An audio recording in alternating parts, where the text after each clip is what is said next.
This Olympic showcase has been brought to you by Nike, who reminds you to just do it. By Isuzu, for features, styling, and price, there's no comparison. By Old Spice deodorant, because prevention is the ultimate form of protection. Count on it. And by Seiko, the official timer of the games of the 25th Olympiad.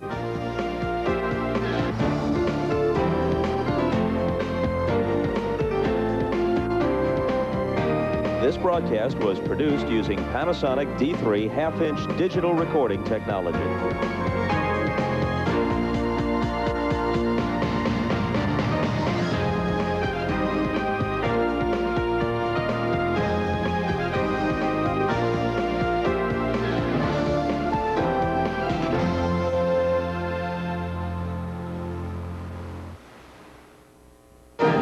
He was cranky on soap. Be quiet. He was grumpy on Benson. I said be quiet. Now America's favorite grouch returns to TV. You know you have very, very kind eyes. Anybody ever tell you that? Nobody with that much facial hair. Robert Guillaume in his funniest role ever. Pacific Station, Sundays this fall on NBC.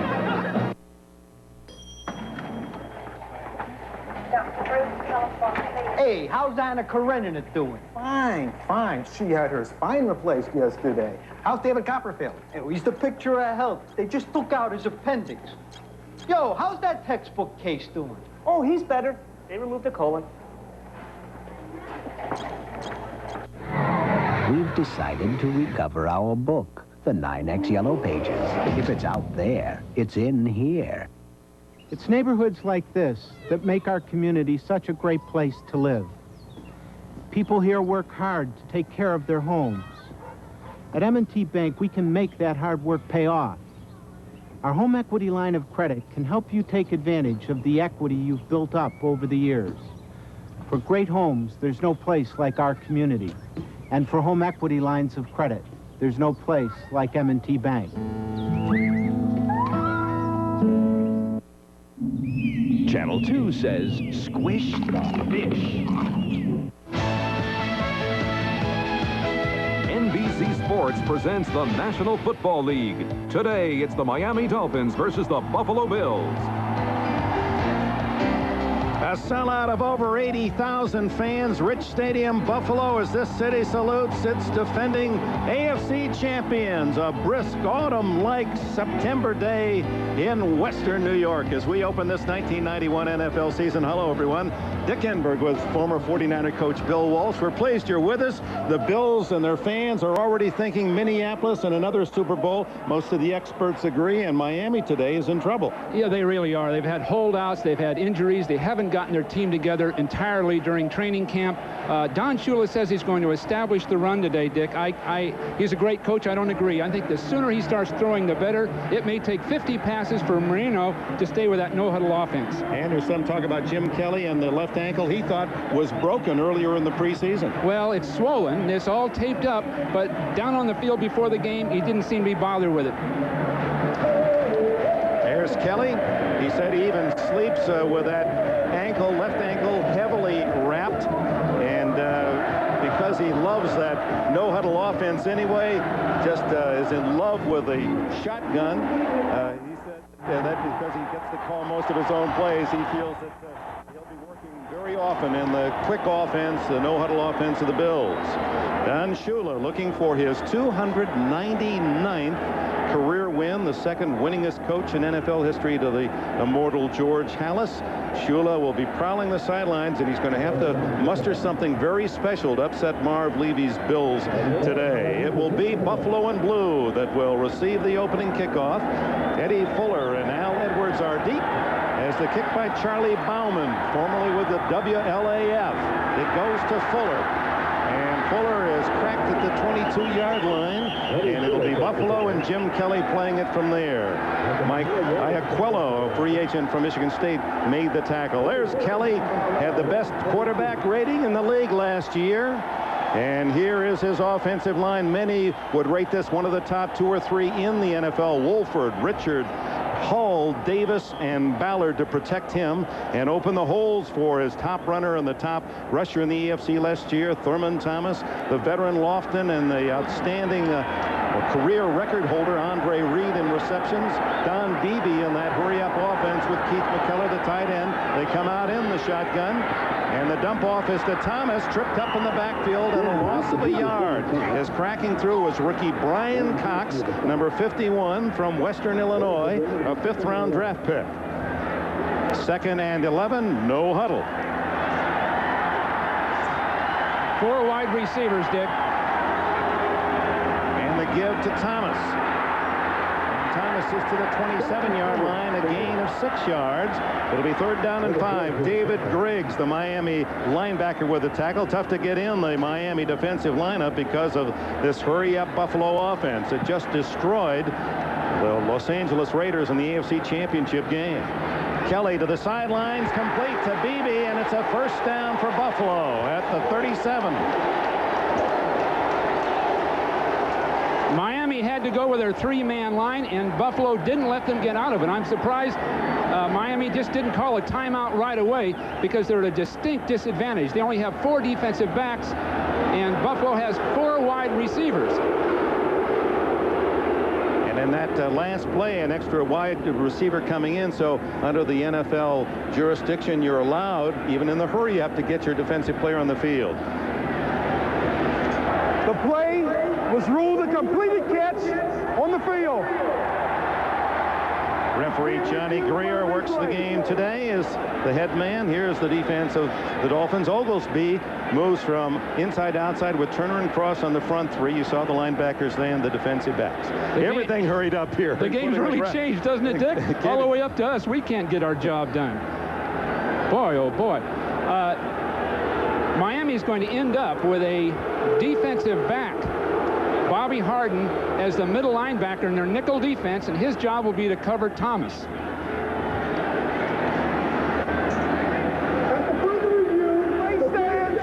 This is Beebe's catch. A square-out pattern running right around the corner. Beautifully thrown ball. 1 foot.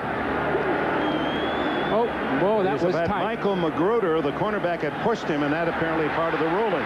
Thomas breaking tackles, and he storms to the 50 and a 1st down. What a player, Thurman Thomas.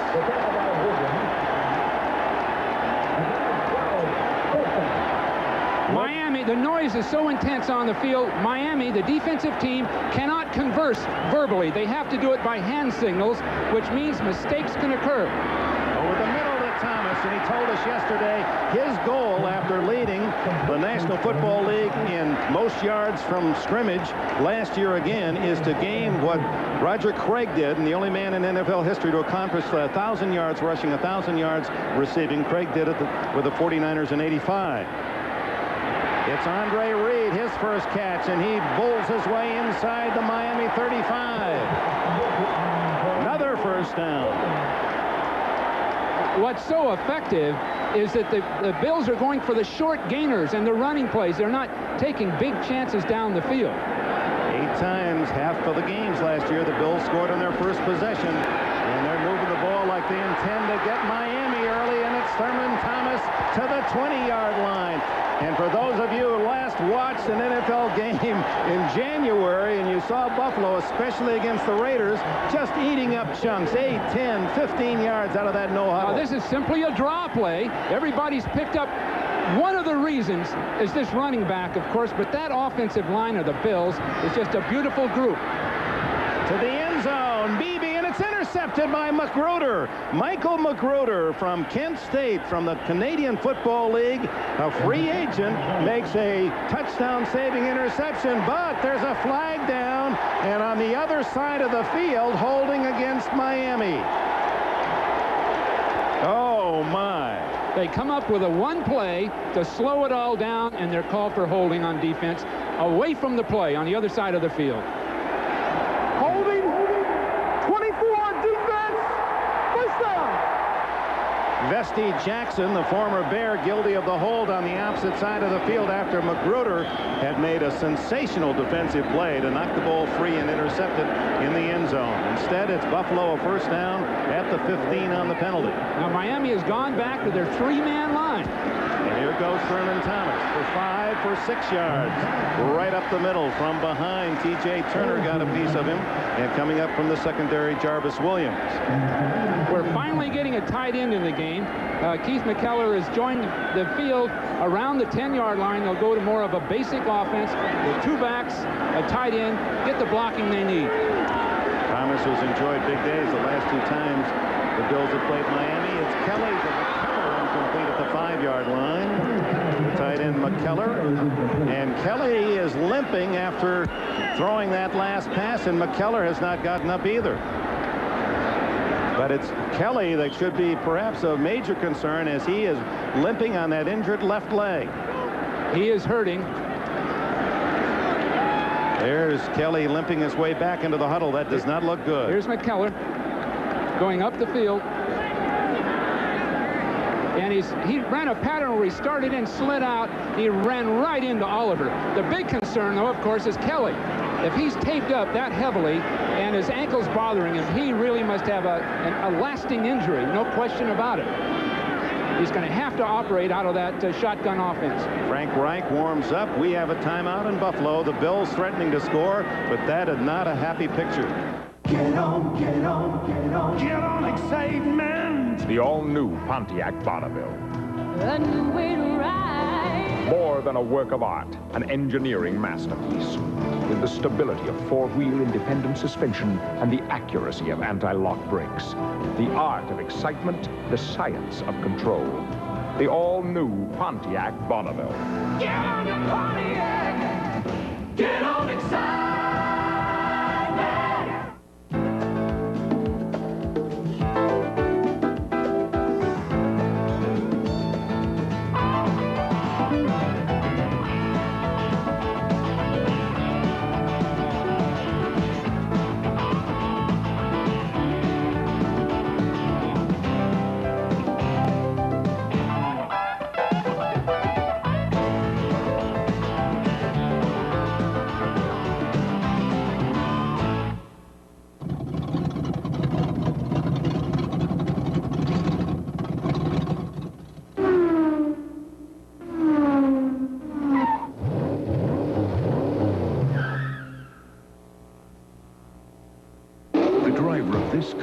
Something special to his motor oil.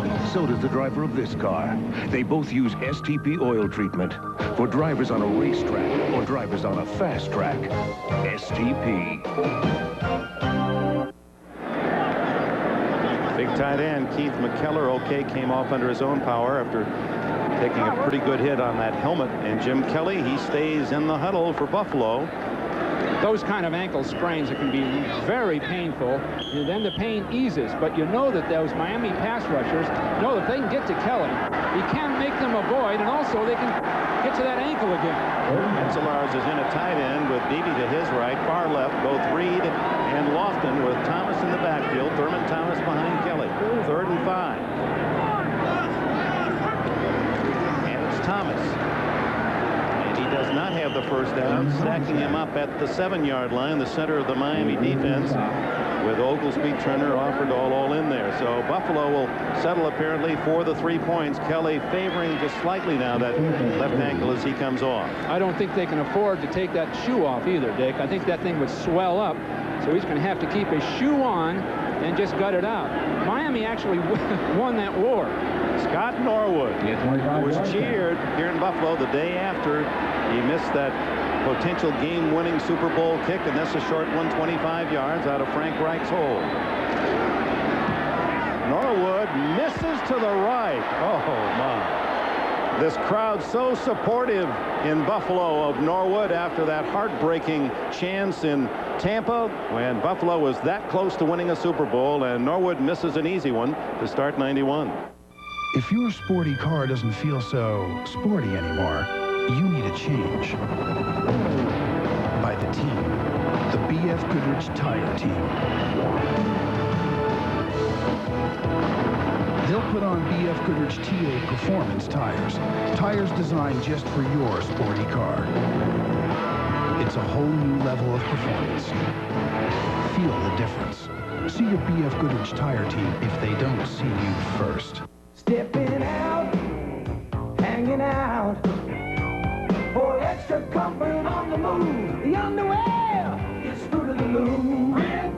For the extra comfort of ribbed cotton, the extra style of a trimmer fit, more men are switching to ribbed whites, only from Fruit of the Loom. On the street, on the town, for extra comfort on the move, the underwear is Fruit of the Loom. Ribbed whites. Get on excitement. The all-new Pontiac Bonneville. Feel the control. Equipped with the stability of four-wheel independent suspension, the stopping power of optional anti-lock brakes, and the grip of traction control. Bonneville reaffirms our belief that the most important safety feature in any car is a driver in control. The all-new Bonneville. Get on excitement. NBC Sports coverage of the National Football League is brought to you by Pontiac and your local Pontiac dealer. We build excitement.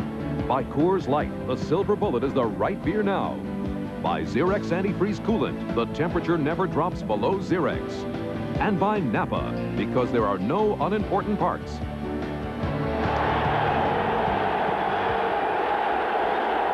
Welcome back to Rich Stadium, Buffalo. The Dolphins holding at the 8-yard line. Norwood misses the field goal, and now Marino and Miami, and it's Mark Higgs, the little running back, 5'7" from Kentucky, and he gains 16 on his first carry before Kelso and Bailey can make the tackle. Here's the Miami offense with Dan Marino at the controls and a rebuilt offensive line with the holdouts and injuries. Dellenbach, Sims, Widener, that was his first snap in the NFL at center. Galbraith and Dennis. Marino has Page and Higgs behind him, two plain B runners with Duper and Clayton on the outside. Charles Henry has never played before in the NFL until that last snap, and there's Martin Banks in when Marino goes to the 4 wide set. It's Higgs again, and the former Wildcat stacked up at the 40, a gain of 4. Leon Seals, 96, in on the tackle. Higgs, who carried the ball last year only 10 times for 67 yards. Defensively, Buffalo this way, a couple of changes. One, of course, Bruce Smith, the all-pro defensive end, is not in the starting lineup. You see 73 there is Bruce Smith. 73, Mike Lodish, a second-year man from UCLA, is playing the defensive right end position. You'd expect Miami to run to their left. Talley has no practice, no training camp, and of course Smith's not even in the game, so running left is where to go. And it's Higgs again, and a big hole up the middle. And he's all the way to the Buffalo 43-yard line. They went right to Mike Lodich, right toward Darryl Talley, and split him. Neither player was able to hold off the blocker well enough. So Miami knows where to go with the ball. Run left. Good end zone look at it. Running to the left, you'll see people turn out. Talley turned out. Bailey turned out. Lodich turned out. None of the three met their blocker and kept him square to the line of scrimmage. Higgs, an 8th-round pick of Dallas in '88. And his fourth here is a Plan B pick from Philadelphia by Don Shula. He's gained 37 yards on this drive. Here's the flea flicker, and Marino looks long and has his man, Mark Clayton, for a touchdown. And one of the side officials knocked down and injured as Clayton went in for the score. 43 yards on the play.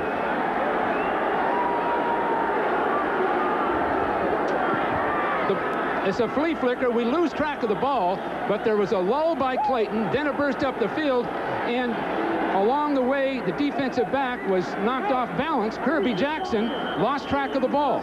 So not only did they lose the ball at the line, they lost it down the field. And I believe it was the side judge that was injured on the play as Leonard Smith, the defensive back, as he went for the tackle, knocked aside, and there is the wounded official who was totally unprotected, looking at the play and caught from the blind side. For their contribution to a winning season. For the Bills player who influences the game with the timeliest play. Until he raises and gives us his number, or we get help from the NFL people here, we don't want to falsely identify him. These are not younger men that do this. By the time you become an effective enough official and experienced enough, you're sort of a middle-aged guy.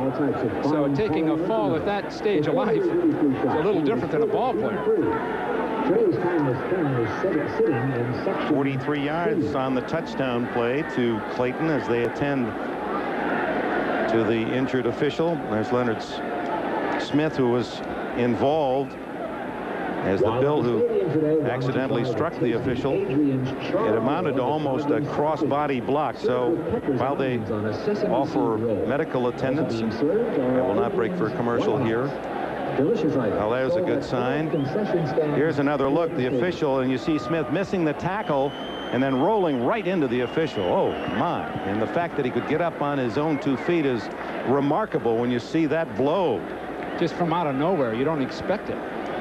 Don't even see it coming. I believe it was the side judge, Don Wedge. Smith is just headlong into him, and fortunately he was able to get both feet off the ground as he fell. Next time you boo an official, fan, just think about how tough their job is in more ways than just judgments. By the way, that was a great drive by Don Shula. The play calling, they ran to their left, they set it up, they tried the flea flicker. It was beautifully executed. Well, and that was after they did a good job of stopping what seemed the unstoppable, the opening Buffalo drive. Here's Bauman, the WLAF kicker with the Orlando Thunder, as Pete Stoyanovich is not signed with Miami, and the Dolphins, considered rather sizable underdogs here in Buffalo, open with a 7-0 lead. Wouldn't it be great if there was a country club just for regular guys and a few things were changed, like monster carts allowed on course, water hazards shall no longer be hazardous, spikes encouraged in the clubhouse, only really great premium beer served, like cold filtered Keystone and Keystone Light, bottle beer taste in a can. Hey, I'm in the sand again. All right. Nice shot. Thanks. Wouldn't that be great? Get on, get on, get on. Get on excitement. The sport coupes of Pontiac. Running way to ride. The 24-valve Grand Prix GTP with 210 horsepower. The V8 Thunder of Firebird Trans Am. And the V6 kick of Sunbird GT. High style and high performance. Pontiac excitement most abundant. Get on to Pontiac. Get on excitement.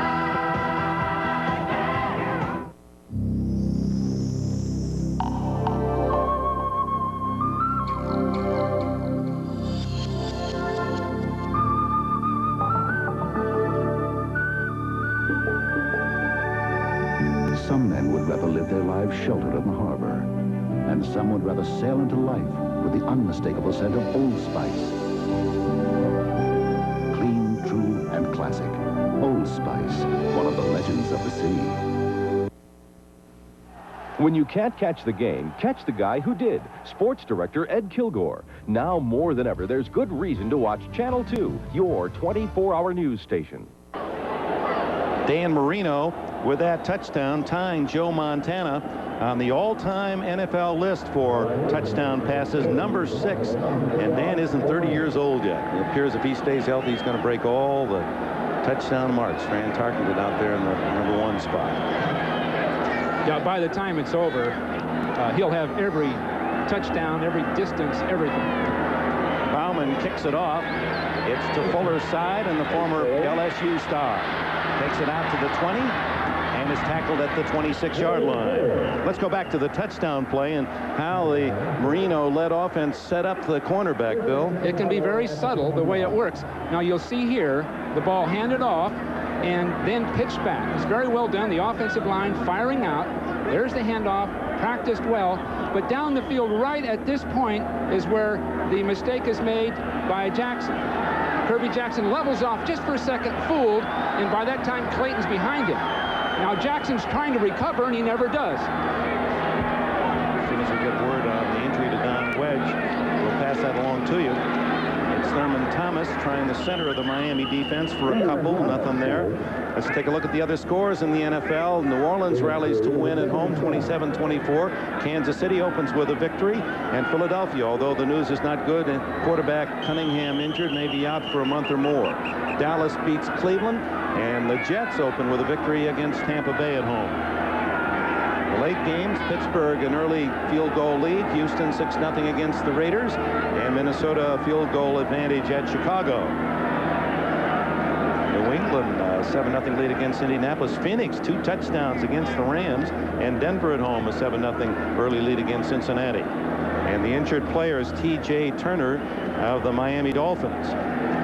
So the injury news here early has not been good. While we have a moment here in Buffalo, let's go to NFL Live in New York, and Marv Albert with this update. All right, Dick, on the subject of injuries, the big NFL story earlier today in this play, quarterback Randall Cunningham suffered torn ligaments in his left knee. He will undergo an MRI examination as soon as possible. If surgery is required, it probably means he's out for the season. With Jim McMahon at quarterback, the Eagles beat Green Bay 20-3. Back to Dick and Bill. And Marv Albert, we also heard a report, and perhaps you can substantiate it, that quarterback Dave Craig of the Seattle Seahawks has suffered a broken right thumb in the game late against New Orleans, which would really penalize the chances of the Seahawks, who then lost on a late New Orleans touchdown. We heard a report that Craig with an injured thumb. Perhaps you can give us more information on that later. Turner okay, and he's replaced by a free agent, Chuck Klingbeil from Northern Michigan, a former hockey player up there in the Upper Peninsula, Houghton, Michigan. Chuck has his work cut out for him. He's not surrounded by top people, and they're going to run right down the middle on him with that big offensive line. Played the CFL at Saskatchewan last year. Was voted the Grey Cup defensive most valuable player a couple years ago. Kelly on 2nd and 8 to Reed, who breaks tackles, and then is pushed back as the second surge defensively comes from the Miami secondary. Lewis Oliver and David Griggs in on the tackle. Oliver really wants a game here. The embarrassment the last time these teams played, when he was caught trying to cover the top receivers, Reed and Lofton, as a safety, he just couldn't get it done. Give us the fullback Carwell Gardner, and on a second effort he has a first down at the 36-yard line. They had him stop short of the 35, but the 235-pound Gardner from Louisville is able to fight for first down yardage. Boy, did Oliver come up on that point. He really got a hit. It just wasn't quite enough because there was a spin-off move and other people didn't follow up on it. Kelly in traffic, and he dives at the 41-yard line. A gain of 5 more before Mike Reichenbach, the former Eagle, can secure the tackle. Kelly couldn't slide because of that ankle. You see him try to slide on that surface, and he just had to go head first. They work on the defensive lineman T.J. Turner of Miami, looking at the knee. Out of the shotgun. Underneath to Reed. First down and more. He's to the 41 of Miami. Reichenbach tripped him up. Andre Reed from Kutztown State. 48 catches, then 53, 57, 71, 82 a Buffalo record, and last year 71 more. So much of it is the run after the catch. He may be the best in football, along with John Taylor of the 49ers, running after the catch. Buffalo trailing 7-0 midway through the opening quarter. Kelly, the quick out to Lofton. And the veteran is the #1 pick of the Green Bay Packers, 1978. Gets some yardage, his first catch of the new season. No pass rush by the Dolphins, none whatsoever, and that is really going to hurt as the game progresses. If they fatigue at all, Kelly's going to have all the time he needs. Lofton with 35 last year to push him up to #6 all-time NFL history. Here's the big fullback, Gardner, and he's down to the 30-yard line, and that looks good enough for another first down. Jarvis Williams, Lewis Oliver, both safeties are making all the stops, and they're coming up and doing a great job of it. Heavy hitting, but they can't be expected to do that down after down. They're going to get hurt down deep behind them before it's over. Well, this no-huddle offense has to be punishing for the defense. Every time you can catch your breath, they're coming back at you again. Kelly to Lofton to the 15, and another first down. Boy, this offense is omnipotent. Kelly on a little roll to the left, Bill. It's a sprint out like the run and shoot pride of accident. See, he can't use that left ankle. He threw all arm. And all off the right foot. He's still got, of course, the great arm and great poise. From the 16, a 14-yard gain last play. It's Thurman Thomas with those quick feet down the middle to close to the 11-yard line before Reichenbach and company could make the stop. Did that Miami touchdown mean something? It took the heat off Miami because you can see that Buffalo is just going to dominate with their offense. Dominate. So Marino's going to have to throw and complete passes to stay with him. 2nd and 5 for Kelly, looking into the end zone, and it's intercepted. Miami with another big defensive play, and it's Louis Oliver finally pushed out of bounds by Kelly out at the 35-yard line. So Oliver, who had 5 interceptions last year and was humiliated in the playoff game when Reed and company picked him apart, comes up with a touchdown-saving intercept. Kelly wants to throw a slant to the inside. Lofton coming around to the outside. Oliver, as a safety, is sitting right in the hole. A mistake, most likely. Kelly is trying to catch Oliver here, and this could be further damage. Don Shula wanted a face mask call here. I think it's the back of the helmet. Oh, there it is. Just a touch of it. Oh, Miami dodges another bullet. Buffalo moves inside the 10 twice and has nothing to show for it. And here comes Mark Higgs. He's out to the 47-yard line. And a first down before Cornelius Bennett can make the tackle. And there's Oliver with his first steal of the new season. Well, running in behind Richer and Wolford on the left side with Kent Hull as the center. You'll see Miami going after Buffalo on that left side. Really, I'm talking about Sims and Dollenbeck. Don't forget Tony Page, that big blocking fullback, number 49. We know with the first down. It's Higgs again. This time he's met in the backfield. He drags the tackler a yard, maybe more, to the 50-yard line. It's Cornelius Bennett. Well, Louis Oliver, last year, he had 200 yards thrown against him. Trying to play man-to-man defense, being asked to. It wasn't his job. That was the adjustment of the defense. And at 6'3", 230 pounds, he cannot cover. But playing as a free safety, coming up and making hits, and then playing the ball, he's as good as they get. 2nd down and 8, just shy of the 50 for Marino and the Dolphins. They lead 7-0. Less than 4 minutes remaining in the first quarter. Marino with a bullet and a first down at the 35-yard line as Mark Duper makes his first catch of the day. Well, as the game progresses, Duper and Clayton both, they're the two veterans who are going to have to make these kinds of plays. Now, he's going to burst straight up the field and put his defensive back on his heels. You see how sharply he broke, came right around the strong safety, open, beautiful throw. They're going to have to do that throughout the game. Marino, 2 throws, 2 catches, 58 yards and a touchdown. And now to Higgs, the tailback. He's to the 32-yard line with a flag down. Jeff Wright, the nose tackle from Central Missouri State, where he starred with the Mules in Warrensburg, Missouri. Very quick on the nose, made the stop.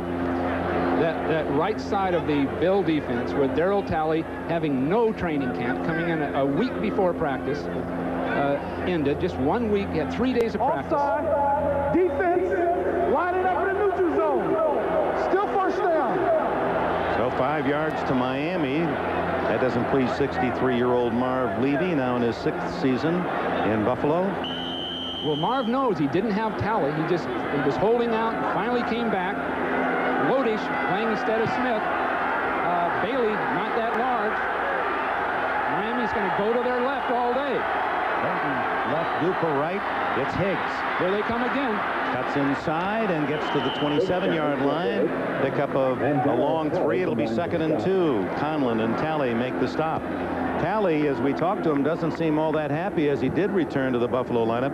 They did not renegotiate his contract. Feels that others of his equal are paid much more than he is, and got every feeling from you that as we sat there, Bill, listening to him, that Talley's going to play out to be a free agent next year. Well, he's thinking of other clubs, but I'm sure it's because he's disappointed. 2nd and short. And it's Higgs again, protecting the ball, gets to the 25. Stop there. He'll be just shy of the first down. Leon Seals and Leonard Smith coming up from the safety spot to collaborate on the tackle. And Higgs now, Bill, with 54 yards rushing in this first quarter. All last year, he had 67. On the field with Don Shula before the game during the warm-ups, I said, now is that your running back?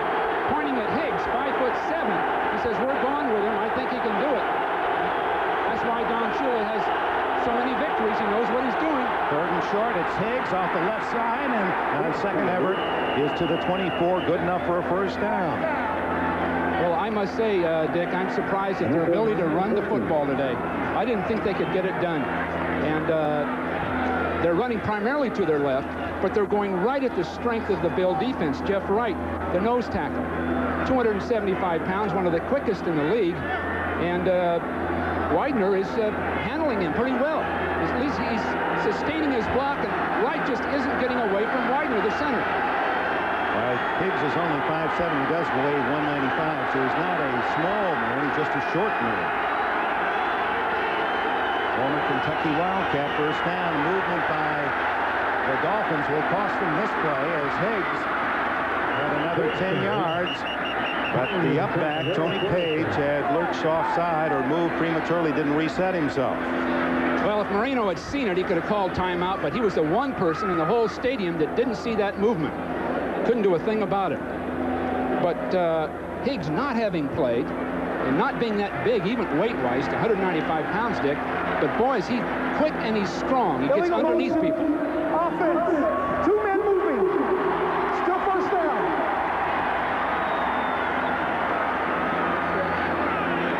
First down and 15 then for Miami as it's marked back to the 29. There's going to be some movement on the left side. You'll see it. The noise here is so intense. And the people furthest from Dan Marino, the offensive tackle, in this case a wingback, just can't hear it. Leading 7-0. Final seconds of the first quarter, and Marino won't get the play off. That's it, the end of the first period. A period in which Buffalo moved the ball easily until it got inside the Miami 10. No points for the Bills. Miami in the lead. Get on, get on, get on, get on, excitement. The all-new Pontiac Bonneville. Feel the control. Its optional anti-lock brakes, proof-tested to be ready when needed.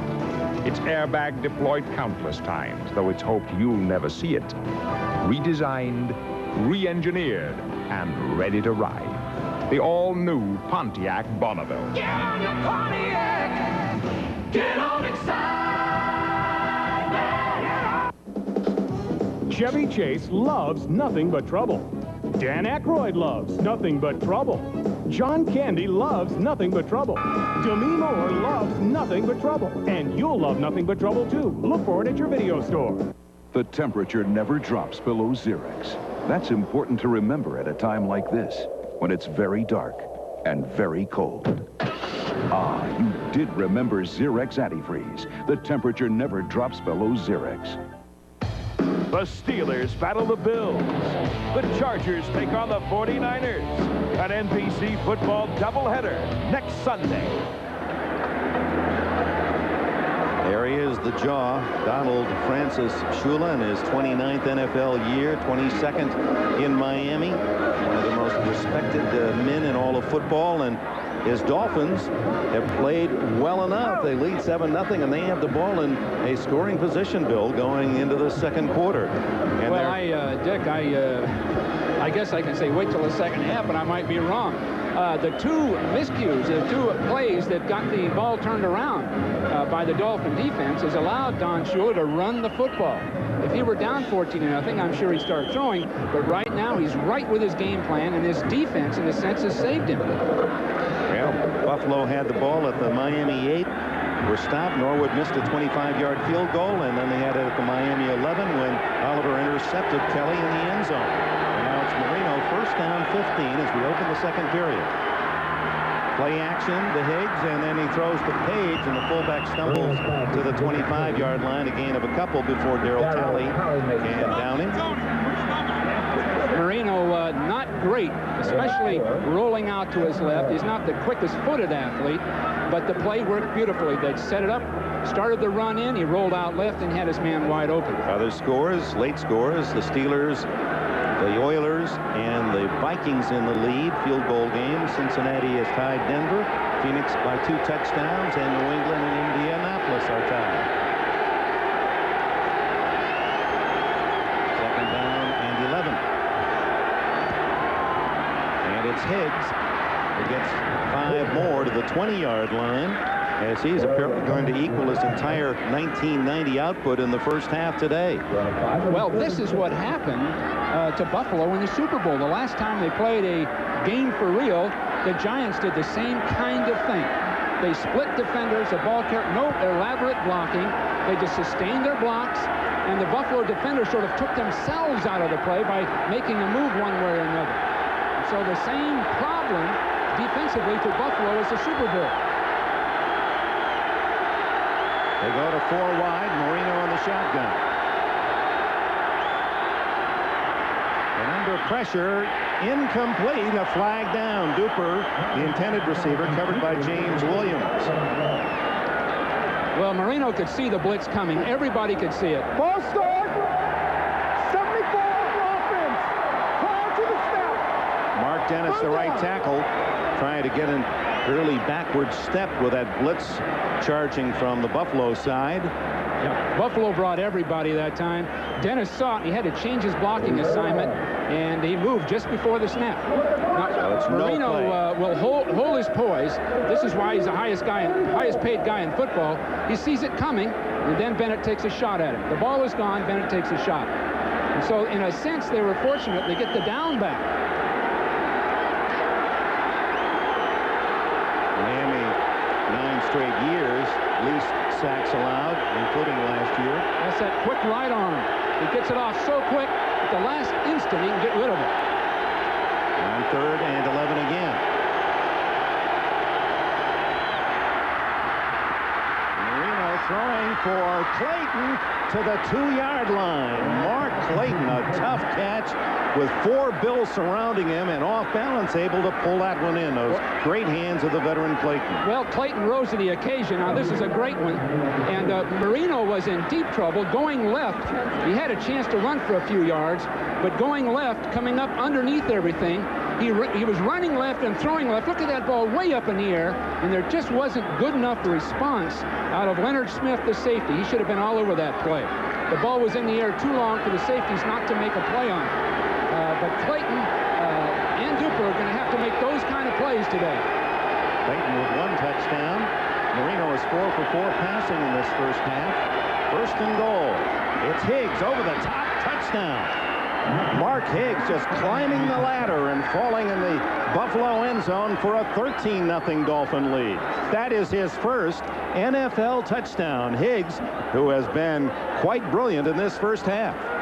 Higgs comes right up over the top. It's by design. He leaps right from there. He should get middle linebacker stopping that kind of a thing, and somewhere Conlon wasn't in on the play.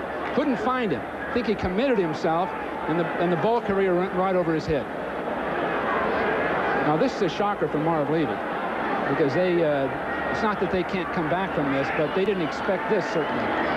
Bauman hooks that extra point, but it's good, and it's 14-0 Miami with a timeout and 12:21 left in the opening half.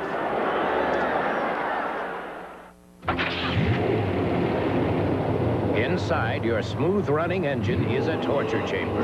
And under these grueling conditions, only one leading motor oil meets the world's toughest requirements for viscosity breakdown. Castrol, the only leading motor oil that provides maximum protection against viscosity and thermal breakdown. So use Castrol. After all, why make things tougher on your engine? Castrol GTX, engineered for today's smaller cars. Okay, say, do I love the authentic Frosty Mug taste of A&W root beer? Marker. Action. God, was that an earring? Action. What the? Marker. Get rid of the silly jewelry. Ooh, silly! It's the taste that made A&W famous. Right now, every gallon of paint is on sale at Sears. Every interior, every exterior. Save 10 to 33% on Weather Beater, Easy Living, Dutch Boy, Olympic Stain, and more. But hurry, sale ends Labor Day at Sears. The tradition, the history, the excitement of Notre Dame football. The Irish battle the Indiana Hoosiers, Saturday. Dick Enberg with Bill Walsh back at Rich Stadium in Buffalo. Walt Corey, the defensive coordinator of the Bills, stunned a bit as Miami 2 possessions, 2 touchdowns. And by and large, the most simply blocked running plays in football, just man block plays. No trapping, no change of direction plays, going right at them. And again, the Bills have this one flaw defensively, and that's allowing their individual players to be turned one way or another at the line of scrimmage. And Jim Kelly now will endeavor to rally his offensive troops. By the way, Clayton, with his catches in the first half, has moved over 7,000 yards. He's the 3rd Dolphin to reach the 7,000 plane. Nat Moore still the all-time leader in the high 7s, and Mark Duper, his teammate, the other. Norwood's end-over-end kick is short. Or check that, Bauman's is short to Edwards. And Edwards, a sprinter, can't quite turn the corner. He's tackled at the 24, and with it a flag goes down. Veteran Paul Langford, number 44, made the stop. Kelly comes on the field. Let's check the penalty call.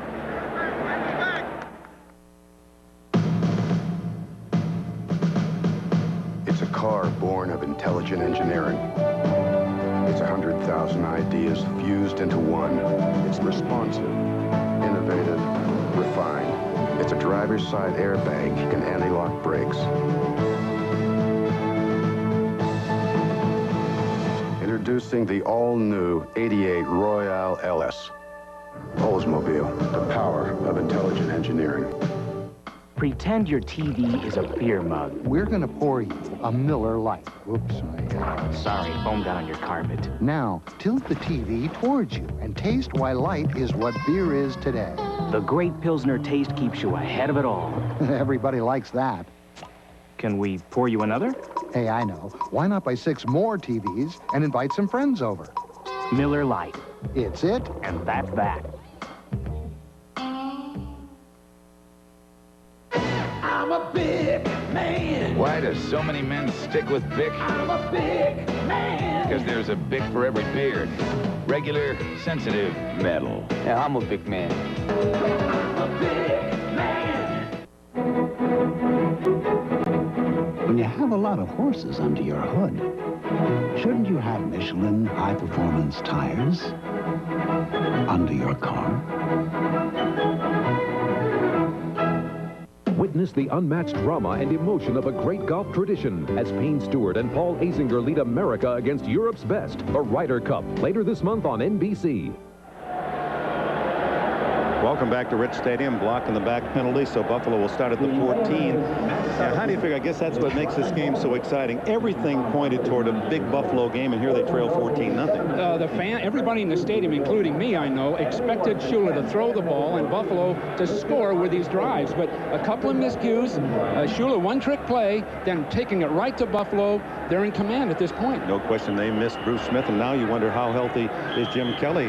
Will he be able to survive even this first game? And the no-huddle won't hold up the entire game. You can count on that. So it's the Bills and Kelly starting at the 14.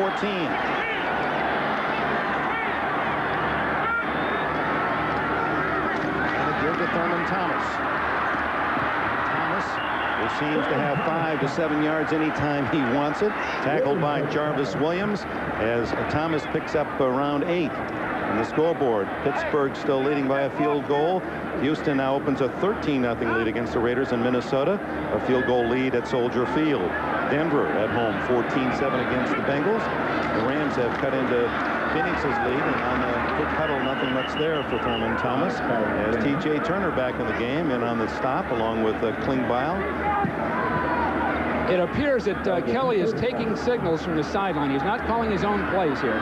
He's getting a signal, then coming up and using the audible. You see him looking to his left for Ted Marchibroda, the offensive coordinator. So here comes their short yardage offense. Butch Roll, who has a storied string of touchdown catches. His last 8 receptions have gone for touchdowns, but he's usually in there on the goal line, now in a short yardage third and less than a yard. Also an eligible receiver, 74, Glenn Parker, is announced by Johnny Greer. And it's Harwell Gardner, the big fullback, over the top for the first down. Jamie Mueller, who has been noted for his excellent blocking for Thomas through the years, has a serious neck injury, and some fear it's a narrow spinal canal, and Mueller is on the injured reserve, but he himself is concerned that it might be a career-threatening or ending injury or condition. So Gardner's the man now for Buffalo, and it's Thurman Thomas over the middle, out across the 30-yard line, and a pickup of about 4. Well, Miami has been waiting for those crossing patterns. Toward the end of last year, Buffalo just destroyed people with shallow crossing patterns. That time, Miami dropped into a zone and then just took apart Thomas when he got to him. Well, the Bills' offense on the roll again, and it's looking at Thomas, who's lined out wide across the 40, 41-yard line, a first down. So the Bills have had no trouble moving on the Miami defense. Once to the 8-yard line stopped, short field goal missed, another to the 11-yard line, an interception in the end zone by Miami stopping that drive, and this is their third possession. 9:45 left, first half, 14-0 Dolphins. It's Gardner trying to get wide and cannot turn the corner. Stopped at the 40-yard line. This Dolphin team is responding defensively. Their pursuit, they're outgunned in a sense, but their pursuit is super. And Brian Cox, a 5th-round draft choice, playing his first league game. He's made a number of plays, and what's most critical, he's meeting blockers very physically. Kelly, well protected. Zone defense. And he goes underneath to the fullback Gardner across the 45 to the 46. Offered all. The middle, the inside linebackers, 4 times a Pro Bowler in his 5 years out of Western Michigan. Makes the stop. It's 3rd down and 5. Again, the no huddle, hurry up offense. Kelly finds Andre Reed, breaking tackles. He might go. Reed, touchdown Buffalo.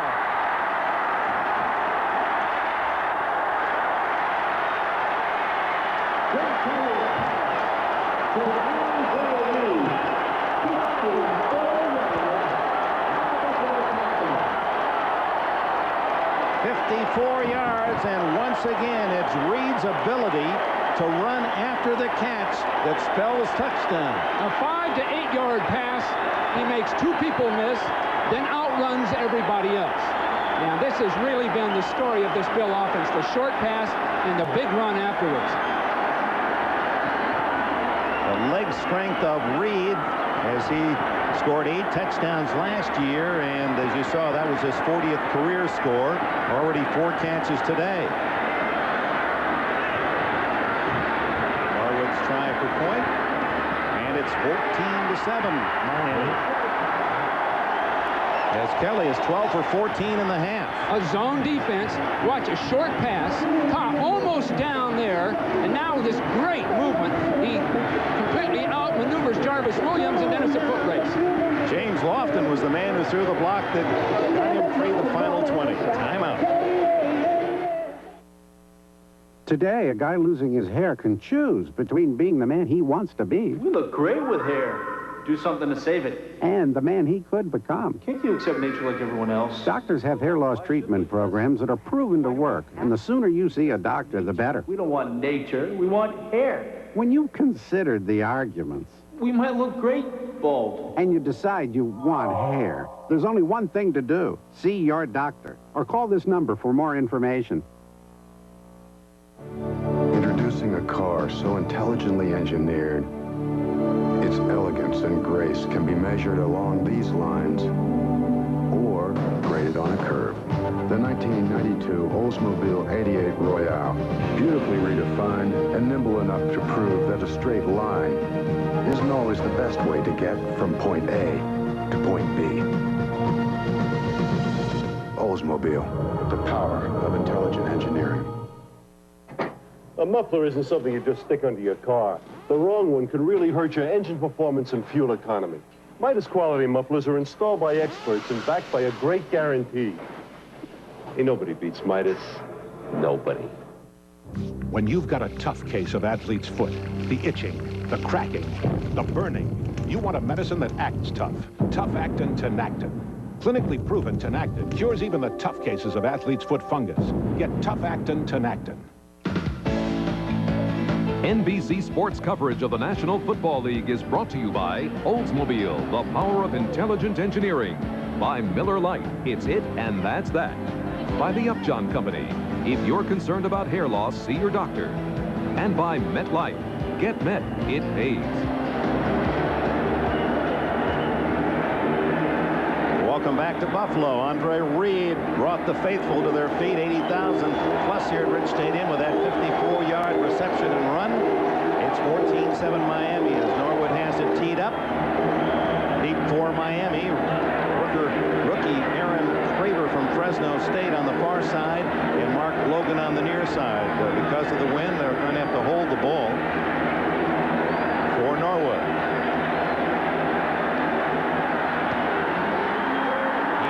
It deep, Logan in the end zone, and he'll take the touchback. Jim Kelly has moved the Buffalo offense very well, 3 possessions, finally has a touchdown. Timeout. Miller Lite would like to translate the sounds guys make when watching baseball.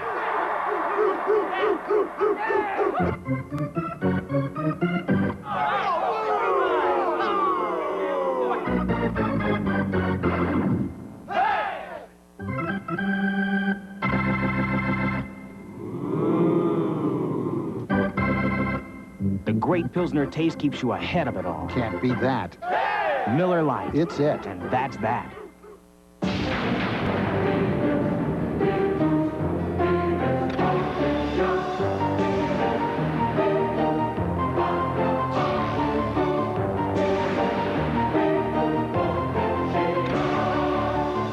compete, you've got to be strong. To win, you've got to be smart. Maybe you can be one of us, the few, the proud, the Marines.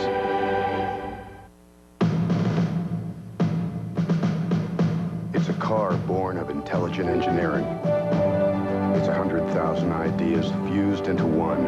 It's responsive, innovative, refined. It's a driver's side airbag and anti-lock brakes. Introducing the all-new 88 Royale LS. Oldsmobile, the power of intelligent engineering. Karts Karai, St. John Smith, and America's Boys of the Beach take on the world's best. The Miller Lite World Invitational from Walt Disney World.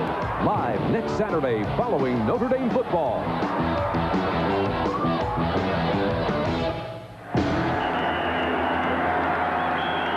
Back in Buffalo, Miami 2 possessions, 2 long drives to touchdowns. And it's 14-7. Miami leading starting from the 20-yard line on the new carpeted Rich Stadium floor. They're going to burn it up the way these 2 teams are moving the ball today. Marino. Complete again to the 43-yard line to Mark Clayton. 23 yards. Don Shula spoke of the run and then the play pass, and that's what he's getting. Does a beautiful job of it. And Marino, if he gets time, he's so accurate deep down the field. And this is the part that's so impressive. Good deep in pattern in the 20-yard area, and that ball's right on the numbers, right in between people. Mark Duper, the receiver for Miami, protecting the ball well. And now Higgs, the tailback. And the little guy pounds out to the 47-yard line. We're in Buffalo. Marv Albert, NFL Live, with this update from New York. 3, 2. Dick, in answer to your earlier question on this play, was Dave Craig of Seattle suffering a broken right thumb in the game against New Orleans. According to the Seahawks, he will be out 8 weeks. Jeff Kemp finished up for Craig. Seattle lost to the Saints 27-24. Back to Dick and Bill. Thank you, Marv. So a tough day already. 2 starting quarterbacks out for some time. Cunningham of Philadelphia, Craig of Seattle.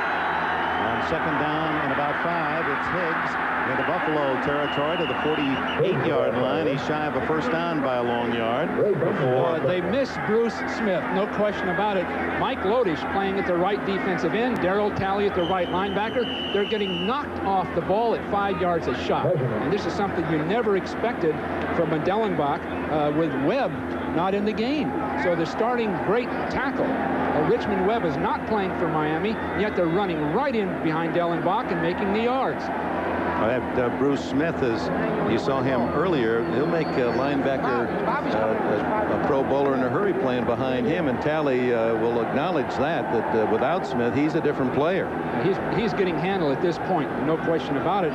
But I'm impressed with Jeff Dellenbach, and now he's blocking Mike Lodish. No question about that. They're just good journeyman NFL football players, but he's sustaining the block, and they're just knocking them off the line of scrimmage. Well, Lodish is out now, and the rookie from North Dakota State, Phil Hansen, number 90, is playing that defensive right end position. It was a first down on the measurement. Tony Page, the fullback on a delay, is to the 40-yard line.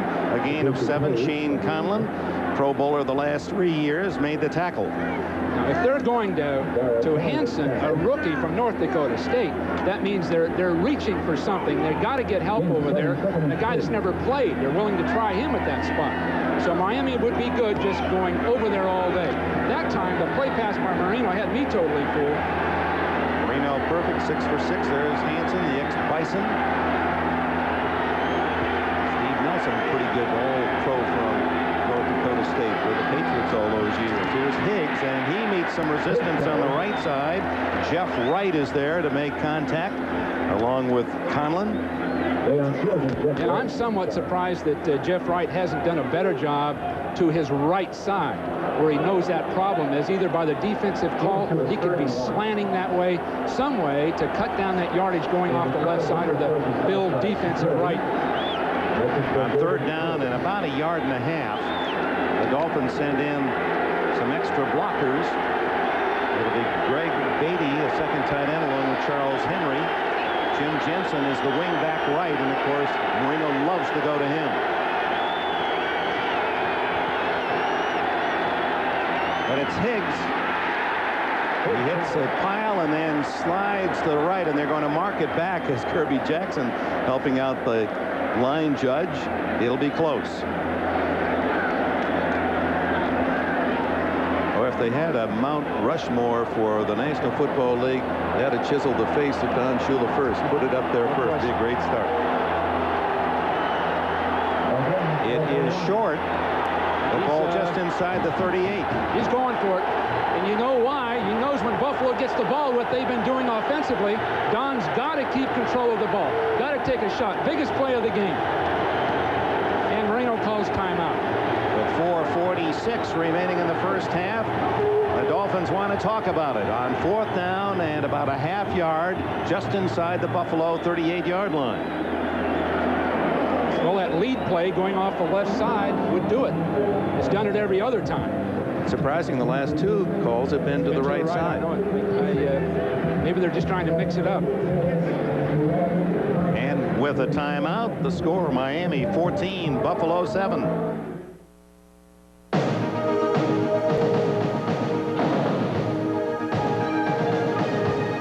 The power of intelligent engineering is routinely put to the test at Oldsmobile. And here's the result. Of all the Cutlass Sierras ever sold in the last 10 years, we can say 96% are still on the road. Safely say, Oldsmobile, the power of intelligent engineering.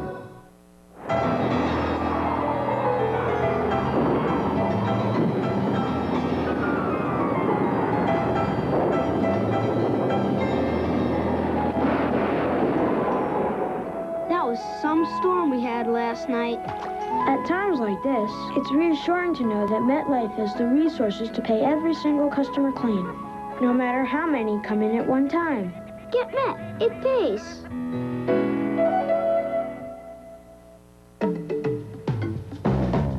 Sometimes I dream that he is me. You got to see that's how I dream to be. A dream I move. A dream I grew. Like Mike. If I could be like Mike. I'm gonna be like Mike. Like Mike. If I could be like Mike. Be like Mike. Like Mike. If I could be like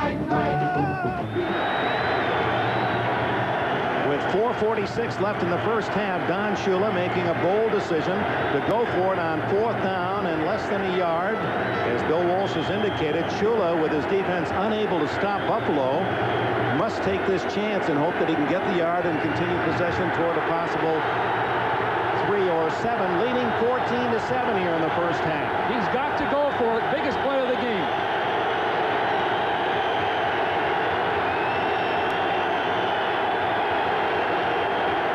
It's to Higgs over the top and a first down. And you can see Higgs' height. He was a record-setting in the NFL Combine vertical jump. He's only 5'7", but from a standing start can jump 43 inches off the floor. And you can see the way he vaults himself over the line. Well, he went over everybody. Looked like he twisted his ankle a little bit in the big play. There's Don. He's going to reach in there and get that. Ooh. His vertical jump is a little less than 43 inches, as is Marv Levy's. So first down just shy of the 35, with the Dolphins leading 14-7, 4 minutes left in the half. NFL Live with all the scores, top plays at halftime, so stay with us. Marino, a rare sack of the quarterback of the Dolphins, and it's Darryl Talley who gets him.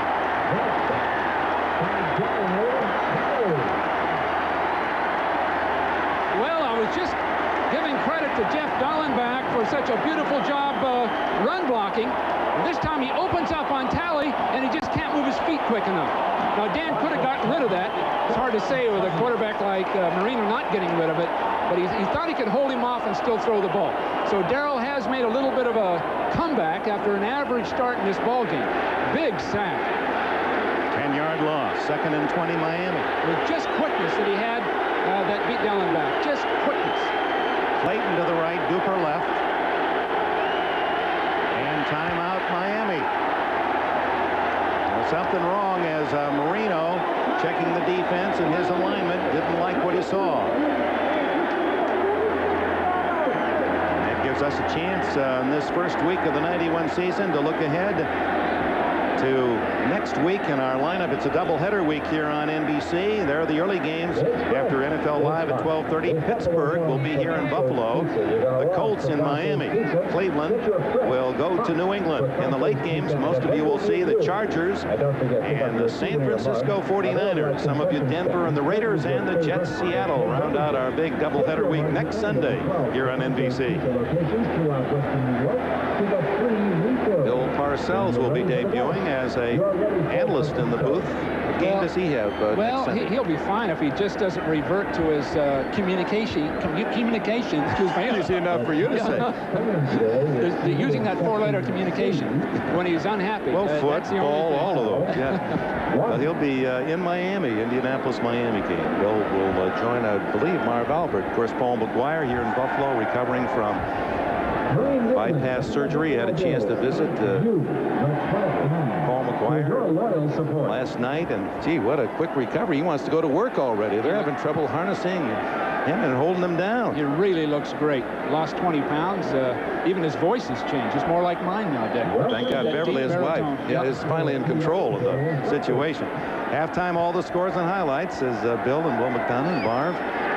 Costas, of course, completing his work in Tokyo, the World Track and Field Championships with OJ. They'll be back in the studio next Sunday.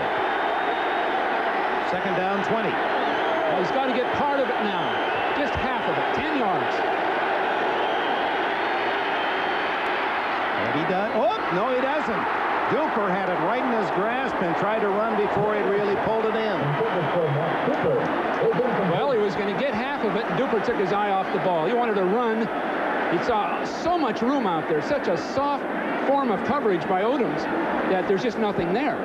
Look at that. Odoms is 25 yards deep.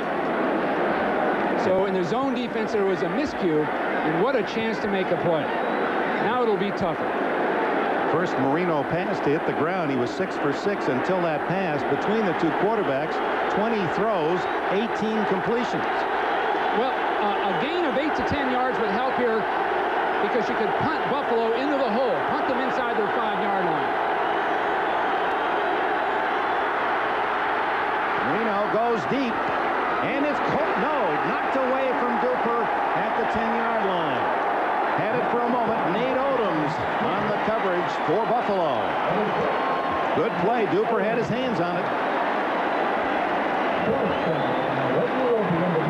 Odom's playing deep enough that he can make a play on the ball. Dan looks to his right, then back to his left. Just not enough trajectory on the ball. It just wasn't quite high enough, giving Odoms a chance to recover. And to punt, Reggie Roby, a low snap. Al Edwards at the other end, and he's just going to let it bounce, and it'll bounce in the end zone for the touchback. Now that punt, Dick, was not what Don Shula and the staff wanted. Reggie's got one of the greatest legs ever as a punter, but you've got to do better than that, than kicking right down the middle into the end zone. I guess it's a chance to run down all the scores. You'll see the highlights at halftime. New Orleans 27-24. Dave Craig, Seattle quarterback, broken thumb. Kansas City wins, doesn't allow a touchdown.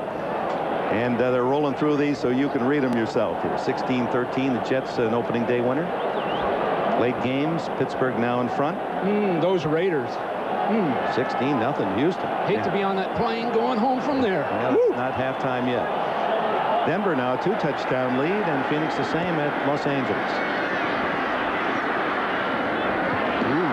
Almost fumbled right into the arms of the Miami defense as Oliver makes the tackle on Andre Reed. Oh, I'm impressed with Oliver in this ball game. We talked about it before, the fact that he was just in the wrong style of coverage the last time they played, and now being a deep safety man, he can come up and make those hits at 225 pounds. He's as big a hitter as there is in the game, much like Fulcher of Cincinnati. And the fastest defensive back, he runs a 4.37. Kelly goes deep to Reed. Right through his fingers, and you won't see Andre Reed drop many like that. Splitting the two safeties. Reed deceptively fast, and even more so his leg strength. He works, he runs backwards, he really develops his leg strength and power with weights and running in the offseason. Is very proud of that. A beautiful throw. Right over the shoulder, and I'm just talking about how Oliver's playing, and he let Reed get in behind him. 3rd down and 5. Underneath the DB. He's tackled forward. It's going to be close to a first down, and a flag is down. I think there was blocking before the ball was caught down the field. That play they'd run once before. They actually set up their blocks and then throw and catch the ball. Yep, there it is. Kent Hull, the center, was about 15 yards downfield, but the pass was behind the line of scrimmage. Johnny Greer in the white hat. They'll sort it out. Very interesting play. They'll set up offensive people in front of the defenders. Then when the ball's caught. Pass interference. 83. Offense. Still 3rd down. So Reed was set up to block. And then when the ball's caught, he's supposed to block. That time he was a little early. Very interesting play. That brings up 3rd and 15.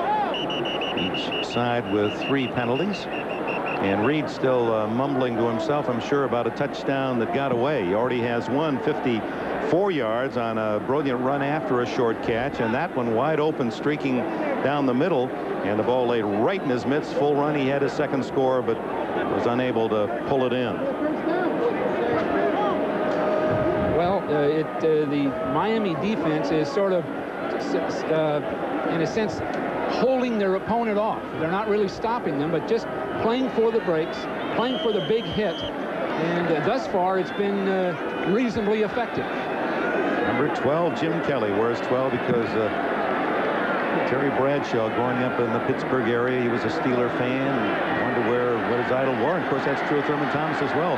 His 34, inspired by Earl Campbell's 34, growing up in the Houston suburb. 3rd and 15. Kelly gets a 2nd chance and finds his man along the sidelines, and a first down to James Lofton. Kelly had at least 5 seconds to throw that ball. There was absolutely no pass rush. I can't recall seeing a quarterback hold the ball so long and finally throwing the ball for a 20-yard gain. I'm Don Shula. Throughout my 38 years in the National Football League, the one person who was always at my side was my wife, Dorothy. But in 1986, Dorothy noticed a lump in her breast.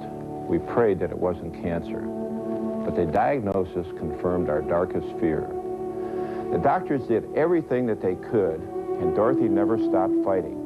For 6 years she held on, and we held on to each other. But on February 25th, 1991, she was gone. I've learned that with faith and love, I will never really lose her. She's still with me in the tough times when I need her the most.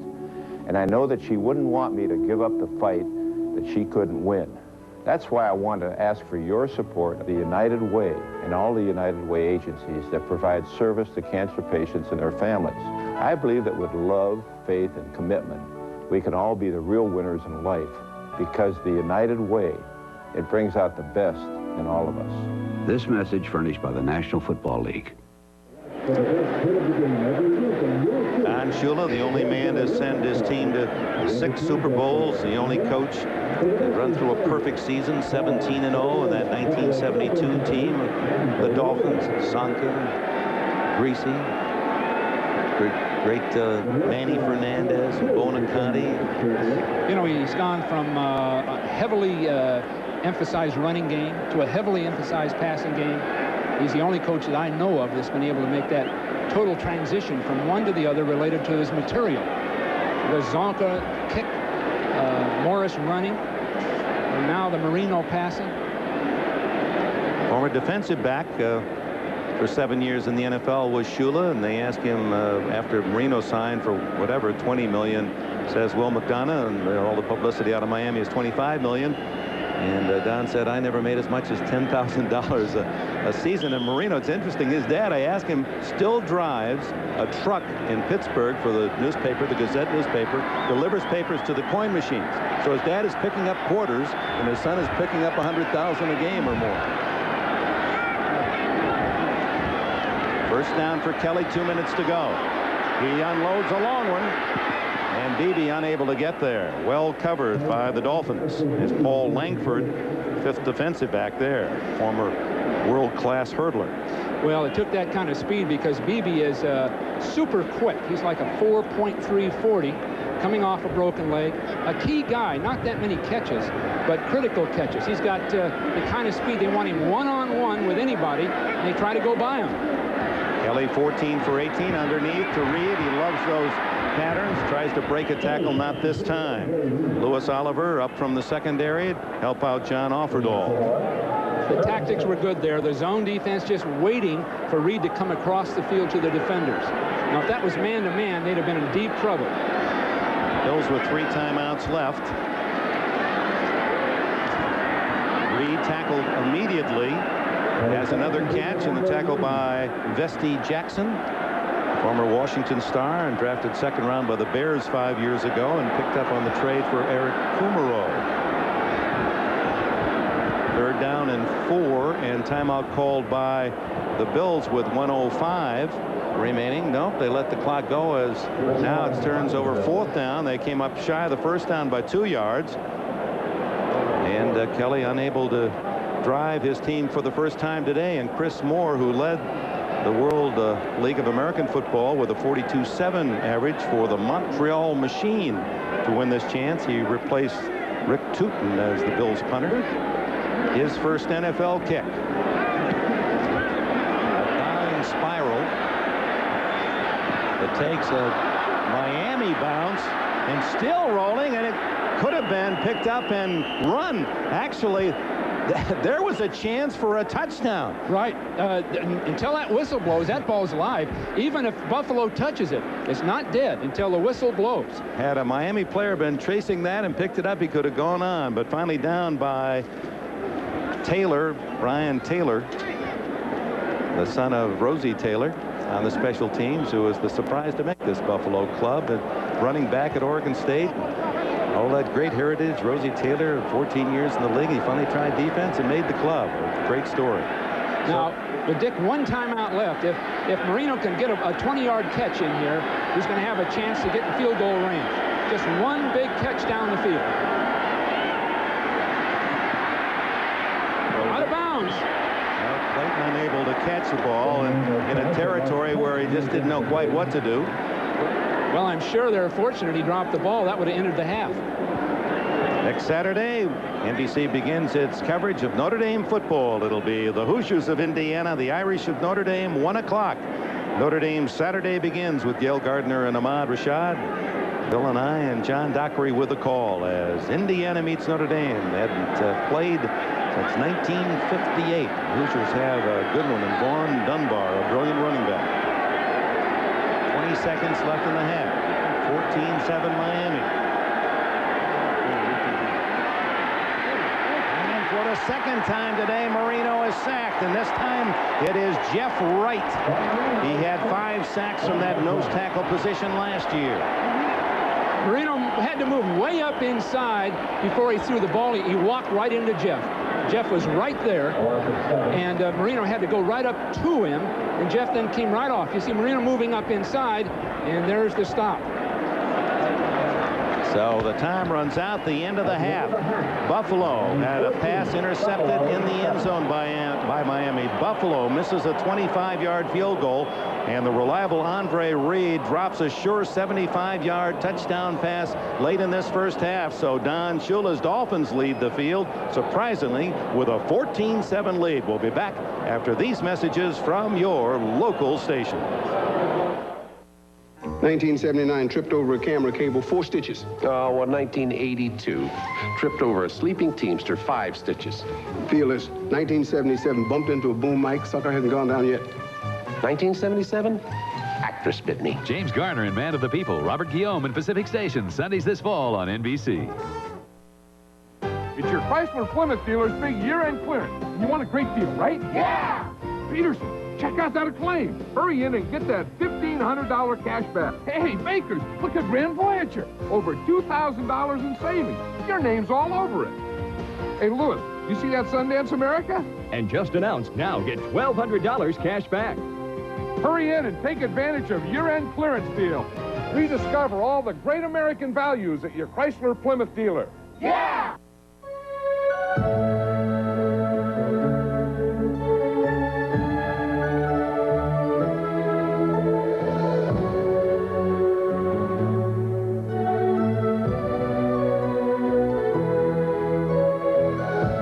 What can happen when you have the strength of a $30 billion financial group behind your local North Star Bank?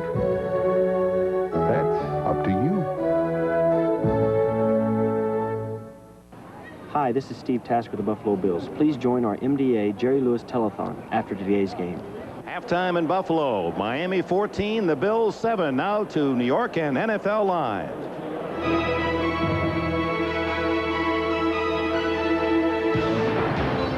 We are at halftime. Welcome back to our New York studios. Marv Albert with Will McDonough and Bill Parcells. And the AFC's big game of the day at Rich Stadium in Buffalo. Miami in front of Buffalo by the score of 14-7 at halftime. Don Shula going for career win number 299, trying to snap a 5-game losing streak at Rich Stadium. How about this? The flea flicker. Mark Higg pitching it back to Dan Marino, underthrowing it, but Clayton coming back to make the catch, beating the fallen defender Kirby Jackson for a 43-yard score, 7-0 Miami. Now second quarter, Kelly looking for a receiver in the end zone, intercepted by Louis Oliver, and he returns to the Miami 35-yard line. Later on, second quarter, 1st and goal on the Buffalo 3, and Higgs jumping over into the end zone for the 3-yard touchdown. A lot of folks probably surprised about this halftime score. It was thought to be a blowout for Buffalo over Miami, and Dan Marino had the bad preseason. Well, they've got good balance this time. Higgs 80 yards rushing. I don't think anyone expected that without Sammy Smith. But it's not the running game so much. It's Coach Shula's elected to go right at Buffalo. They've got good speed on defense, but you go right at them, they're not quite physical enough. And that's something you can certainly relate to as a man who went right at Buffalo in the Super Bowl. Well, we certainly tried to, but, you know, they're doing a good job with not a power back. Any surprise to you? Well, no. Very surprising, because I thought Buffalo was going to kill them. Okay, but here's what I think we're starting to see with Buffalo a little bit. If you go back to the end of last year and right now, if you get out in front of them, okay, and you can run the ball, you can dictate what happens, okay? If you get away from, you get behind them, like they jump on everybody, like they did with the Raiders, right? All they have to do is play pass defense, because, you know, they're so far ahead. When you get them to play against the run, you can keep in the ball game with them, and you have a chance to beat them. All right, let's get back to the scoreboard. A rundown starting with the game at the Astrodome. Houston leading the L.A. Raiders 16-7 in the second quarter. Also in the second, now we're told halftime at Soldier Field in Chicago. It's Chicago 7, Minnesota 3. Harbaugh and a 37-yard touchdown pass to Waddle for the Chicago lead. In Denver, John Elway has thrown 3 touchdowns, and Denver over Cincinnati 28-7 at the half. Three River Stadium in Pittsburgh. Halftime, it is Pittsburgh over San Diego by the score of 10-3. Out in Anaheim in the second quarter. Now, Phoenix 4-0, big surprise in preseason, off to the fast start, and they are leading the LA Rams by the score of 21-7. That is in the second quarter. At the Hoosier Dome in the second, New England in front of Indianapolis by the count of 10-7. Final scores in the early games. New Orleans knocks off Seattle 27-24. In that game, Seattle quarterback Dave Craig suffered a broken thumb. The early word is he could be out 8 weeks. Last-second field goal missed by the rookie John Casey from 37 yards away. At Arrowhead in Kansas City, it was Kansas City over Atlanta by the score 14-3. Falcons with 6 turnovers. Chris Miller intercepted 4 times. In Green Bay, Philadelphia defeats Green Bay 20-3 behind Jim McMahon, who took over for the injured Randall Cunningham, who suffered left knee ligaments. A tear of the left knee, took a hard hit, and it's possible he could be out for the season. Bill, obviously a devastating blow to the Eagles. I think devastation is the exact word, Marv. I think Cunningham probably means more to the Eagles than any other single player in the league means to any other team. I think without him, they've got a tremendous adjustment to make, and I don't think they can do it. And McMahon went 17 for 25, 257 yards. Dallas knocked off Cleveland by the score of 26-14. Troy Aikman threw 2 touchdowns, 4 field goals for Ken Willis of Dallas. And the Jets on a Pat Leahy field goal defeating Tampa Bay 16-3. 3 field goals for Leahy. Now, when we return, we'll be joined by Bill Walsh as we preview tomorrow night's big one at the Meadowlands between the 49ers and the Giants. That's right after these words from your local station.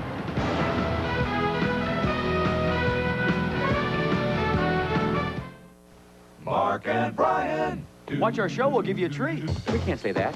What? Well, it's not true. Besides, I think we need to go for the emotion. You want a puppy? It's fixed. Stick happens. Look at this. These guys will do anything to get on TV. We'll come over and mow your lawn. We'll clean out your downspout. We'll snake your toilet.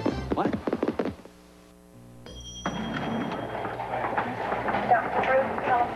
Hey, how's Anna Karenina doing? Fine, fine. She had her spine replaced yesterday. How's David Copperfield? Oh, he's the picture of health. They just took out his appendix.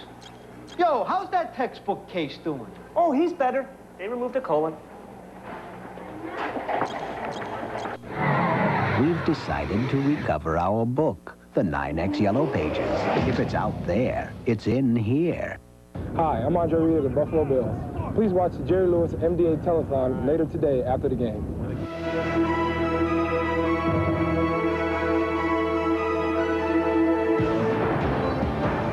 Welcome back to our NFL Live studio. Now, the most anticipated game of this opening weekend will take place at Giant Stadium in the New Jersey Meadowlands tomorrow night. A matchup of the defending Super Bowl champion Giants and the San Francisco 49ers, a rivalry that has developed into the most compelling in the NFL.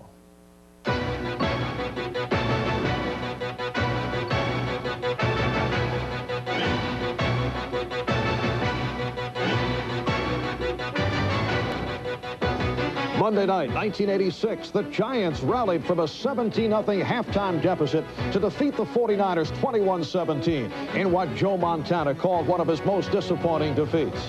Later that season, in the Meadowlands, the Giants destroyed the Niners 49-3 en route to a victory in Super Bowl 21. The game remembered for the brutal hit by Jim Burt delivered to Montana.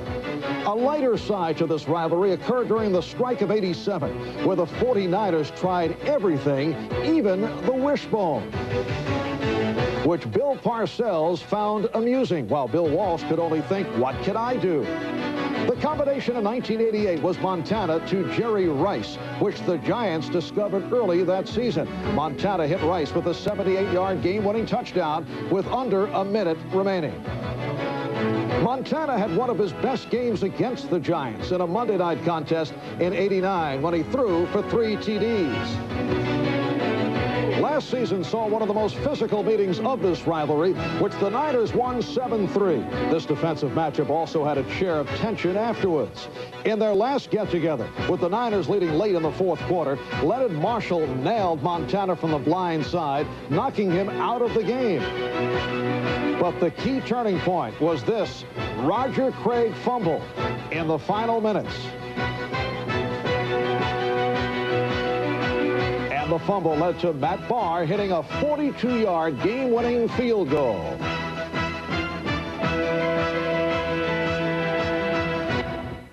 And from Buffalo, we are joined by the former head coach of the San Francisco 49ers, Bill Walsh. Now, Bill, for the first time in 10 years, Joe Montana will not be the starting quarterback for your old ball club. Steve Young will be there. How will the players respond to Steve Young as the #1 guy?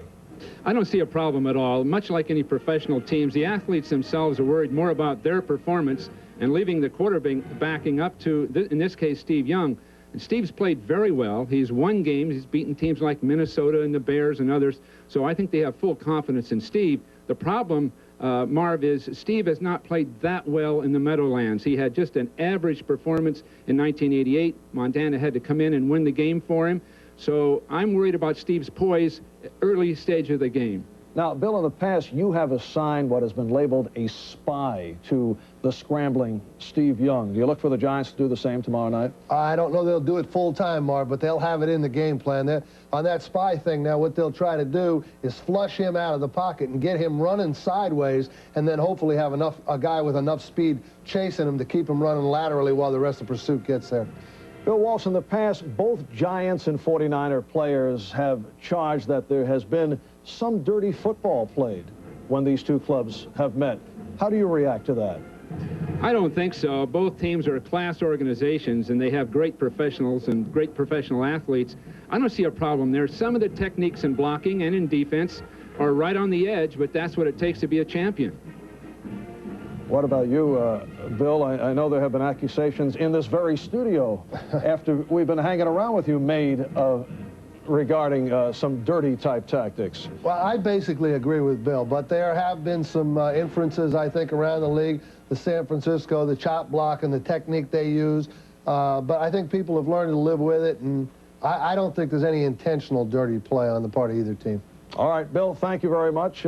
Marv, just 1 minute. I'm really proud of Bill Parcells, and none of those four-letter words, they would be tacky in a studio like that.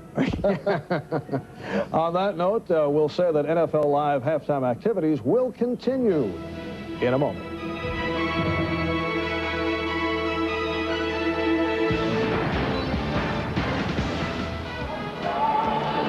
And we welcome you back to Rich Stadium in Buffalo on a beautiful football Sunday. Miami Dolphins leading the Buffalo Bills 14-7. A lot had to go right for Miami as they were outgained in the first half. As you look at the Coors Light statistics of the first half, passing yardage to the Bills 172-97, total yardage 244-177. One big turnover. That was a Kelly pass intercepted in the Miami end zone. The first touchdown of the game came off the creativity of Miami using the flea flicker pass that your 49ers. I could never make it work. We'd pitch it back too high or lose track of the receiver, but Don's team executed it beautifully. Don said he was thinking of something all the way into this morning, and I'm sure he came up with that. They'd practiced it a lot, but it came at just the right time. Good call on opening day, isn't it? And he'd been running the ball effectively. I think that's the key. And so that Buffalo defense jammed in there to stop that run. Then it's pitched back. Marino has just enough time, and now Marino looks left and then looks right. Looks like that's an alternative receiver to Clayton on the right. Now, once you get out of position, as Kirby Jackson was, because he was fooled early, he's trying to catch up with Clayton, and he gets there, but he loses track of the ball. And Mark Clayton, we talked with him yesterday. He was concerned that maybe his career was over. He had a serious neck injury, didn't know if this season would be part of his career. That was his 67th catch or 67th touchdown, and that gives him second all-time. He's only 7 behind Nat Moore for the Miami career record. And he had 2 big catches today, 65 yards. Well, between Clayton and Duper, they're going to have to make the plays. Edmonds is not with the team yet. He'll be there next week. And, of course, he's an excellent all-outlet receiver, a Pro Bowl player as a tight end, fine blocker, fine receiver. But today, they just have their 2 veterans on the outside. They're going to have to make plays in this second half. J.B. Brown also signed along with Farrell Edmonds this week, but Don Shula felt with so little practice time, better to leave them home and work out, so they're not with the club. We'll join them against Colts next week down in Miami. Don Shula and his Dolphins will get the ball first here in the second half. 14-7 lead, the touchdowns. Marino to Clayton on the flea flicker, 43 yards. And then Mark Higgs, who had a big first half running the football, the little tailback from Kentucky, over the top 3 yards to make it 14-0. And then Jim Kelly to his favorite target, Andre Reed, 54 yards. A fine run by Reed after the catch. And Reed had a sure 75-yard touchdown right through his fingertips in the open behind the Miami defense late in the first half, or we'd have a tie score. And, you know, Dick, another feature of this, Miami has held the ball reasonably well, consuming time, but also they've forced the Bills into poor field position, making them drive the length of the field to score. And in 2 occasions, something's finally gone wrong. You saw the success of the Bills covering kickoffs. You rarely get it out past the 20. Norwood very short. Ball's going to come down to Tony Page at the 25, and he returns at 4 yards to the 29. Dick, that was a job by Tony Page, because that's a danger zone. When that ball dropping in there, it's a free ball, and he had all that traffic. And this guy's really a leader, isn't he? He blocks, he catches. You could see him smiling. He knew he was in little trouble catching that thing. He's the former roommate of Bruce Smith at Virginia Tech. 2 pretty good players. They'd hoped to meet each other today, but Smith, with his injury, sideline, not in uniform. So Marino and Miami from the 29 as we open the second half. And it's Higgs picking his way for 2 or 3. Well, it looks like Buffalo just is geared up coming out of that tunnel at halftime. They know they haven't played physically like they should on defense. They just haven't played that physically, and they're going to have to take on the blockers more aggressively and stop them, because thus far they've been driven back and turned. Carlton Bailey started inside for Buffalo. You see number 50, Ray Bentley, from Central Michigan, now playing that run support position along with Shane Conlon. They've got their best run defenders on the field. Second down and 7 for Marino. A quickie is complete to Clayton. He breaks into the clear for a moment, and he's now to the Buffalo 31-yard line. Mark Clayton. Oh, boy, that was a beautiful shot between defenders, and Clayton's concentration to see that ball all the way in, because the receiver's always concerned. You see him get inside of Odoms, but now he's worried about where Kelso is and where Leonard Smith are, the safeties. And he does a beautiful job of splitting them and going right up the field. But typically that slant play, that receiver is concerned about those safeties meeting him as he catches the ball. Now, that's a veteran football player. Oh, and Jeff Wright, the valuable nose tackle of the Buffalo Bills, in agony down back where Marino threw that football. Wright, who said that he was going to try to use his quickness to beat the inexperienced center, Burt Widener, today. And he gets great penetration. Look at this. He loses track, caught falling over Ellenbach. Immediately grabbing that left knee. We have a timeout here in Buffalo, just a minute into the second half. The injured man, Jeff Wright.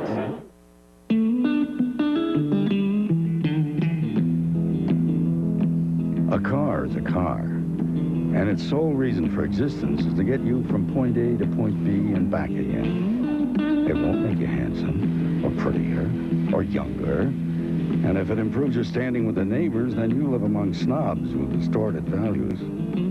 A car is steel, electronics, rubber, plastic, and glass. A machine. And in choosing one, the question should be, how long will it last? How well will it do the job? Could I get a comparable one for less? And do I like the way this machine feels and looks? And in the end, with an absence of marketing glamour about the automobile, may the best machine win.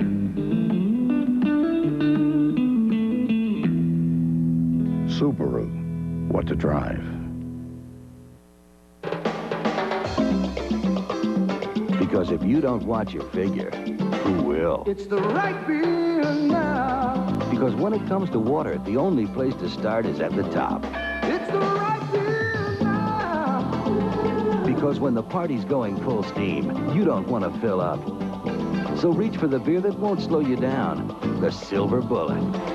Coors Light, it's the right beer now.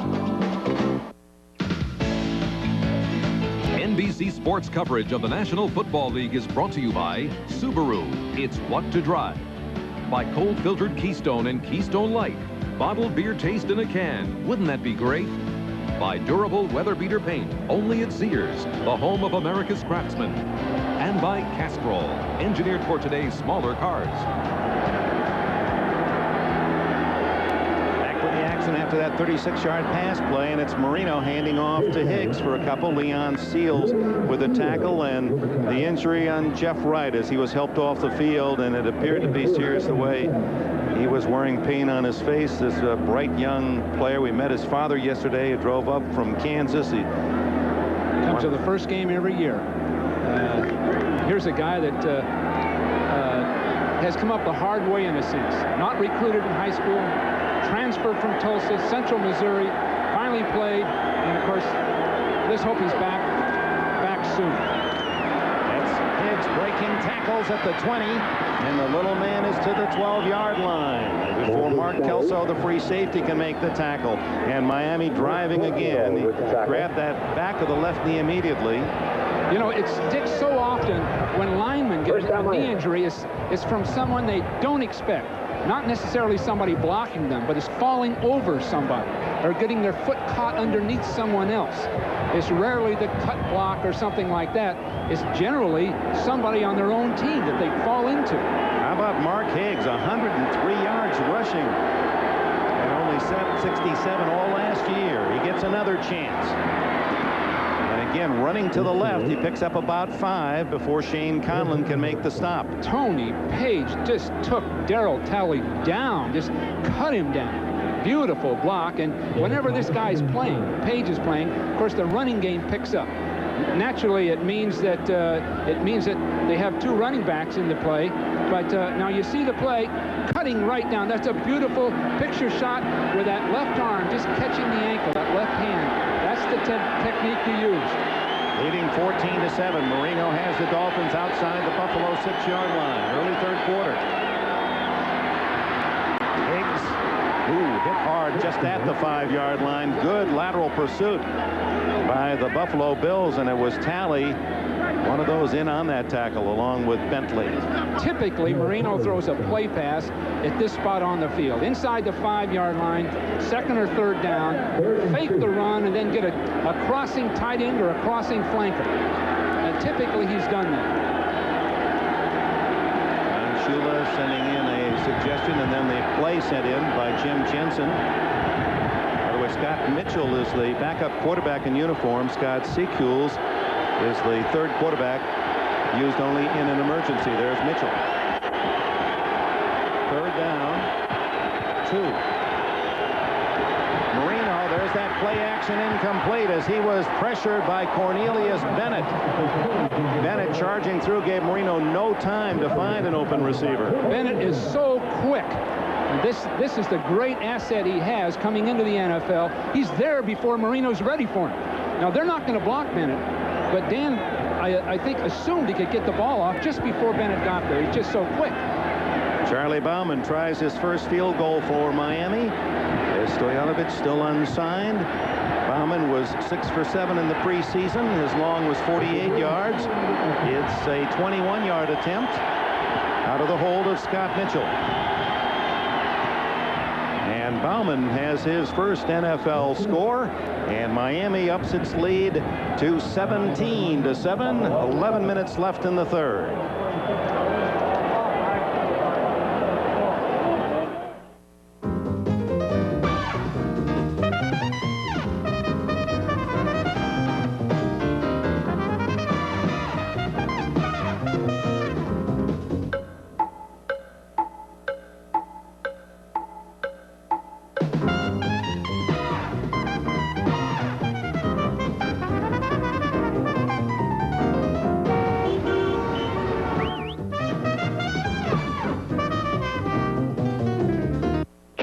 appreciation of the finer things, like these A&W root beer and cream soda floats that sets us apart from the common beast.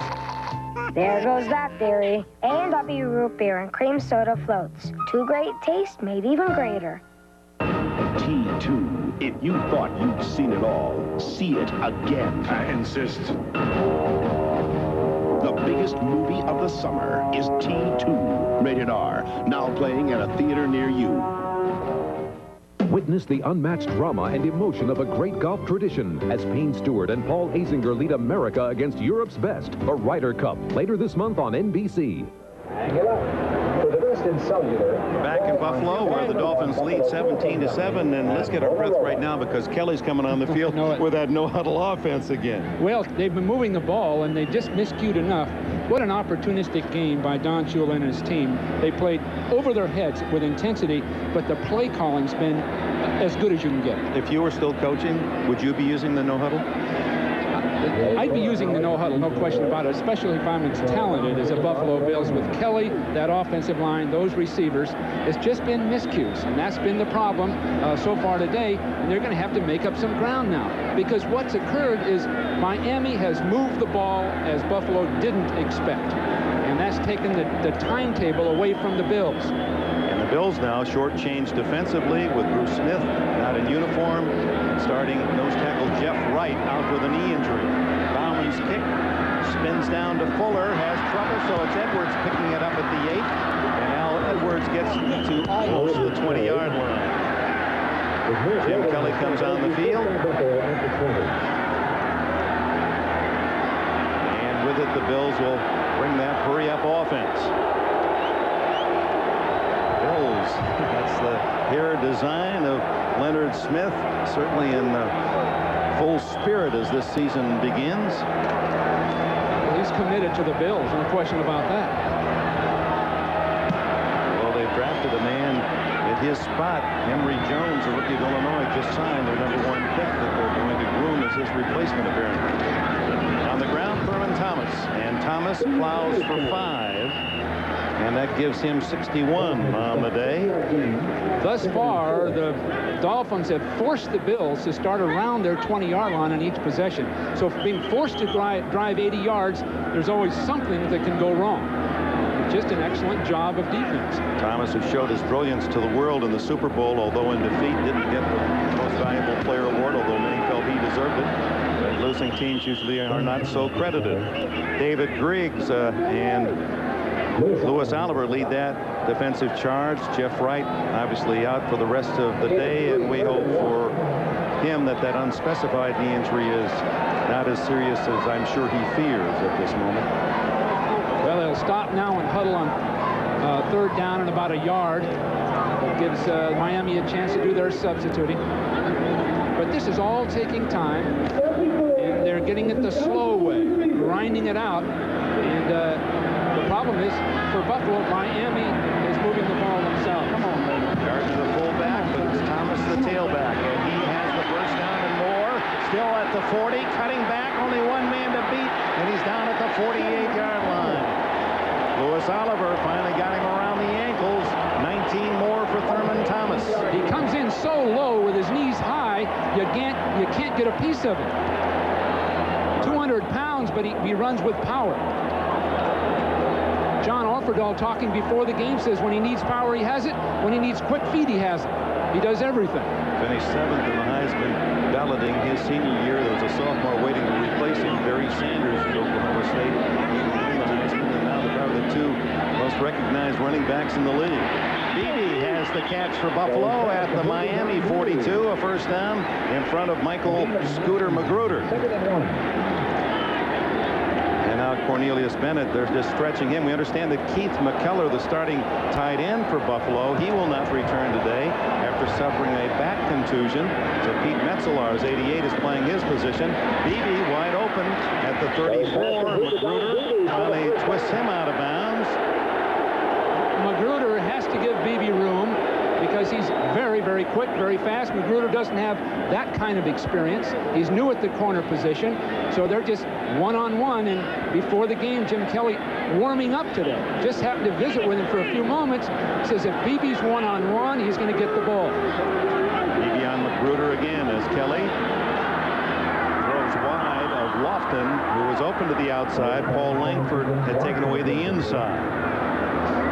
Well, this Buffalo team, if you look at the experience of their offensive line, Wolford 6 years, Richard 12 years, Hull 6, Davis 5, Ballard 4. They've got the maturity and the talent they need. They're just right, the right spot to go to the championship again. Out of the backfield, no one covered Thurman Thomas, and he has the first down at the 21. Good read by Kelly. Somebody blew a coverage. There wasn't anybody near it. 5 catches, 39 yards for Thomas, plus 84 yards rushing. He's having another big day as he goes for that yardage #1 in the NFL once again from scrimmage. First down, Kelly. Overshoots Thomas, and that'll give us a chance to talk about Thurman Thomas. You know, athletes aren't exactly renowned for giving back and getting back down into their pockets to return. And here's Thomas. He's only 25 years old, and he's committed himself to giving back to Oklahoma State a $125,000 scholarship. It's his thank you to education and to his university, and we applaud that kind of spirit. Kelly in trouble and just throws it away and found an open spot, and there's no flag down. As Kelly now, There's the ankle. As he was tackled, Kelly rolls up on the ankle. T.J. Turner, injured earlier from Miami, was the man who made the hit. And that seemed inevitable, didn't it? It did. He can't avoid, you see. He's limping before he's even hit. And now nothing really happens as he falls. The ankle was twisted more likely before the contact was made. And he's just on those very painful sprained ankle. And the pain's going to be there. There isn't any way to avoid it. My guess is he'll have to sit on the sideline for a while and then be back in the game. That's a painful injury. It's been a tough, tough day for Buffalo.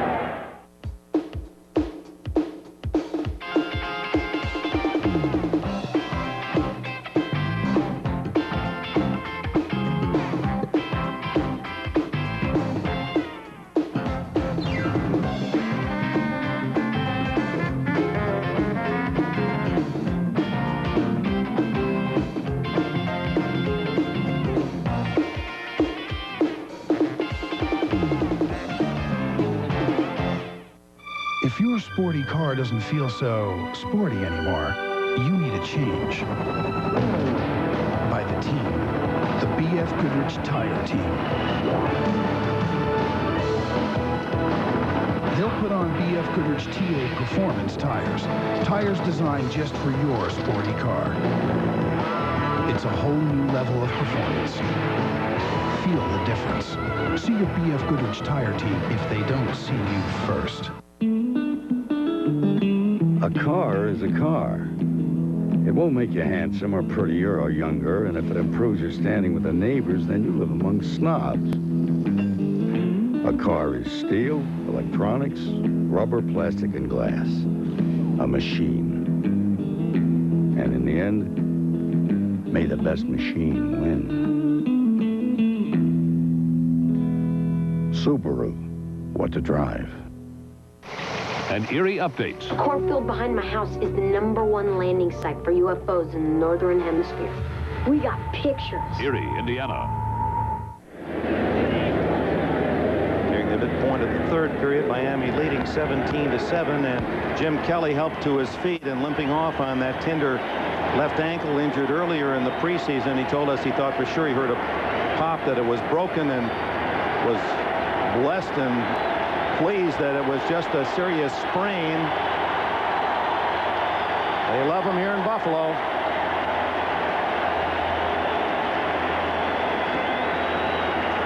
He's replaced by Frank Reich. Of course, Kelly injuring his knee at the end of last year, and Reich carried his team in the late season. Let's see how it happened. He just can't avoid left. You see he's limping there. I think he turned it before he fell. It looks as though he turned it before he fell. Because the tackle, he didn't land on it. No. It wasn't hit. Here's Reich. Reich's a good one.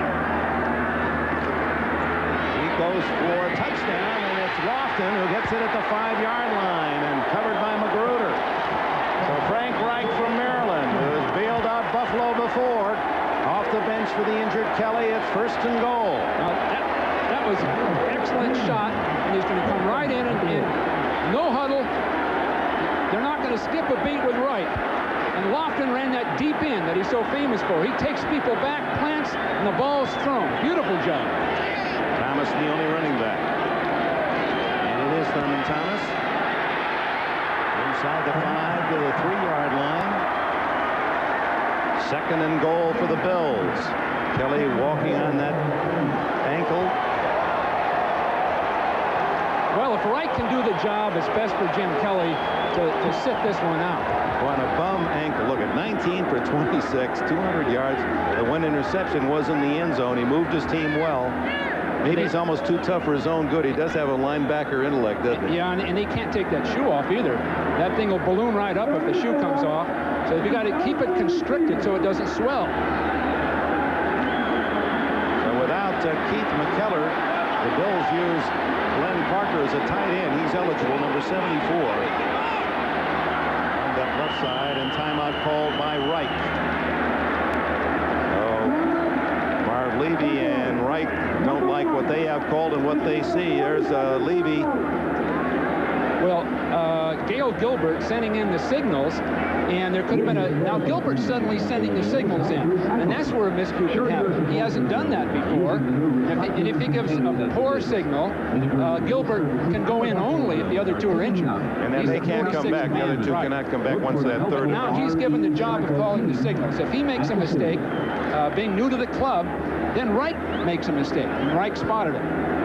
And in this case, if Kelly is up to it, they might even, with that bad ankle, ask Kelly to come back and serve in that role. I would think he will, once he walks it off. That's what he did when he was injured last year. Of course, he had the... In fact, that's what they did in the old days, Dick, when we played. Walk it off.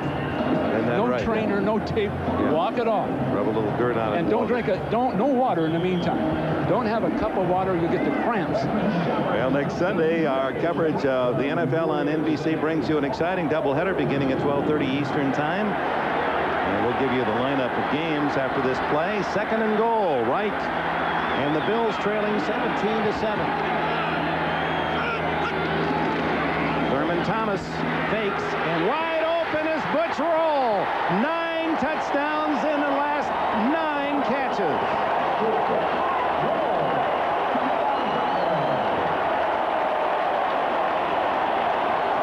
That's an amazing run for the former Michigan State player. He's had only now 13 catches in his career, 9 for touchdown, the last 9. I assume they're all right on that goal line. Thomas goes over the top, you see him? And he held people just long enough for Roll to release from the line of scrimmage, and nobody spotted it. Try for point by Norwood.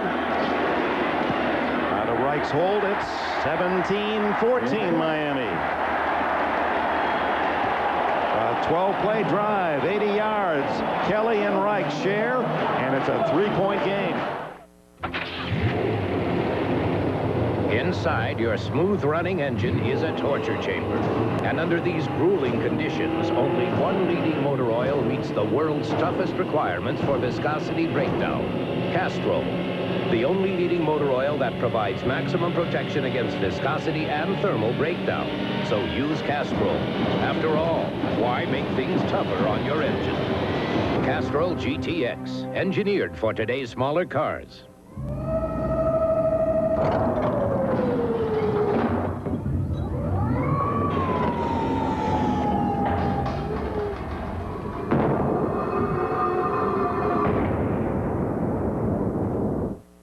Right now, every gallon of paint is on sale at Sears. Every interior, every exterior. Save 10 to 33% on Weather Beater, Easy Living, Dutch Boy, Olympic Stain, and more. But hurry, sale ends Labor Day at Sears. The Steelers battle the Bills. The Chargers take on the 49ers. An NBC football doubleheader next Sunday. So the Bills pull within 3, 17-14, 6:47 left in the third period. Let's look at Frank Reich as he delivered that touchdown pass to Roll. Ball's in the air. Theoretically, when you throw the ball, you can't get hit once it's been thrown, but I'm not sure referees are paying a lot of attention to that in this day and age. But that was good poise, and Reich, most teams now have a good backup, Dick. A guy like Reich can play, he could be a starter anywhere, and when he comes in the game, he's fully prepared. Norwood to kick into the wind. Very high and short to the rookie, Craver. He is smothered at the 23-yard line by Mark Pike. Word from the Buffalo bench is that Jim Kelly will not return today. Although, look at him. There he goes. He's got a ball in his hand. He'd play on both ankles were injured. He just, well, he was recruited by Joe Paterno at Penn State as a linebacker. Paterno told Marv Levy this summer, he said, tell Kelly, I still think he'd he'd be a better linebacker. Oh, he's tough and he's a great athlete. Apparently, a problem before the ball was kicked. There was a whistle, and they're going to re-kick it. And that'll give us the chance to look at the late scores. The Steelers at home looking for a win. Raiders having trouble at Houston, and Chicago has the Vikings by 1 in the third. Cincinnati trailing by 2 touchdowns at Denver. Elway with a couple of touchdowns and a run. Phoenix 21-14. Rams close ground there in the third. And it's New England leading Indianapolis in the Hoosier Dome 13-7. New England having that final outstanding game against the Giants in the preseason and perhaps building a little momentum off that. Well, it's so easy to be deceived by preseason games. Think of the Dolphins.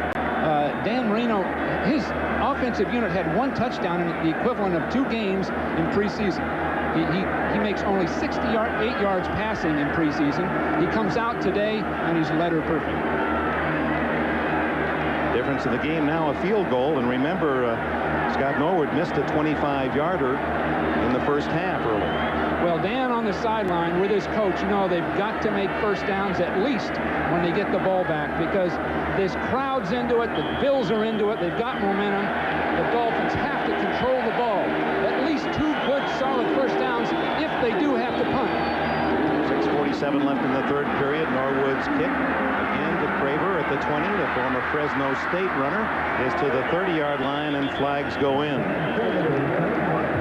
Craver, who has knee problems, and they weren't sure he'd be able to play today, was brilliant at Fresno State, scored a touchdown, at least 1 in every game. There's the block in the back, illegal use of the hands. Mark Park made the tackle again for Buffalo, and Dan Marino will start much closer to his own goalposts. Now let's look ahead at the doubleheader to next week. Pittsburgh will be here in Buffalo while the Colts go to Miami for the Dolphins opener. Cleveland, New England. Late games of the doubleheader.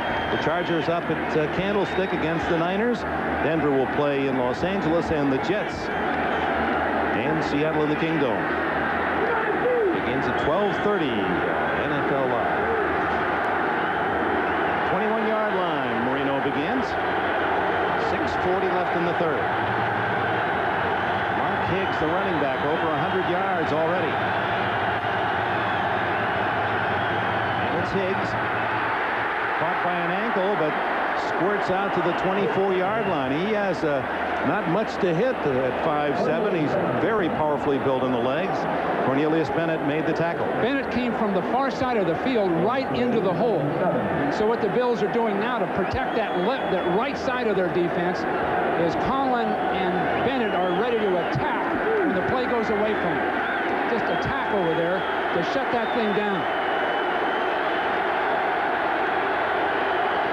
2nd and 5.5. Marino to Duper. Duper, some loose tackling by the Bills, gets another 5 out to the 43-yard line. A 17-yard play. First down, Miami. Talley made the tackle. Duper working on Nate Odoms, number 37. Odoms is an excellent coverage man, but he doesn't make very good plays on the ball. He's short and stocky, and he doesn't have the range to make a play. You see him attack, and he gives so much room to Duper on that play. So much room. He just doesn't make plays as the ball gets there. Lots of hand tackling, arm tackling. Ball out to the 42.5. scrambled and throws incomplete to Higgs. It would have been a gain of about a yard as Higgs was right on the sidelines anyway. And someone didn't run the pattern that Marino wanted. I think he wanted to go deep down the field. I think he wanted that, and he didn't get it. It was just totally covered, and nowhere to go with the ball, and then Marino, with his experience, just throws it away, basically. 96, Leon Seals was the man pressuring for Levy's Bills. That is Dr. Sack, as he was called at Jackson State, following the likes of Coy Bacon and Ben McGee, Verlin Biggs, Robert Brazil, Jackson State defenders to the NFL. And he does get a quick start off the blocks. Higgs does, and Seals makes the tackle again out at the 46 of Miami, where it'll be 3rd down and 7. Well, you can see this thing changing momentum-wise. That Bill defense is starting to control the line of scrimmage, stay with the blocker a little bit longer. There isn't anywhere to run. Early in the game, there were big splits in the defense, where if you dart through like Higgs with his quickness, you can make yards, but now they're not there. I think Dan's got to go to the pass. Shotgun with Jensen in, plus 4 wide receivers. Jensen in the slot right. Bills were offside. Free play for Marino. Incomplete to Jensen. But I believe the Dolphins will get 5 yards and another down. One of the blue jerseys in that front line, I believe it was Seals, lurching offside. You know, anytime you see Jensen in the game, he's caught 200-plus passes, 210, let's say, as a receiver. 121 have been for first downs. So when he's in there on 3rd down, you've got to lock on that guy. He's big, he's strong, he can catch the ball in traffic, but it's so evident. 96 defense. Still 3rd down. It's so evident, Jensen, so evident when he goes in. Now here's the movement just before the snap, right there. They want to get to Dan. And so Seals caught, 5-yard penalty, takes it to the Buffalo 49, where it's 3rd down and 2. Interesting call as Marino goes back under center, 3rd and 2, and gives to Higgs. Hit in the backfield. What a play by Leonard Smith, the safety.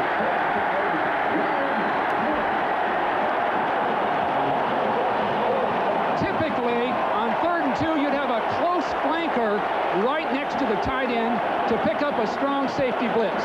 That time, Dan Marino ran a formation where that particular defense was not blockable.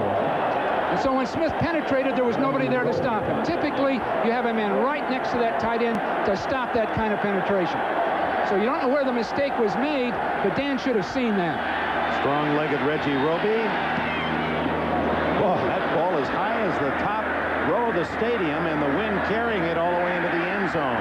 Roby not happy with it, but actually the wind carried it another 15 yards. Let's go back to the play by 46, Leonard Smith on the run. Now Leonard Smith is going to come from the top of the screen right here into the play. Typically, that man is in a tight position to block him. You see, no one's there, and there isn't any block made at all at to that spot, and so that cost a drive and conceivably a ball game, because now Buffalo's got the ball again with just a 3-point deficit. Jim Kelly is back in. They just told us, the Buffalo bench, that he wouldn't play anymore today. So Kelly got a little more power than that. And he gives to his man, Thurman Thomas, who rips off 11 yards on 1st down before Louis Oliver can make the tackle. I can't tell you, Dick, that Kelly should be in that ball game. I really can't. Wright can handle his offense. He did very nicely when he went in earlier. And Jim is limping. Now, one problem, one good hit, and he's in trouble again. Out of the shotgun. Ooh, almost intercepted as it was Vesti Jackson diving in front of Andre Reed. This is a case where Kelly is so strong a personality that he even overrides his coaches. My guess is that the coaches would prefer he not be in there, but he tells them he's going in and they don't stop him. 2nd down, draw to Thomas, and he has close to 5, and a flag goes down. Might be holding, at least thrown in that area. It is against the Bills. Thomas with 100 yards rushing today. And this, someone here in Buffalo, one of the writers said, one of the people around the world going to decide that he's not one of the best running backs, but just call him the best all-around back in the NFL. And Well, you could make a pretty good argument for You him. could. The versatility. Talking to the linebacker. 65 offense. Still second down. Right guard John Davis with the call. And meanwhile, the defense getting ready for their next turn on the field with 3:18 left in the third. And Miami leading 17-14. You see who they were talking to, Dick? Lodish. He plays on that spot where they've been running. On second and long. Down the middle. Ooh, almost intercepted Lofton, the intended receiver. And Jarvis Williams was looking at Lofton, not the ball. Might have had an interception. And that's two passes that have been, in a sense, forced by Kelly. I don't know if you need the heroics from the Buffalo at this point, from Jim Kelly. I'm not sure you need them.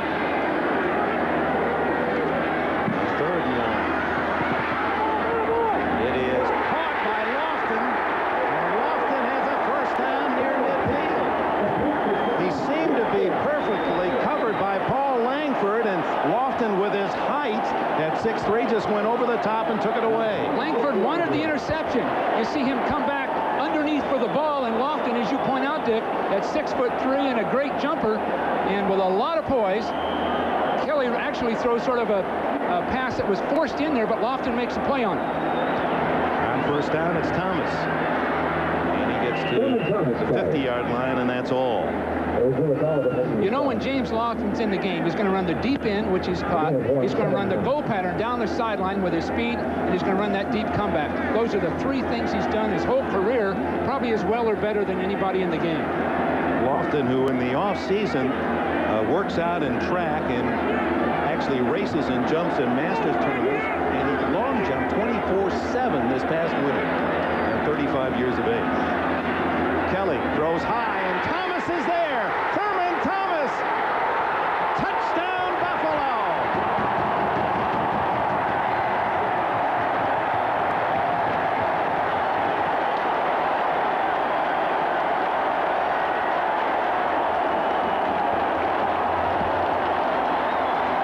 So it's taken nearly 3/4 by Buffalo on that 50-yard play. Finally is in the lead. Well, we spoke with Thomas yesterday at practice. He says they're putting me deep more often. I'm going to the corner. Well, they waited till just the right moment. He just didn't get the coverage on him. And down the field. And what great receiving skills. He just ran right to the ball. You cease to be amazed about Jim Kelly coming back in and doing these things. You really do. You think he's down and out, and he brings them back. You just hope that he'll be able to come back week after week. If that courageous attitude might be denying him opportunity. Well, Don Shula's team had led 14-0, and now apparently has sacrificed the lead as, for some reason, they're reviewing whether or not Thomas made it, I guess, to the end zone. Good pass protection. Thomas running into the corner and not getting the coverage that he should get. Now, he had Jarvis Williams trying to cover him as a safety man. Jarvis must have been up in tight, and there had to be a blitz on the play, Dick, because Williams just isn't anywhere near him. He touches it right there. The play stands. Touchdown. Oh, it looks like his foot hit the line, but so be it. Well, there's Don Wedge. The man was injured. The official injured earlier. He had his eyes right on it. It was close, but obviously he was on the spot, didn't step out of bounds. Thomas has had another all-pro day as he's opened with 101 yards rushing and 86 more receiving. Norwood adds the extra point. Buffalo 21, Miami 17. Jim Kelly with 2 touchdown throws. That one for 50 yards. Earlier, Andre Reed for 54 yards. We can get a good look at it. Thomas is going to go to the corner from here, and his receiver is going to come up underneath, and you're going to get coverage from a safety man right here trying to stop the play. There he breaks into the corner, and Williams just isn't prepared to cover him. He hasn't seen him run that pattern before. He's looking for a short pattern, and Thomas now shows the kind of speed he can even run away from a defensive back. And as Kelly threw the ball, that ankle felt a lot better. Look at that. Well, there's no question question about his wondrous heart and what that does for teammates when a quarterback plays that tough. Well, the Buffalo Bills in trouble in the first half. 14-0 down, have come back to lead 21-17. And they've been led by Mr. Jim Kelly. As you look at the other scores, late scores. That Denver team, Dan Reeves has brought that team back. Cincinnati, one of the favorites in their division. People expecting Denver to have a dismal year, they scored 35 points. Well, this great rivalry, of course, they hate Miami and Buffalo because the old-timers remember the 70s when Miami won all 20 games in the 70s. But now it's Buffalo's turn, and they have beaten Miami 5 straight times here in Buffalo. Harvard's kick to Aaron Craver. He is hit hard at the 22-yard line. So from Buffalo for an update, let's go to New York and Marv Albert. All right, Dick, in Denver, the Broncos, as you mentioned, have extended their lead. Boomer Esiason picked off for the 3rd time. Tyrone Braxton taking it 52 yards for the touchdown. Broncos now lead the Bengals 35-14 in the 3rd. Back to Dick and Bill. By the way, Marv, Paul McGuire, your partner, is going to send you a get-well card. He knows that you're suffering without it. He hasn't lost his spirit since he knew. No, it's not going to happen, Dick. They can't stay with that kind of thing. They're going to have to start throwing the ball every down because they know that when Buffalo gets it, they're going to move it from now on. Miami's got to throw. And Buffalo has zeroed in on those running plays. In particular, Bennett. Just watching Higgs. Yeah, he's coming from that far side. Nobody's blocking Bennett. Coming from over the tight end right back into the play. 1.5 minutes remaining in the 3rd. 21-17 Buffalo. Marino dumps it off. And Henry makes his first NFL catch. Charles Henry, a free agent from Miami of Florida. Dan was hit and hit hard. One of the few times you see the guy really take a shot. He looked right at the man who should have been blocking him. Got He's about in 7 pretty good yards. shape here. He holds the ball. Look at that. Move by Bennett. Bennett went right by him. He was going so fast. Phil Hansen, the man making the hit, the rookie. But that was all Bennett. Dan had to move away from Bennett, and there was Hansen standing there. Good speed by Hansen, but there's Bennett right by him. 3rd and 3.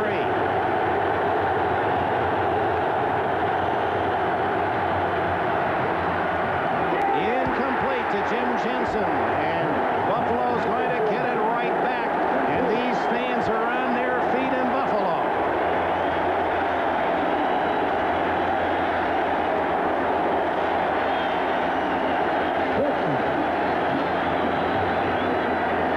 Reggie Roby comes in to punt for Miami. Well, he's got much more carpet to kick with now. He can really unload one, and with that powerful right leg of his, he's going to try to zoom one as deep as he can. Edwards back at the 25. Wind at the back of Roby. And he doesn't hit a good one. It's wobbly to the right. And touched by a Dolphin. And finally down. It'll be spotted for Buffalo around the 28-yard line. Reggie Roby had 2 great punts into the end zone that probably traveled 70 yards. Now he's got a chance for that 70-yarder, and he's about a 40-yarder. Reminder, our college football coverage begins next Saturday at Notre Dame, Indiana, as the Indiana Hoosiers meet the Irish in the opener for both clubs, 1 o'clock Eastern time. Notre Dame football, Gail Gardner, Ahmad Rashad will give you all the color of the pageantry plus all the scores of other games, and then Bill and I and John Dockery will be on the sidelines with the coverage. Kelly still at the controls to Thomas. And Thurman Thomas, whose goal is to get 1,000 yards rushing, 1,000 yards pass receiving, become the 2nd man in NFL history to do so, certainly is off to a good start. It looks as if he's going to hit the century in both departments today. He's already over 100 rushing, and he's right at 100. He's at 93 receiving. The end of be back after these messages from your local station. Katie Couric's coming back. Katie, he's back again, Katie. The Today Show. Michael, Katie. September 9th. Katie, he's back. It's your Chrysler Plymouth dealer's big year-end clearance. And you want a great deal, right? Yeah! They're cutting prices, slashing profits, cash rebates up to $1,500. Incredible deals on Plymouth Acclaim. Great savings on Laser. Everything's priced to move. Check out Sundance America and Grand Voyager with over $2,000 in savings. Hurry in and take advantage of year-end clearance deals. Rediscover all the great American values at your Chrysler Plymouth dealer. Yeah! It's neighborhoods like this that make our community such a great place to live. People here work hard to take care of their homes. At M&T Bank, we can make that hard work pay off. Our home equity line of credit can help you take advantage of the equity you've built up over the years. For great homes, there's no place like our community. And for home equity lines of credit, there's no place like M&T Bank.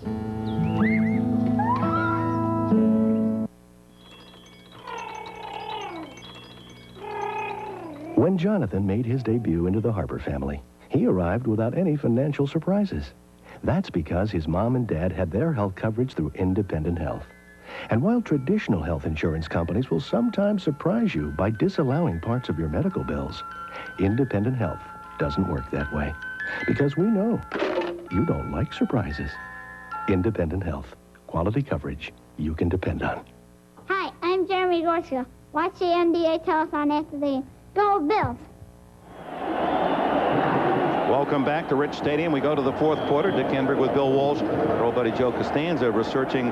This is not a good note for opposing teams to Buffalo. They're the best team in the league last year, scoring in the fourth quarter. 160. Philadelphia, Washington, fairly distant. Miami in the middle of the pack. It's a 10-point average per fourth quarter last year. So you better be ahead going to the fourth when you're playing the Bills. Flag down. Thomas makes it to the 40, and it's holding against the Bills. Well, that's a good call in a sense for Miami, because Miami's defensive line looks fatigued at this point. David Griggs tried to cover Thomas a moment ago and couldn't stay near him. They're tiring out there, and so these kind of penalties sort of keep Miami alive. Holding, 75 offense. Still second down. The house. Ballard, 340 pounds, got his grips on someone. And he is good. This is one of the great offensive linemen in the league, and people, they've got Wolford, Richer, and all kind of other people. Hull, but Ballard, 340 pounds, very, very quick. Kelly with another flag down, and Lofton loses it as Langford got there just in time. The ball hanging a bit, and that allowed Langford to cover what seemed to be a wide-open receiver. Lofton can finally get his man turned. There he's turned. Now he makes the break. Now that's a pretty good recovery. And the penalty appears this time to be against Miami. Illegal hands to the face. 96, defense. First down. Alfred Oglesby. And you could feel the wince of Don Shula. Miami consistently through Shula's career the lowest penalized team in the NFL. He coaches not to commit fouls. Kelly knocked away by Bestie Jackson as he was in front of Andre Reed. Good coverage by Jackson. That was close to a big play for Miami. Very close. Now those are out breaks, and Kelly's taking a chance with him. Jackson's going to go straight up the field and then break to the outside. And the coverage is just too tight to throw a ball in there.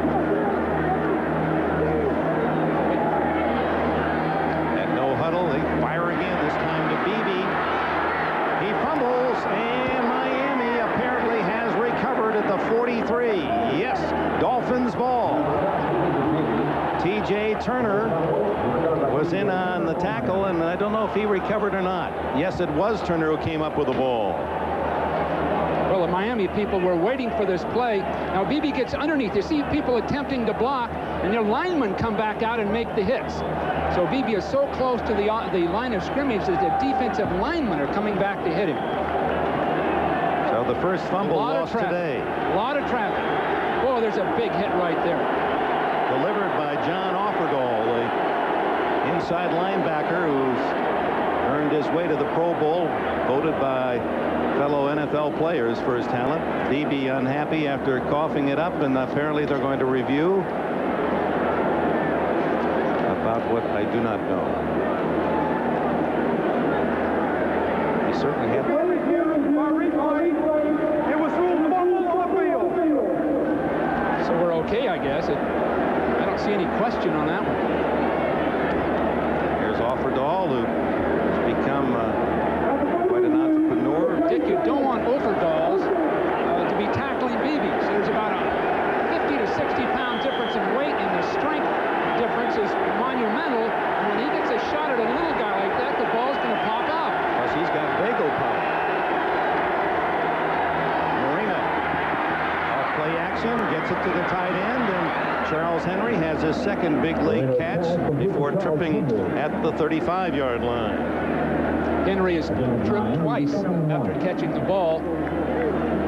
He's 6'4" and 230. The Raiders took him as a free agent in '88. Was on the Dallas developmental squad in '89. When he gets the ball like that, he just got to run full speed straight up the field, not get cute. Second and a long one. And Higgs again, not getting that big hole he was enjoying in the first half, and instead of the 6- and 7-yard gains, now they're 2- and 3-yarders. That might be enough for a first down. Depends on the spot. They've got to pick and choose carefully. It is a first down. Buffalo leading 21 to 17, 21-17. With 13 and a half minutes left in the fourth period, the ball at the Bills' 33-yard line.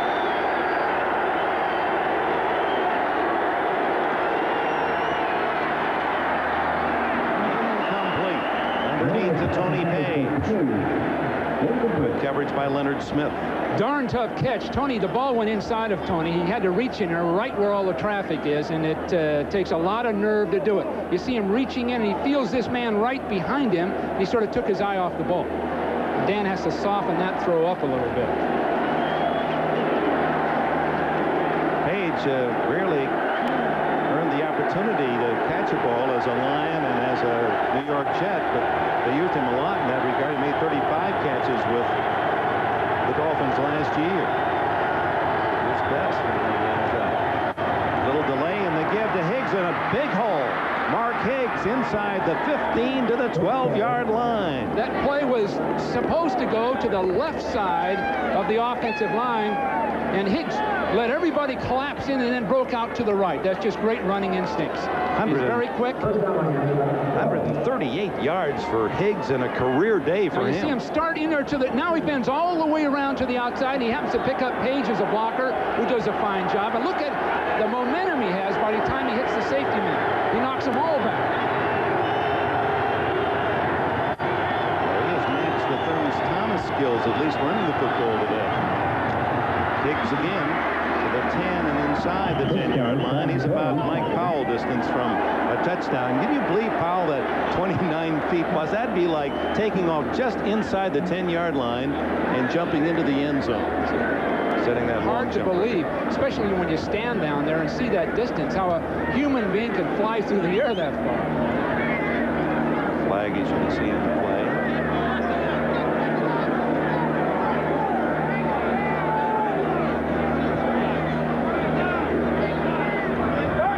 Personal foul, unnecessary roughness, 46 defense. First down. Leonard Smith, the strong safety, a little too much emphasis on the strong. And it's marked down inside the 5-yard line. First and goal, Miami, as they endeavor to regain the lead, 21-17. Fourth quarter as the shadows start to grow on a perfect football Sunday. Temperature was around 90 and 90% humidity on Friday, and today it's down into the 60s, no humidity.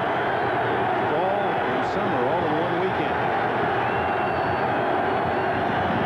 Higgs tries that left side, and there's nothing there. Leon Seals, 96, blocks the hole. Now, I'm sure Buffalo realizes that this is where Dan Marino throws the play pass. He did it the last time they were down. couldn't get it done. You know he's going to try something here with a run fake and then throwing the ball late. Last time Bennett got to it because he was unblocked. Let's see the kind of thing they do to get it done here.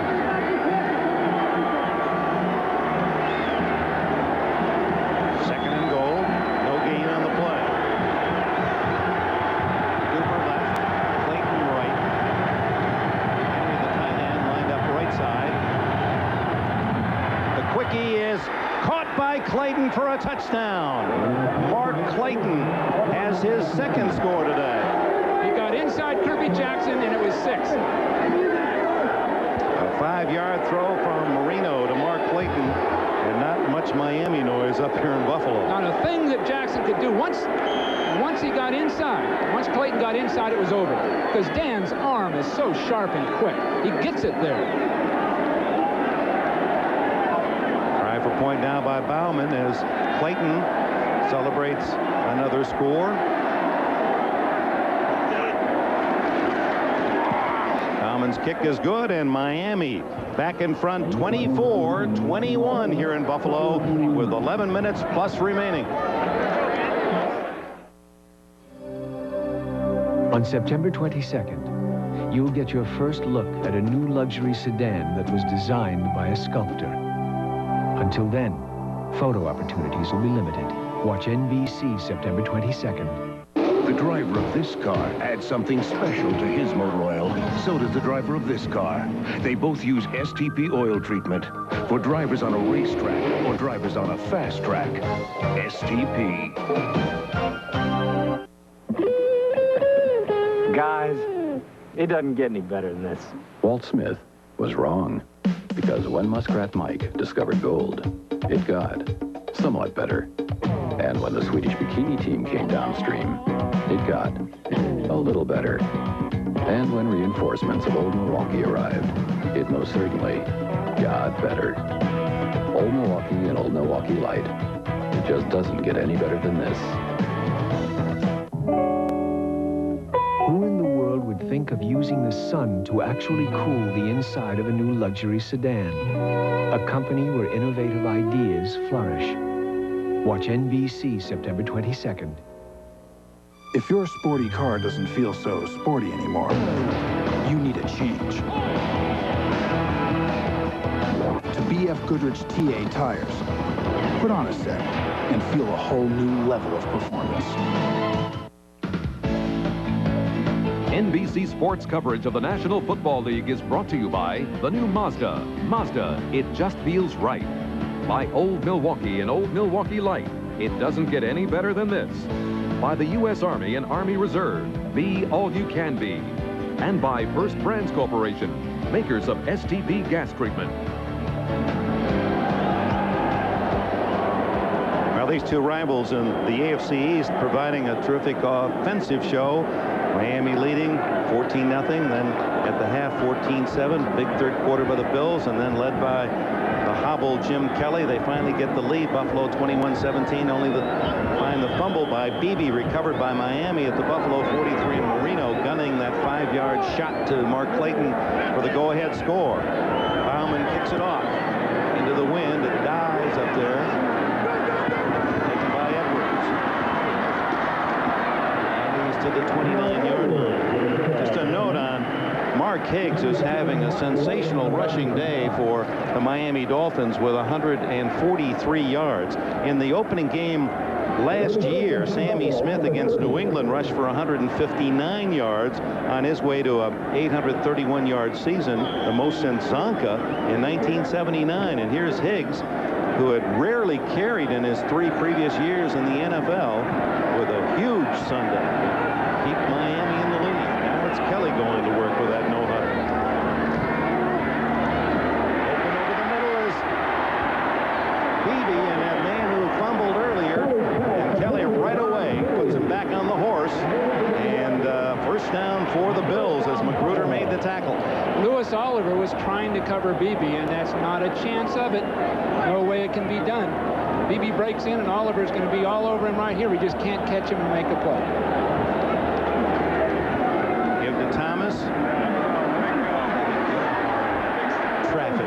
It seemed like Miami had him pinned in. He just kind of hides in behind all that big muscle and then drives for about 8 yards.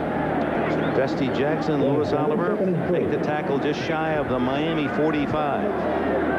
Lofton left with Reed slotted. Beebe to the right. Kelly with Brandon Thomas out of bounds just shy of the 35-yard line. First down, Buffalo. John Oferdal trying to stay with Thomas. It can't be done. And this is the no huddle. Miami has not been able to get their people on the field, and they're caught with Oferdal trying to cover probably the best pass receiving back in the league. Tough day for the officials as another zebra goes down. Whoa. And Thomas now over 100 yards receiving and rushing. Kenneth Davis gets his first call today, and the flag goes down as there was an unintentional face mask by Oferdal. Kenneth Davis from TCU, rushed for over 300 yards last year, gets his first call. You know, I'm sure Dan Marino on the other side just knows for sure he's going to have to bring his team back at least once more. Another 5 yards. Oferdal, in trying to drag the ball carrier down, gets a piece of the mask. Right at the end of the play. I understand it was Don Wedge again was the official to get knocked down. That would make another knockdown. You know, isn't it 3 knockdowns and then there's an automatic decision made here? boy, you better get a regular job, Don. Breathing a little. Ooh, look at that. So Kelly and the Bills to the 25. All day to throw. He finds Reed, and he's tackled at the 1-yard line. Paul Langford, a saving tackle, but with that much time, Kelly had all day for Reed to break open. Well, they've just been taking teams apart with crossing patterns from one side of the field to the other. Reed starts on his right, works well up the field, then works between linebackers, and there's a big hole. Now, the reason that both Marino and Kelly in this case get it done is their arms are so quick and strong, they can get that ball in there. A lot of quarterbacks couldn't do that. Inside the 1-yard line, Vernon Thomas deserves a chance at one, but it's Gardner, Carwell Gardner, the fullback, with a score.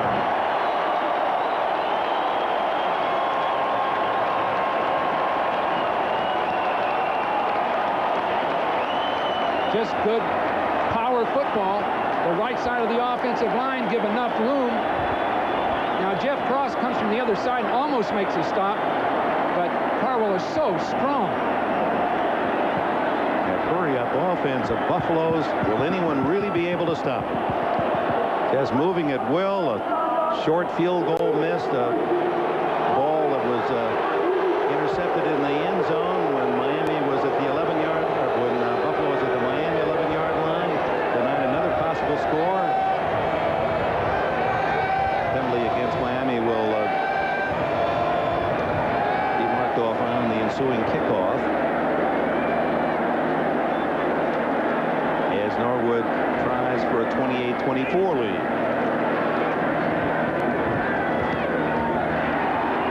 Didn't take Buffalo long to regain the lead. 9:08 remaining in the fourth quarter at Rich Stadium, Buffalo. Bills 28, Dolphins 24. Guys, doesn't get any better than this. Bob Pullum was wrong, because when a crate of lobsters fell from the sky, it got somewhat better. And when the Swedish bikini team dropped by, it got a little better. And when an old Milwaukee truck showed up, it most certainly got better. Old Milwaukee and Old Milwaukee Light. It just doesn't get any better than this. On September 22nd, an unusual kind of car company will bring back the glamour of the automobile. Until then, we can only entice you. Watch NBC September 22nd. Most of my friends don't know what they're going to do after graduation, but I've already locked in guaranteed skill training in the Army. Qualify now and you can reserve even the Army's most sought-after technical training up to 12 months in advance through the Army's delayed entry program. Sure, being a soldier won't be easy, but then nothing worth having ever is.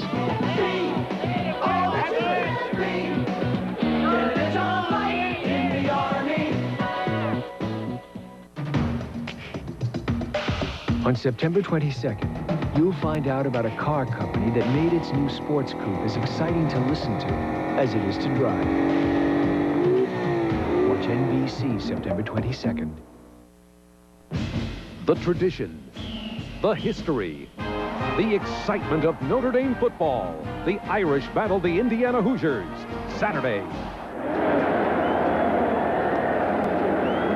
Back in Buffalo, Dick Enberg with Bill Walsh. Still 9 minutes left because it took Buffalo only 2 minutes and a second to go 70 yards on 6 plays. Gardner with a score and a 28-24 lead. Well, the good news, Dick, is the score. No question. Well executed. A number of people making big plays. The bad news, only 2 minutes to do it. Now, Miami still has another shot. It comes down to Aaron Craver. And the rookie run out of bounds at about the 28-yard line. Let's get an NFL update report to New York and Marv Albert. All right, Dick, moments ago in Houston on a Raider kickoff return, watch Sam Grady cough it up. Mike Dumas on the recovery, and he is able to take it 19 yards for the touchdown. Houston walloping the Raiders 37-10 in the fourth. Back to Dick and Bill. So the Raiders, who were humiliated 51-3 in the final game of last season, the AFC Championship, getting bumped around by Houston in the opener today. A quickie by Marino to the sidelines.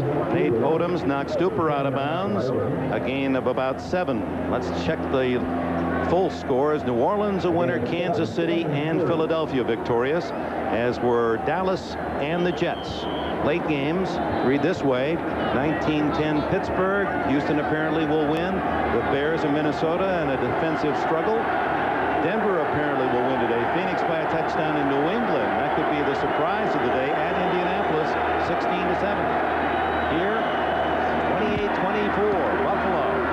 And it's Miami going to the run, and Mark Higgs looking for first down yardage. As Jim Kelly report from the Buffalo side of the field said that Kelly, after re-injuring that ankle, would not return, and after one series that saw Frank Reich, his backup, lead Buffalo into the end zone to score. Kelly right back and gets Buffalo the lead. There is Jeff Wright. His left ankle or knee, his knee well bandaged after he was taken out. Keith McCullough, the starting tight end, he has not returned to the Bills today. It's a first down, Miami. Marino, that was deflected as he tried to get it to Higgs. One of the defensive linemen got a piece of it.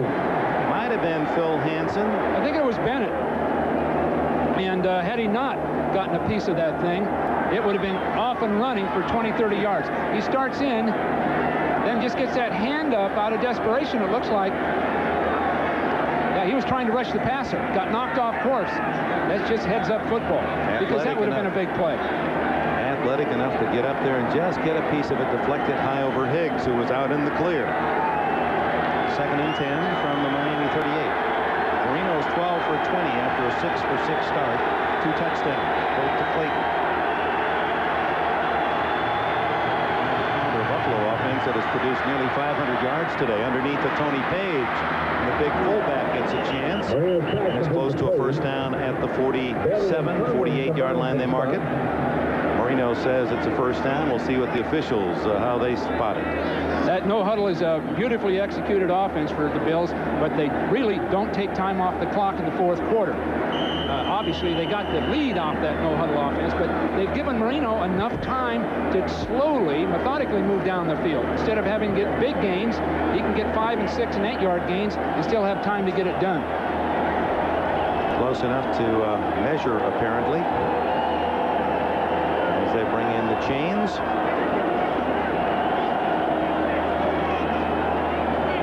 Well, you thought Marino would have to throw the ball around 50 times for Miami to win today. He's put it up 21 times, 13 completed, and he's just shy of a first down by that much. But for Buffalo, without Bruce Smith and the second half losing Jeff Wright, the defense against the run, and of course Marv Levy, this year that was his #1 concern. We've got to be better against the run, and today that has not been the case, except here in the second half. They've tightened it up a bit. Well, it's a state of mind for the Bills now. They're champions, AFC champions, so every player is performing like a champion. They're right up to their full potential. 3rd and inches.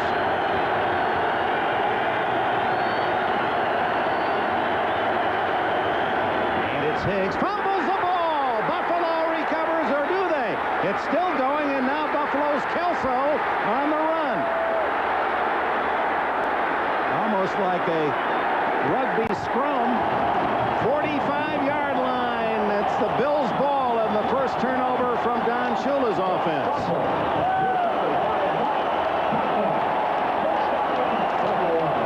Well, they had Higgs stopped. Aside from the fumble, they had him stopped. It's good defensive line play. Look at that shot from underneath.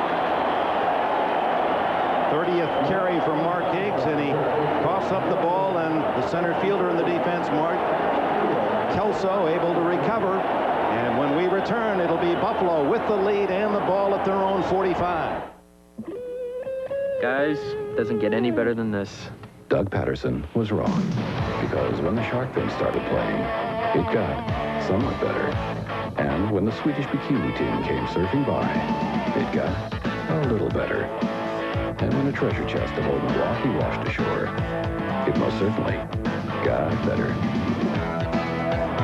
Old Milwaukee and Old Milwaukee Light. It just doesn't get any better than this.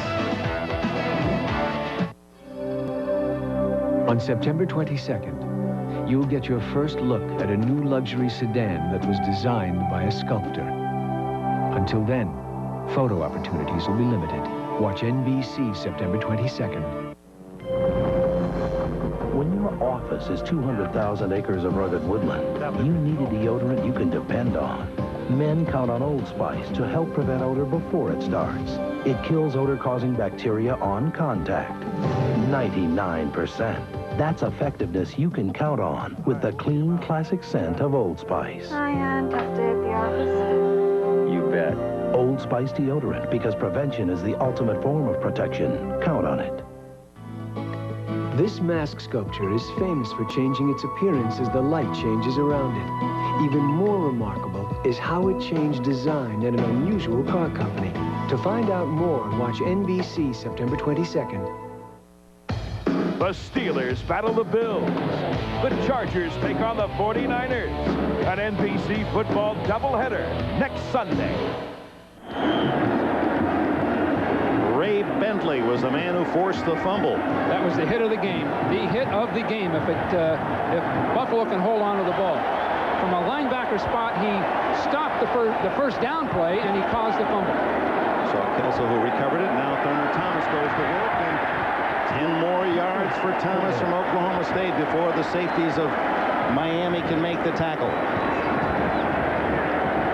Big day again for Thurman Thomas. Over 100 in rushing, 120 yards, over 100 in receiving, 103 yards. What an asset he is. You know, the stamina is there. He plays just as intensely, and he's fresh in the fourth quarter. So he's always there to make a play. Thomas again. Even when it appears you have him under control, he gets 4 or 5. Now Dickey stayed in bounds there. His instincts were good, and I'm sure the coaches have reminded him. He wanted to keep that clock going. He collapsed just before he got out of bounds. Kept that clock going. Still got 5 yards.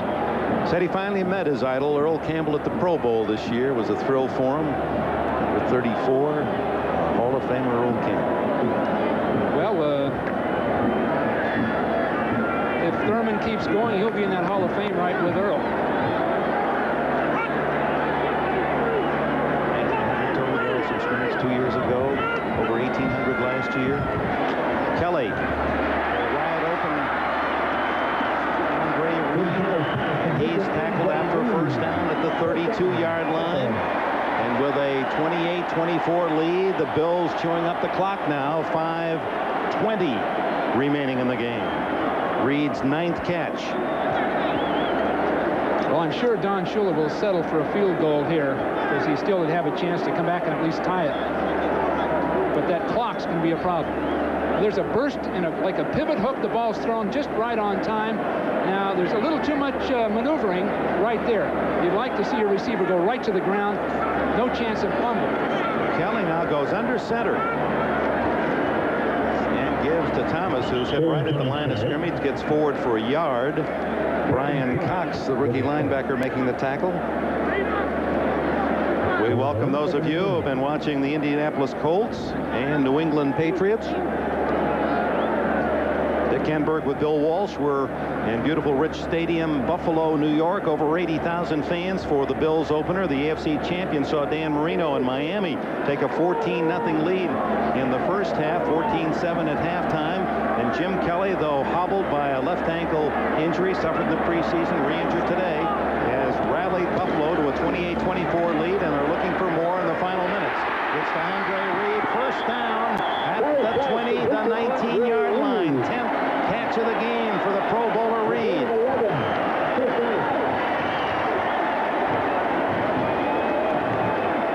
.141 yards for Reed, and he just missed 75. Wide open. Would have been a touchdown the first half. Couldn't catch it. Well, they're willing to throw the ball in this situation. You'd wonder why, but everything's working. You can't quarrel with the result.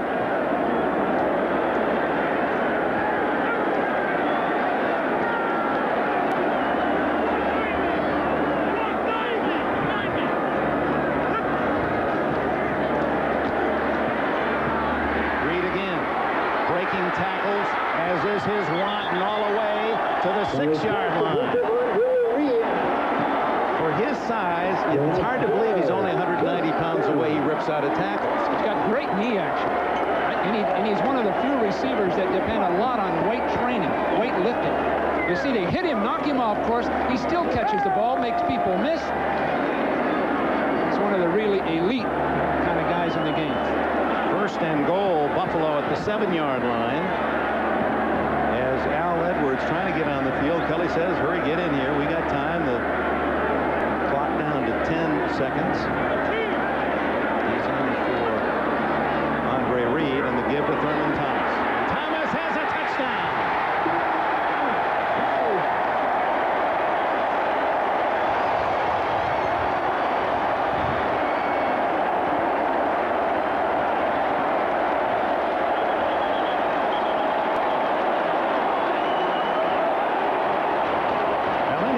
This opener today would have to concur with the experts who say Buffalo's the team to beat in the AFC, as they have so much power offensively. Thurman Thomas, who can catch it and run it. Andre Reed, a great receiver, along with Lofton. A tight end, McKellar, although injured today. And the offensive line, Dick, John Davis pulled from the right to the left, and a beautiful trap block by the right guard. So the offensive line is at least comparable to the rest of the team, if not the strength of the ball club. Don Shula, what can I do to stop this machine? And it'll be the challenge facing all the coaches on the Buffalo schedule this year. Try for point by Norwood. And it's 35-24. And that's with Reed missing a wide-open catch, 75 yards for a touchdown. Another drive that led to a Miami interception in their own end zone. And Norwood missing a short 25-yard field goal, and Buffalo still has 35. Well, let's take a look at the touchdown. To me, it was a beautifully executed play, and when everybody doing their job. Now, you're going to see number 65 pull, trap, and then Howard Ballard right behind him, number 75, makes a fine block on Oliver, and of course, Thomas just breaks the rest of the tackles. Now, those are two active football players, John Davis, Howard Ballard, and at the point of attack, Richard and Wolford pushing their people back. Nice job. Now, that's well-timed, well-run, especially late in the game when people are a little fatigued. They're not as sharp. This team, Ted Roger Brody, saw him excited. The execution is there. Andre Reed, who set up the score with his catches. Thurman Thomas with an all-pro day. to start 91, 134 yards rushing and a touchdown, 8 catches, 103 yards receiving and another touchdown, as he has 237 yards of offense for Buffalo today. What a player at 25 years of age, Thurman Thomas. And he'll be that 1,000 guy before it's over. I'm sure he'll be there. 1,000 rushing, 1,000 receiving, much like Roger Craig of the 49ers. Can do everything. And if you ask him to block, he'll block. And led by Jim Kelly. 552 yards. That is offense. It'll be interesting to watch during the course of the year what teams can stop this no-huddle, quick offense led by Kelly in Buffalo. Well, one thing for sure, you have to move the ball if you play the Bills. Here's Randall Hill, the top draft pick of Miami for the Dolphins. He played with the Hurricanes, and he's to the 40-yard line, and he has speed. Mark Clayton said, I asked him how fast is Hill. He said he can run away from his own shadow. Norwood made the tackle. He's 4.29. Now, I've never seen one of those 4.29s as a coach, but they say 4. That is flying. So Hill gets his baptism and a good return to the 40-yard line against a team very proud of the fact they've been best in the NFL for 4 straight years in kickoff coverage. Marino has 3 minutes and 44 seconds, and they're down by 11 points. You know, Miami has not looked bad. They've got to be looking to a great season, much like last year. Especially considering all the holdouts and injuries. They came into this game so shortchanged. In the air, up for grabs, and Clayton gets the deflection and a first down at the Buffalo 44-yard line. Mark Clayton, who used to claim he could jump the full length of a ping pong table, he said, I'm sold now. I can't even jump over a paddle. Well, I'll tell you, and going for that ball up in the air, you know, a lot of other people are after it just like you. Back to live action, and Marino under pressure tries to hit Jensen, incomplete. Good coverage by Clifford Hicks, former Ram draft pick from Oregon.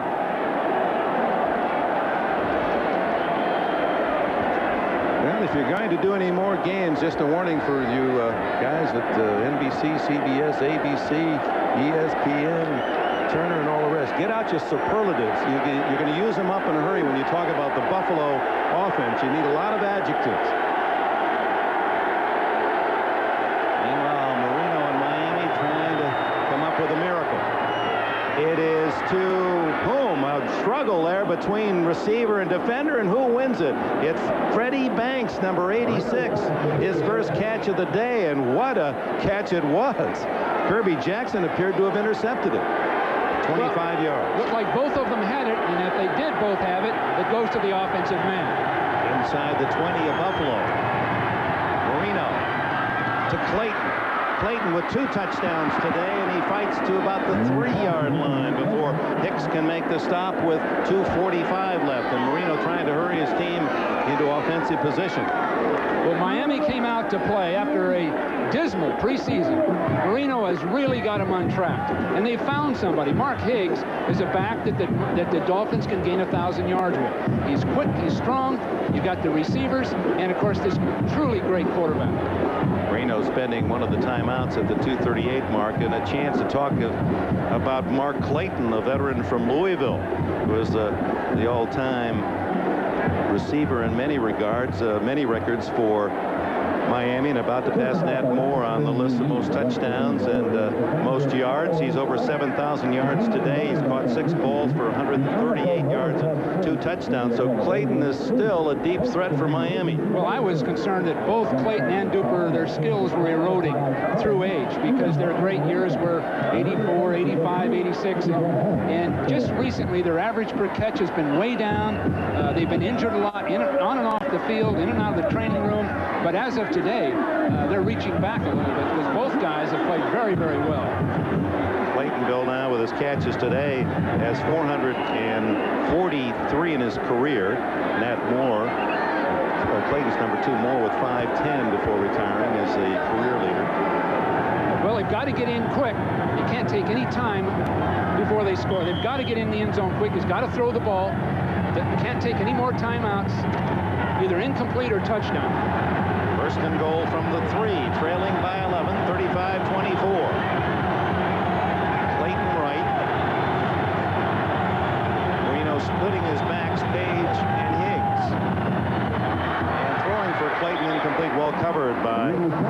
27, Kirby Jackson. Incomplete in the end zone. And that was a play designed to take advantage of Clayton's great leaping ability, trying to throw it high and let Clayton leap up over that defender, as we've seen him. Yeah, and the other factor, Dick, Clayton had got underneath for a slant earlier in the game and got a big play. So now he fakes like the slant, releases outside, but Jackson didn't respond. He just worked right to the outside with him. But they've got to get in now, throwing the ball. Tighter formation in the backfield. Over the middle, incomplete. Looking for Duper, who was open. But Marino's throw appeared to be deflected at the line of scrimmage. And incomplete. 3rd and goal from 3. Oh, 3rd and goal. Now, the only run they may attempt would be 4th down, where they'd either get it or not get it, and basically the game would be over. But on 3rd down, you have to assume they're going to throw the ball again.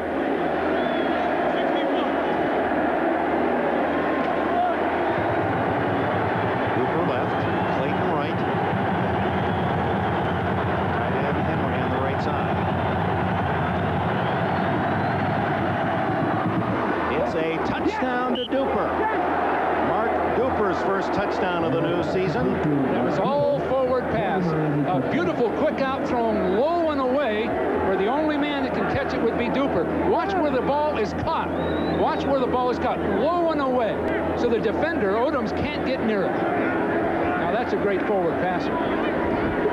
So Dan Marino keeps Miami's hopes alive with a perfect strike and a tough play. Duper running right at that corner pylon. And here's Bauman's try for point. That would pull the Dolphins within 4. And with 2 minutes, 32 seconds left, the ball will go back to Buffalo. Will Miami try the onside kick? That might be their best chance to get it away from the Bills the way that they move the ball. Could be. They have 2 timeouts left. Well, a reminder, fans, the joke's on Fresh Prince of Bel-Air with Smith and Blossom's Mayim Bialik on Super Bloopers and New Practical Jokes. Then it's Expose in Real Life with Jane Pauley, followed by the NBC Sunday night movie Knight Rider 2000, starring David Hasselhoff and William Daniels. That's tonight only on NBC, so stay with us. And while we have some time before the kickoff, here are all the scores. New Orleans late beating Seattle. Dave Craig of Seattle, broken thumb. He'll be out for a while for the Seahawks. Kansas City doesn't allow a touchdown in their opening day win. And Philadelphia loses Randall Cunningham with a knee injury, but beat Green Bay with McMahon at the controls. Dallas starts with a win at Cleveland, and the Jets have a 3-point win over Tampa Bay today. In the late games, it's Pittsburgh by 13 against the Chargers at home. Houston apparently to beat the Raiders. Chicago has defeated Minnesota 10-6. Cincinnati has lost to Denver big. Broncos 45-14. Phoenix has upset the Rams at Anaheim 24-14, and an upset at Indianapolis that some of you have seen. The Patriots beating the Colts 16-7. And here the scoring fest of the day, 35-31, and no onside kick as Bauman sends it fairly deep to Al Edwards at the 3.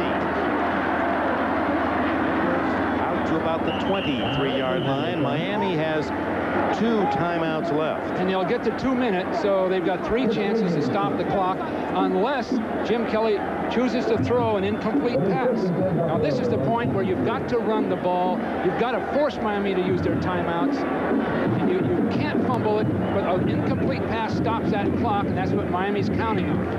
Just a look at Jim Kelly's report card. 29 for 39 today and 380 yards passing, a couple of touchdowns, 1 interception. That one picked off in the end zone in the first quarter by Louis Oliver. Another score. Thomas. Well, even though Miami's defense knows he's going to give it to Thomas, he's tough to stop. He picks up good yardage out to about the 27-yard line. Brian Cox, the rookie linebacker, as Don Shula spends his second timeout. 1 to go. Don Shula, for the first time in his adult life, 32 years, married to Dorothy, who passed away. A long fight with cancer in February. He'll go home after a game, and Dorothy won't be there. She was really a campaigner, really a trooper. Totally believed in him, committed to him, supported him. I think Bottom line, that's how Don's been able to sustain himself so many years in coaching. Because the pressures that go with it, he's had so much family support. And Mike Shula, one of his sons, who's now an assistant coach with him in Miami, he's upstairs there. We can barely see Mike, who was a star at Alabama. There he is before the game. He's now moved in, lives with Dad, and as Don says, he still has a sense of, at least we can make cereal together. Well, Mike's got a bright future in coaching. Like David, one of the other sons, they all have that will to do it. Down at 6. A must stop for the Miami defense. They have to stop Thurman Thomas, and very few do. There's the first down out to the 35-yard line. Dusty Jackson from the corner makes the tackle, and it's almost like you say, here we come, and the ball's going to go to Thurman Thomas, and you just try to stop us. Well, that's that offensive line, Dick. 2-minute timeout, Bills by 4. Alcoa presents Fantastic Finishes, Super Bowl 23. With 3:10 remaining, the 49ers will have to go from their 8-yard line. There's a lot staring them in the face. And the 49ers stared it all down. 11 plays later, they were 10 yards from a title. 39 seconds remaining. Back to throw Montana. Stepped up, throws. Touchdown! Touchdown! Unfortunately, this is how we live. Groceries in, garbage out. Groceries in, garbage out. Fortunately, there are aluminum cans. You use them and recycle them. Use them and recycle them. It's that easy. So please do your part. We're not asking you to save the world. We're just asking you to take better care of it. On September 22nd, an unusual kind of car company will bring back the glamour of the automobile. Until then, we can only entice you. Watch NBC September 22nd. On September 22nd, you'll find out about a car company that made its new sports coupe as exciting to listen to as it is to drive. Watch NBC September 22nd. Karts Karai, St. John Smith, and America's Boys of the Beach take on the world's best. The Miller Lite World Invitational from Walt Disney World. Live next Saturday following Notre Dame football.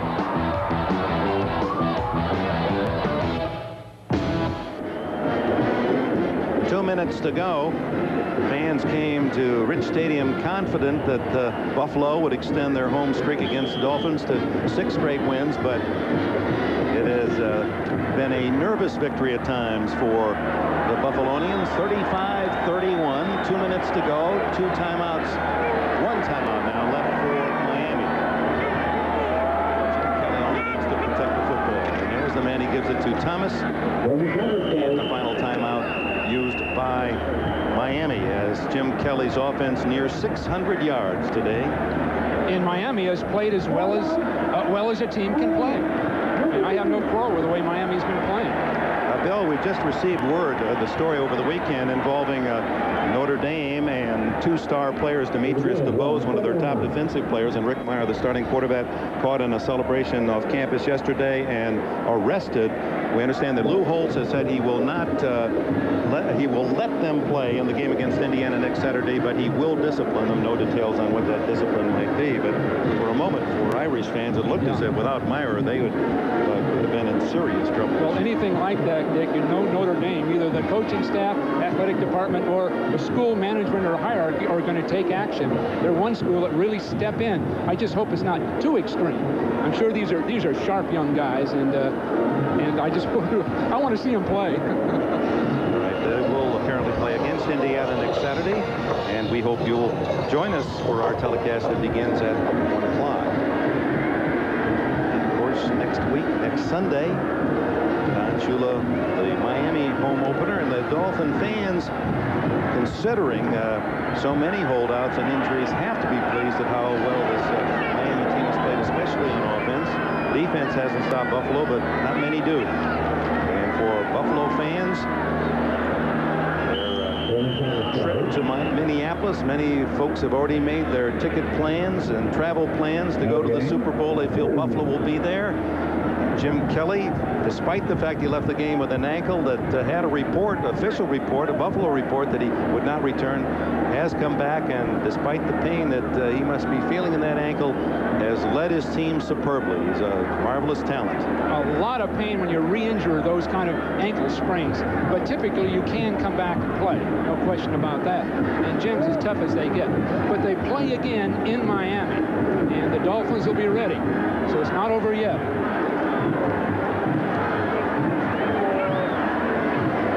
107, 106, it ticks away. Thurman Thomas. He adds some frosting, and how delicious it is for these Buffalo fans. Each week in all our games, we'll be featuring the Canon camcorder replay of the game. Today, it's this tackle by Ray Bentley, the linebacker, number 50, on short yardage play that dislodges the ball from Mark Higgs. Buffalo recovers, goes on to score a touchdown they needed to defeat Miami today. And now the final seconds tick away. They'll have to run one more play, and that'll be it. A sterling offensive show for the fans in Western New York today. That offensive line, I just am amazed at the strength and the technique of that offensive line. They just do a beautiful job, and they're going to get a lot of credit during the year. Maybe not as much as Thomas, but they've been in there and they've done their job. So close, but so far for Don Shula. Marv Levy's team off on a winning step. Final 35-31. We'll be back with our final comments in just a moment. 24-hour stakeout. I hear him coming. Your equipment better work, and in close quarters, your deodorant better work overtime. That's why Sure made new Pro Stick for men to protect for over 24 hours. In close quarters, we didn't want Pro Stick to come on strong then fade early. New Pro Stick has a long-lasting ingredient so our scents don't come on too strong but protect for over 24 hours. Got it. Let's call it a night. There you go. You mean a day? Try new Sure Pro Stick for men. The Pro works overtime every time. So they celebrate in Buffalo. Your thoughts, Bill? Both clubs will have big years. I think Buffalo is going to be right on top of the league when it's over. Final score 35-31. Buffalo beats Miami tonight on NBC. Super bloopers, new practical jokes, followed by expose in real life with Jane Pauley. That's the NBC Sunday night movie, Knight Rider 2000. For Bill Walsh, Dick Enberg, this has been NBC Sports coverage of the National Football League.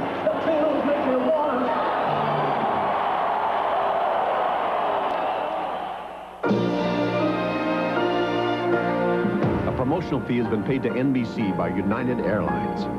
Come fly the friendly skies. The preceding has been a presentation of NBC Sports, network of the games of the 25th Olympiad. The art of listening is very important. You have to listen. If you don't listen, you're going to miss part of the story. When the biggest feet in the world become the biggest sources of foot odor, it's time to forget the baby powder. That's why you'll find Dr. Scholl's in every locker room in the NBA. Unlike some powders and sprays, Dr. Scholl's contains powerful ingredients which fight odor and wetness to quickly stop even the biggest foot odor problem and keep it from coming back. If Dr. Scholl's can handle foot odor problems this big, imagine what it can do for yours. Dr. Scholl's stops foot odor big time. Sometimes you just have to take charge and take off. Because there's nothing that says you can't be a good mother and a good friend at the same time.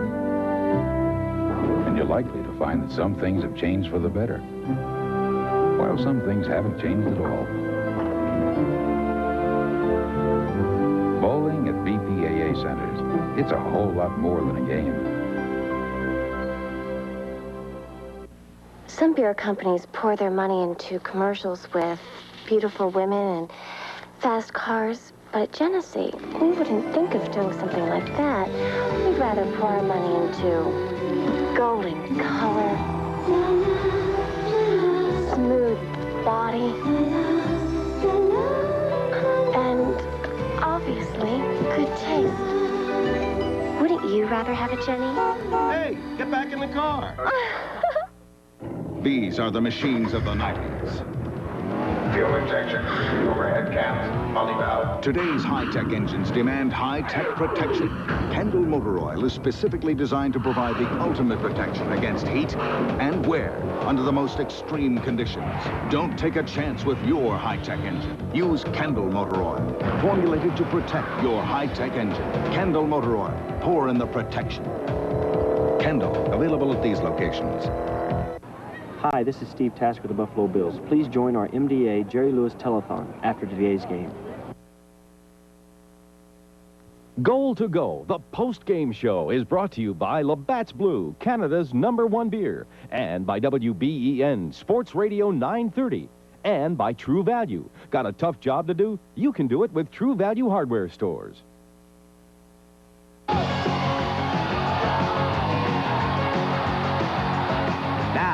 Action continues with insights on today's game from players and coaches. It's Goal to Go, the post-game show, live from Rich Stadium.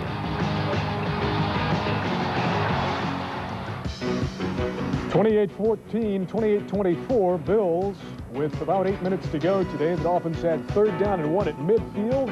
Going for the 1st down, a fumble, and Mark Kelso recovers. Ray Bentley created the fumble. Bills get the ball going in to score the insurance touchdown as Thurman Thomas would take it in on a 164-yard rushing day, and the Bills beat the Miami Dolphins in the season opener this afternoon at Rich Stadium by a score of 35-31. Good afternoon, everyone. I'm Wes Goforth. Welcome to Goal to Go, the post-game show in 1991. The Bills are 1-0 in the season. They have done it over the Miami Dolphins this afternoon. Stick with us. In just a few minutes, we'll be joining Ed Kilgore and Mike DeGeorge in the jubilant Bills locker room. Players' interviews, highlights from other NFL games, and more to come on the show. First of all, we want to get you involved with our Pepsi Telepoll Player of the Game and call these numbers for whom it is you believe should be voted player of the game. Cornelius Bennett, great defensive day, 6'4", 9,900. Jim Kelly, 6'4", 9,905. Kelly was 29 for 39 with a career regular season high 381 yards passing, much of that on 2 bad ankles today. Andre Reed with 10 catches, 6'4", 9,902, and Thurman Thomas accumulating 267 yards in total offense, 6'4", 9,907. There they are for the Pepsi Telepoll Player of the Game. Make your call, and we will have the results at the end of the day. It has been quite an opening day around the NFL, and let's quickly go to the scoreboard and show you the scores. And there are a few upsets. The Jets at home squeaked out a 16-13 win over Tampa Bay. Kansas City turned back Atlanta 14-3. Seattle lost at New Orleans 27-24. Dallas, the resurging Cowboys, beat the Cleveland Browns 26-14 at Cleveland. Philadelphia beat Green Bay 20-3, but Randall Cunningham torn knee ligaments, may be out for the season. He'll have surgery tomorrow. More on that in a minute. Here's your big upset. New England at Indianapolis beats the Colts 16-7 and has equaled its 1990 win output already in just 1 week of the season this year. Phoenix knocked off the LA Rams this afternoon, 24-14 in Los Angeles. Houston all over the Raiders at the moment. It's 40-17 Oilers in the 4th quarter at the Houston Astrodome. The Chicago Bears in the NFC Central beat the Minnesota Vikings 10-6 in a close one. Pittsburgh, the team that will come to Rich Stadium a week from today to meet the Bills, is leading San Diego and apparently will beat the San Diego Chargers 26-13 right now in the 4th quarter. Denver with a resounding opening day win at home over the Cincinnati Bengals 45-14.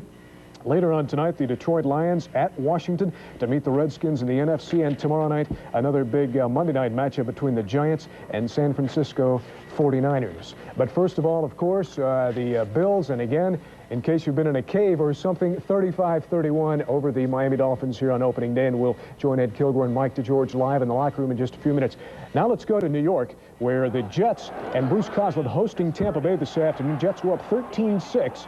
In the 4th quarter, Vinny Testaverde to Lawrence Dawsey of Tampa Bay, 65 yards, and it ties it at 13-13. Now we go late in the 4th quarter, and the guy who's done it for years for the Jets, Pat Leahy, hits a 40-yarder, and the Jets win it on the strength of that field goal, 16-13 over Tampa Bay this afternoon. Here's Randall Cunningham. Watch Bryce Pop of Green Bay pop him in the left knee, tearing ligaments. He'll have surgery tomorrow. Could be lost for the season.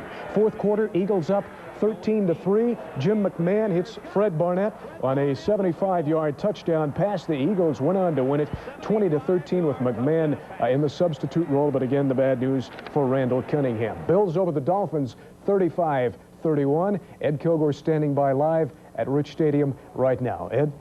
Yes, while I await one of the heroes, and there were many of them here for the Bills this afternoon at Rich Stadium as they win this one. A couple injuries, and right now nothing is official. Keith McKellar with back contusions left the game. He walked off under his own power after the game was over. Watched the finish in street clothes.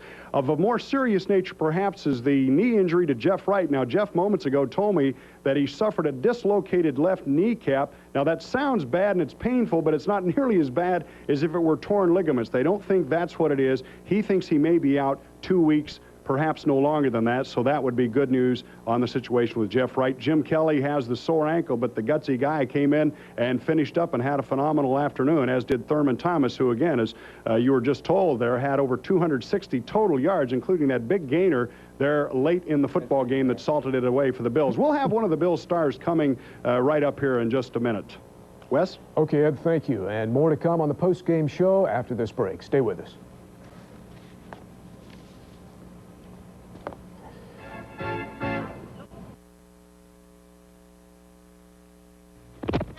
If you're looking for the best Bills coverage pre- and post-game, there's one radio station that's covered the Bills on and off the field for over 10 years. Not just the game, that's the easy part, but the stuff you need to know to appreciate the game, to see the difference between this radio station's coverage and the rest. All you have to do is listen. If you're not sure about it, stick around for some more clues. WBEN's NFL Report, pre- and post-game. It's Buffalo's best Bills coverage. Can do it with True Value. When's the right time to paint your home? Right now, with the lowest price of the year on quality True Test Easy Care Flat Finish. Power priced at $10.48 a gallon. Then save on their quality Weatherall Flat Finish house paint for $12.98 a gallon. And save on Woodsman Naturals for siding or decks. Power priced at $16.98 a gallon during True Test home decorating savings at participating True Value hardware stores and home centers. What is refreshing?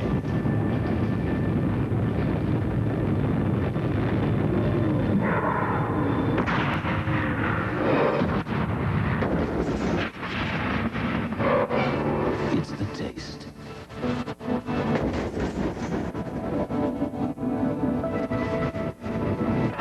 The taste that could only come from a cold blue light right out of the ice. Now, that's refreshing.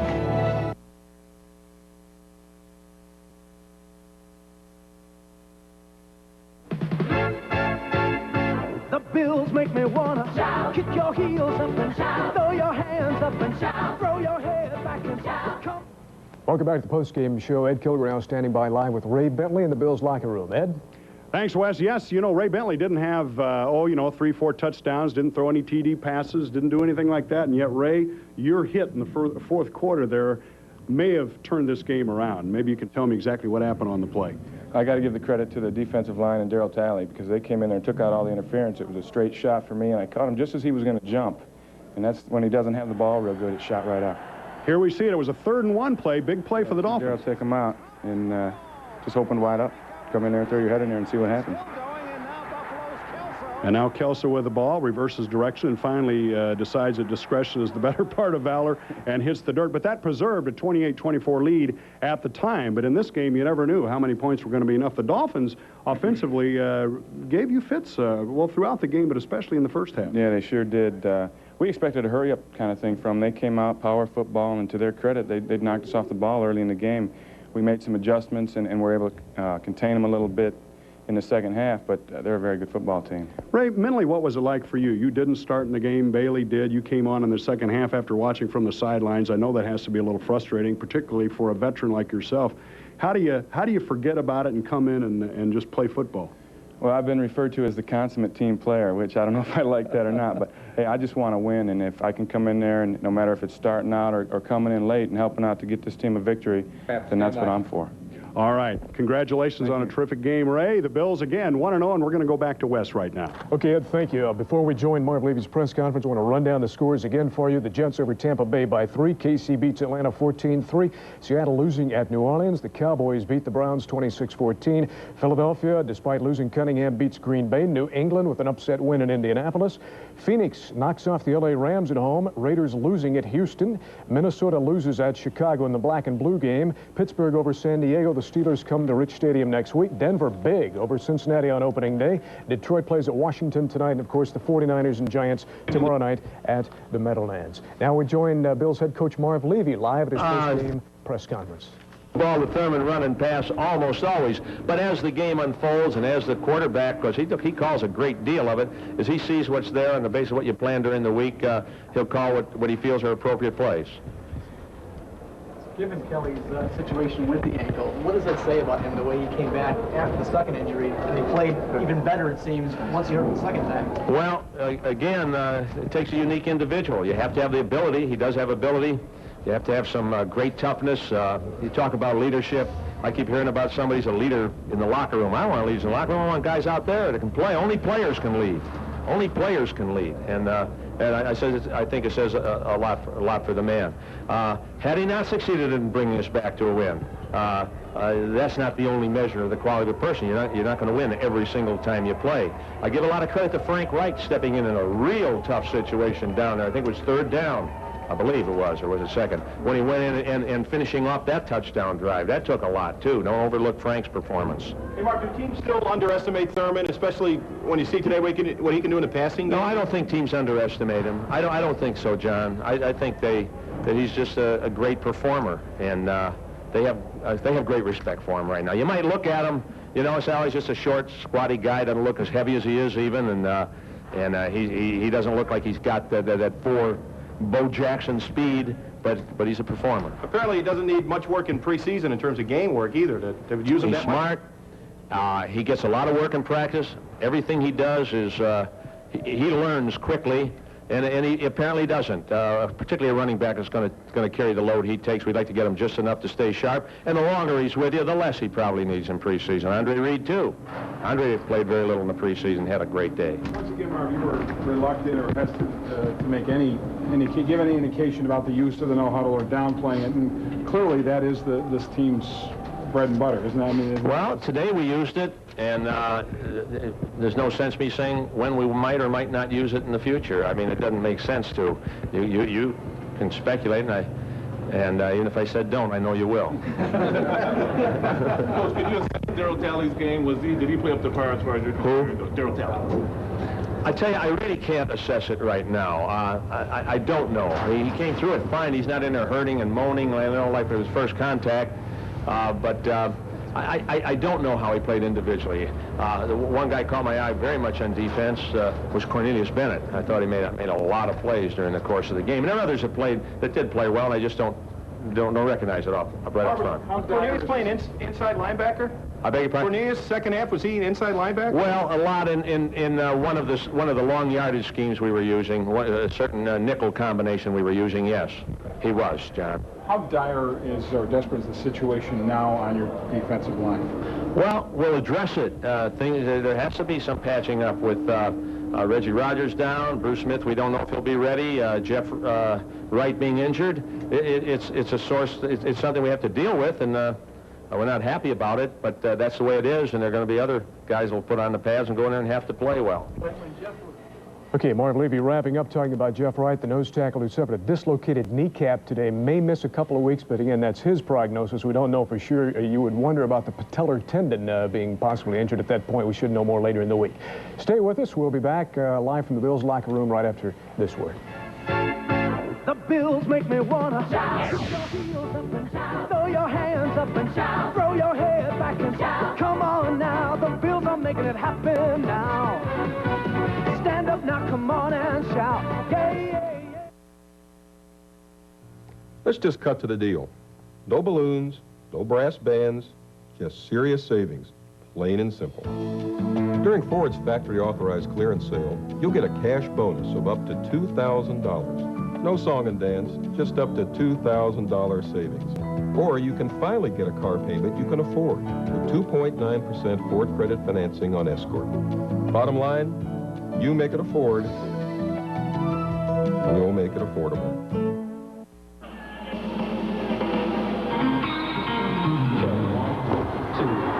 She's back. The party presents Gloria Stefan.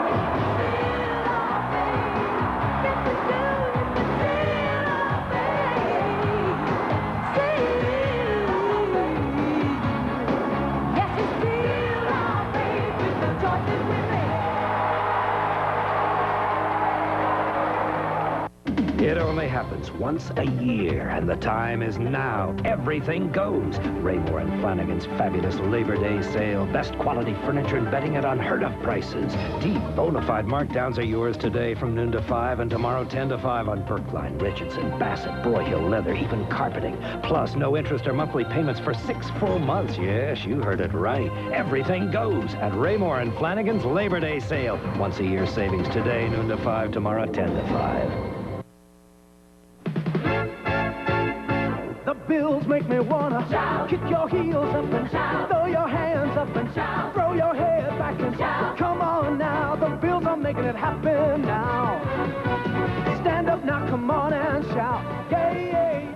Okay, we're back. Ed Kilgore now standing by with Jeff Wright, the Bills nose tackle, live at the stadium, and we join them. Ed?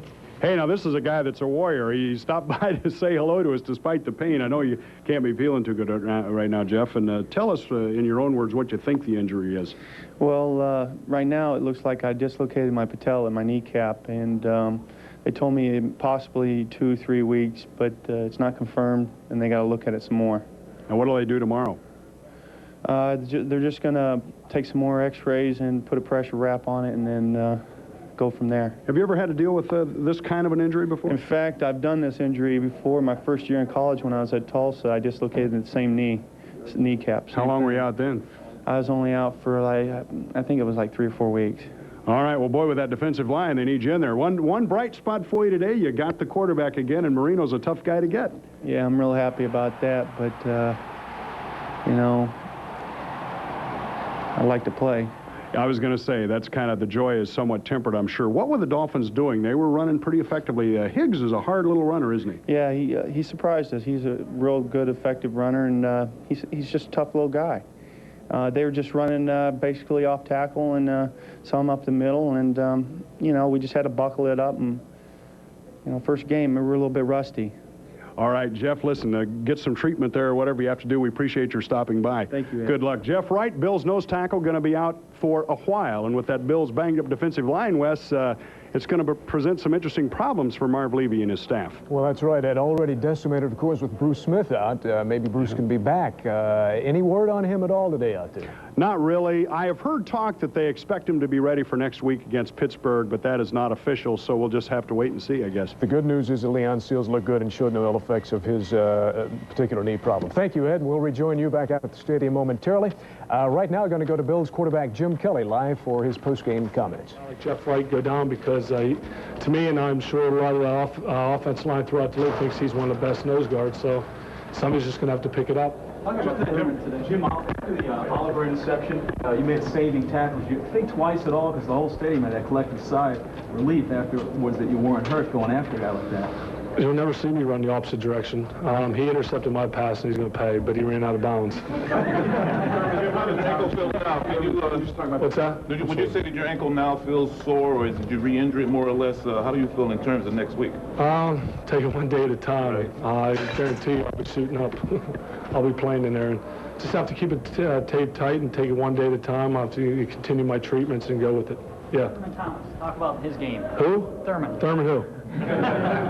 Mr. Everything today. I'll tell you what Thurman is. Everybody knows a lot about Thurman, including myself, and I really don't have to sit up here and tell you everything. The name Thurman Thomas explains everything. I don't have to tell you. How do you set up those runs? Are they backpedaling out of there when you're calling his number? There's a lot of audibling going on. They tried to mix up our defense to a certain point. I tried to stick with some plays. Really didn't matter what type of defense they were in, but you try to get into a good play. You try not to check out from a good play to another good play. So you try to keep your guys on the same page, and everything worked out pretty good today. Was Andre's one more. Okay, I'll get you. What's that? To say that Frank Reich is a great compliment to Jim Kelly when he can come in and Without a finish doubt. what you set up? I have all the confidence in the world, and his nickname's Chill Factor 14 because he's so cool out there. He goes in, he takes control of the offense, and he does what he has to do. He puts the ball in the end zone, and I'm glad that I have such a great person behind me. Plus, you know, Frank is not just a second quarterback. He helps me as far as when I come sidelines. He helped me tremendously today. As a matter of fact, on the last play, the counter 18, Frank called that one. So I got to give Frank a lot of credit, too, because he helps me on the sidelines. When the touchdown pass, it looked like you went down there running a 100-yard dash. I guess you felt pretty good at that point in time. Oh, I was pumped up. I didn't even think about the ankle then. As you know, it took me a while to get there. They basically doing the same thing from Andre today, that you got in that playoff game, the open seams, the spots, the single. The thing is, it's hard to cover Andre Reed one-on-one, and they did a pretty good job. You got to give the Dolphins credit. They kept coming back, and they're a great ball club. And believe me, when I left the field, Dan Marino says, hopefully you'll be seeing us a couple more times. I say, it sounds good to me. Couldn't happen to two better people. Jim, what did you see in their defense on the touchdown pass to Thurman? Was there something you spotted at the line or check? Yeah, I audibled off to a play that we, run a lot, and because I saw man-to-man coverage and I saw what type of man they were playing, and we usually see Thurman on a linebacker, but when I audibled, Thurman moved up, and the cornerback, if I can recall, came up and guarded Thurman, and Thurman didn't beat a defensive back, so it says a little bit about number 34. Jim, did Turner fall on your ankle, or was when your heel hit the ground, or when? I think it just kept jamming. I really can't recall exactly what it was, but I don't know whether I'm going to wear turf shoes on this field again. I mean, it kept jamming it, and my mobility is not the greatest from side to side. I'm going to start just going north and south, because I know the one time I think I paid the price when I ran that one on the scramble, ran up the middle, and I didn't want to slide on my ankle, so I tried to go a little forward and paid for it. You commanded all the... All right, he's a gamer. Jim Kelly with a regular season high 381 yards passing today, much of that on a re-aggravated bad left ankle. Again, Thurman Thomas accumulating for 267 yards of the Bills' offense. And by the way, the Bills set a team record today with 566 yards total offense, eclipsing the record of the old record of 565 set to 27 years ago in 1964. Stay with us. We'll be back to wrap up the show in just a minute. The Bills make me wanna shout, kick your heels up and shout, throw your hands up and shout, throw your head back and shout. Come on now, the Bills are making it happen now. Stand up now, come on and shout, yeah, yeah, yeah, yeah. Say you will. Shout it right now, baby. Say you will. Come on. What is refreshing?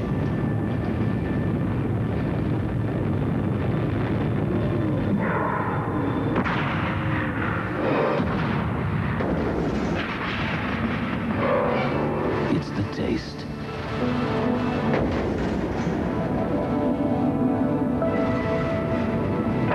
The taste that could only come from a cold blue light right out of the ice. Now that's refreshing. You can do it with True Value. Get the right tools for the job, like the Werner aluminum extension ladder with twist-proof design and traction tread steps. Then paint walls, floors, or ceilings with the Wagner heavy-duty power painter. It draws paint straight from the can. And applies stain or sealer the easy way. You can with a Hudson Poly Stain or Sealed Sprayer from participating True Value hardware stores and home centers. Together we stand, divided we fall. Let's still agree, tear down the wall. Let us respond, our brothers call. Together we stand, divided we fall. Join us for the MDA Telethon tonight at 9 on Channel 2. Welcome back. Ed Kilgore now standing by live with one of the defensive stars of the game. Ed? That's right. Cornelius Bennett had a terrific, outstanding afternoon. I don't have any of the stats in front of me, but I know that on a day when you had your big right end down and you know some of the guys were going to have to come up a little bigger maybe, and you did that. Well, yes, you know, I knew it back in training camp that for us to win that I would have to go out and perform well. So I took the pressure, you know, and I think I went out and played a pretty fine football game. You certainly did, Cornelius. In the second half, something we don't see very often, and that's number 97 moved inside a bit. Well, yes, you know, it was hurting us on the run, and I guess the coaches just on the sideline decided, hey, we need to put somebody in the middle that can run them down. And we were very successful the second half because the first half they ate us up a lot on the run. Well, they did. What was said at the half? Because physically up front you were getting pushed around a little bit, and the Dolphins normally haven't been able to run on this football team. Well, basically, you know, hey, we just got to tighten up some. We knew that we had some young guys in there on the defensive line, and those guys, they rose to the occasion as far as I'm concerned. We won the football game, so those guys should be proud of themselves. They did have some big gainers on them, but like I said, we came out on top, and it doesn't matter how many yards they have. I thought you showed a lot of poise as a football team. You're down 14-0, and it seemed like every break was kind of going Miami's way, and yet nobody seemed to panic. Well, no, you know, this is the first game of the season. It was a big game for both teams, and we knew that, hey, this is not a championship game as of yet. It might wind up, you know, later on in the season, but, you know, it's the first, 16 games, so we had to go out and do our best, and we did. I think, we did give up a lot of points, but like I said, we came out on top. Is it difficult sometimes, Cornelius, in between the Super Bowl loss and all the offseason reading about how good you're going to be again? Was it difficult at all to stay focused on this game? No, not at all, because they're the Miami Dolphins, and they are the toughest team in our division, so we knew that in order for us to get back in position to go to the Super Bowl again, that we would have to beat them twice this season. All right, Cornelius, good afternoon, and good luck next week against Pittsburgh. Cornelius Bennett, and we're going to go back to Wes right now with more. Wes? Okay, Ed, thanks. A couple of updates. Finals, the Steelers have beaten the Chargers 26-20, so it'll be a battle of unbeatens next Sunday when the Steelers come to Rich Stadium. And Houston, all over the LA Raiders, 47-41 by 30 points at Houston today. And we have the Pepsi Player of the Game for you. The finals are in there, and Thurman Thomas takes it with 45% of our vote. Thank you to our 900-plus callers who called in, and we'll be giving you this opportunity again every post-game show of the season. Thurman Thomas, followed by Jim Kelly, Andre Reed, and Cornelius Bennett this afternoon. Now, Ed Kilgore again standing by live. Ed, back to you at the stadium. Thank you, Wes. And along with Mike DeGeorge, we have some final thoughts here. And I guess there's a reason that some of the guys get the big bucks. Mike, Andre Reed gets the big dollar. So does Thurman Thomas. So does Jim Kelly. And they, although it was certainly a team effort for the Bills this afternoon, they were the guys who made the difference as the Bills offensively racked up 566 total yards. That's a team record. And although Miami's defense may be not the defense that you consider as the best in football, they're not a weakling. Very intriguing that you bring up the point that the big guys made the big plays. Mark Clayton in the Dolphin locker room was just asked, what's the difference between the Bills and the Dolphins? We got a show next week? He hesitated and finally said, the players. The players. That's very revealing, and I think maybe the Bills have a few more money players in Miami at this point because the Dolphins certainly played a good football game. Well, they played a great game, and I'm sure it's kind of quiet and somber over in that Miami locker room. It is, but they are not really too dejected. I mean, a lot of people made a lot about this football game, but the Dolphins say that they'll rebound, they'll bounce back, and that there's another meeting in Miami come November.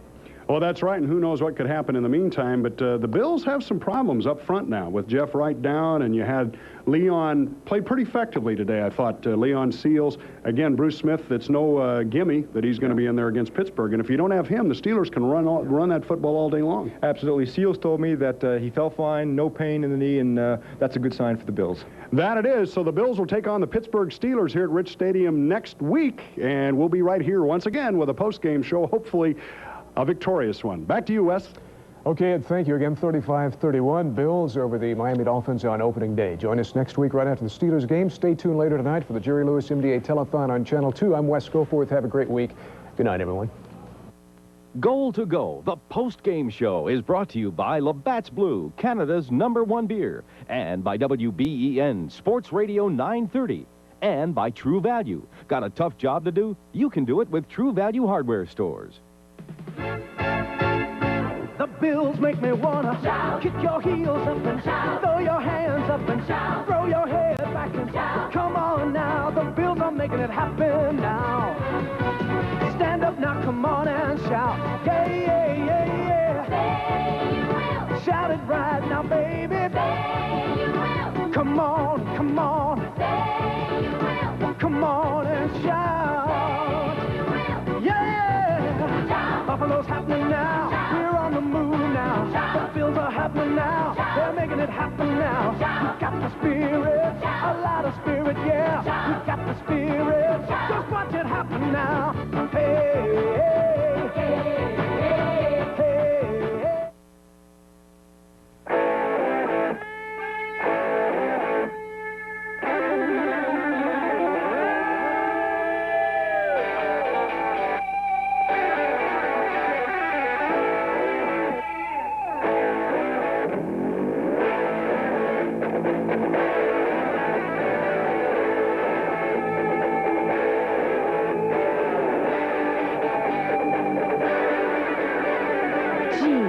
Request.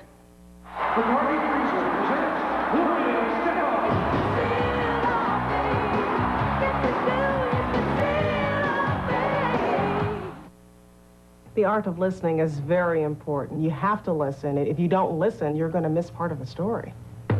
Obviously, you want to get certain responses, so then maybe you have to change the question a little bit so that you're sensitive to their feelings, but you get what you want as well.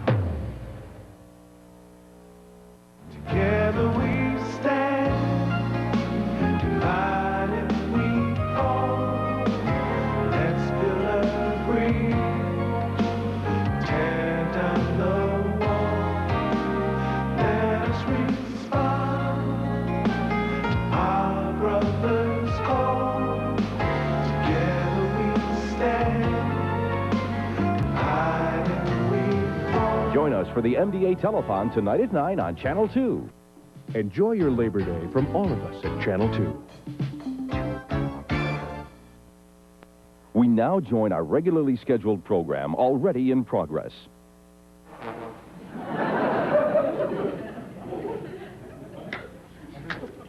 I feel really terrible.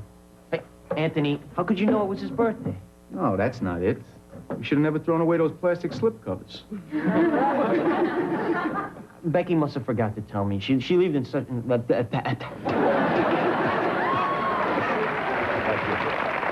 our next guest is the star of the series Blossom. She's a very talented young lady, and I love her. And I understand she's a big fan of this show. Oh, now I really love her. Let me introduce Okay. Ladies and gentlemen, Mayim Bialik. Yes.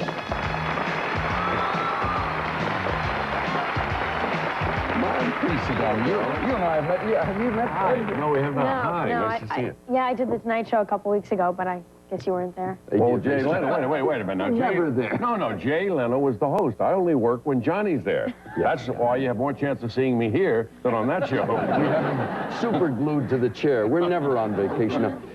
You do know, though, you've watched this show? Yeah, and I never realized that it can be that easy to fall into these traps. You know, nobody ever realizes that we set it up. How many have we done? Oh, thousands. Is there anybody we've missed? You, I think. We got to get you one more time. You did me in a press conference. Yes, well, I'm going to get you again. Thanks a lot. Anyway, when your mom told us that, you know, you're into the ocean and you really love whales, that was click, click. We went to work. Well, if you can't trust your mom, who can you trust? Well, certainly not us. Well, you set your trap very well, and yes, I'm really concerned with the preservation of whales. And as a matter of fact, I have a whale, an adopted whale, on the East Coast. I heard this about you, but I mean, obviously, you don't take a whale home. No. How does this work? Well, money is donated to this organization that helps research and for the preservation of whales. And what they do is they assign you a humpback whale. Mine's name is Crystal, and they send you sightings of when they see him. That's terrific. Now, you've written some term papers on this subject, Yeah, too. and I thought I knew a lot about it until this joke came up. Well, my dear, you join an illustrious group. Yes, and indeed. since you're a fan of the show, you know how this whole Yeah, thing works? yeah. Well, we'll sit here and we'll just like watching it at home. Yeah, oh, and what comes first is the victim, Mayim Bialik. You got it. You got it. The victim, Mayim Bialik. She's expecting a quiet day communing with nature. The accomplice, Mayim's mother, Beverly. She helped us to set up her daughter. Now, we use this ship as a floating laboratory designed to communicate with whales. Actually, the whale noises will originate in our control room from a member of our practical joke crew. Mayim spent the morning learning some actual facts about whales as she took a guided tour of a marine life museum, which is part of a nearby national park location at the Channel Islands, here in Southern California. Hold on, Mayim. But as Mayim prepares to board our ship, nothing she hears from now on has any relationship to science at all. It's all part of our practical joke. Hi, Robert. How you doing? This is Robert. Robert Hi, I'm Beverly. Clotworthy. This is Thanks. Beverly. Thanks for having us. This is Mayim Bialik. Mayim's meeting our phony scientists, actors Robert Clotworthy and Harris Shore. Establish some kind of communication with whales. We have a trawler offshore. Yeah, we have a trawler offshore, about 1.5 miles offshore. We've been trailing a group of whales and trying to establish some kind of communication with it. If you want to see, I'll show you what we're doing. It's great. Over here, we have a bunch of sonar screens. This is our sonar setup. We're able to follow the whales as they move down the coast. You can't follow anything with that phony prop. Hi, I'm Beverly. Nice to meet you. Now, she's meeting actress Susan Healy, playing a phony researcher. What she's using is she's using her voice going in the microphone, and we're able to transmit it through these microwave antennas out to our ship, and those signals are sent through these sonic resonators, which we put over the side of the ship. Of course, this is all double in the midst talk. of a group of whales, and hopefully they're able to respond to that. Yeah. Well, what they're also responding to, besides my voice, is we have this hooked up so that they get brain waves, my heartbeat, you know, my breath. So that, because they can understand supposedly at that level as well. Did Mayim be hooked up to, like, hear Would you like or to that? do what Susan was Would you like to talk to a whale? There's really very little activity. Yeah, so there's I can't guarantee you anything will happen, but let's have a seat here. Sit down there. And it won't hurt. You won't get Here, let me. Yeah, these Can't just, be as these just bad as couple of piercing your sensors. ears, Mayim. You want your jacket off, Mayim? Sure. The next step is to get Mayim hooked up to our phony communication system. Then we'll distort her voice electronically to sound like it's echoing in the ocean deep. In a moment, Mayim will think that her voice is going miles out to sea. Actually, she'll be talking with a member of our practical joke crew hidden in our control booth just a few yards away. I just want to get in your head. And it's a good look, too. Oh, thank you.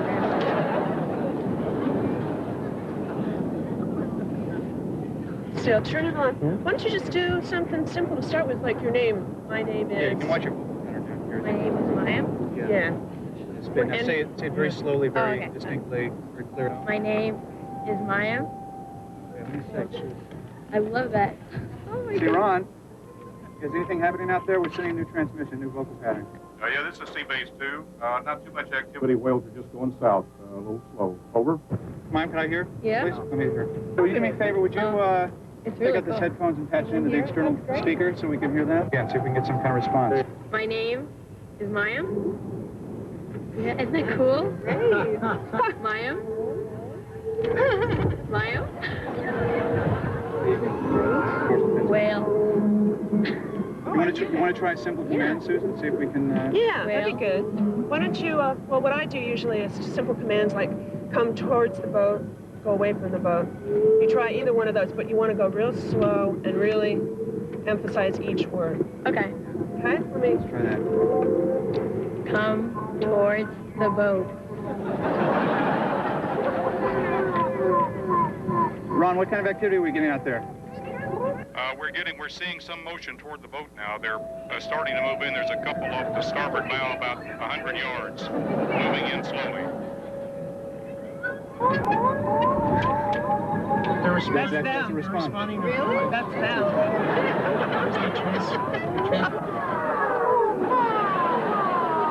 Oh my God, come towards the boat.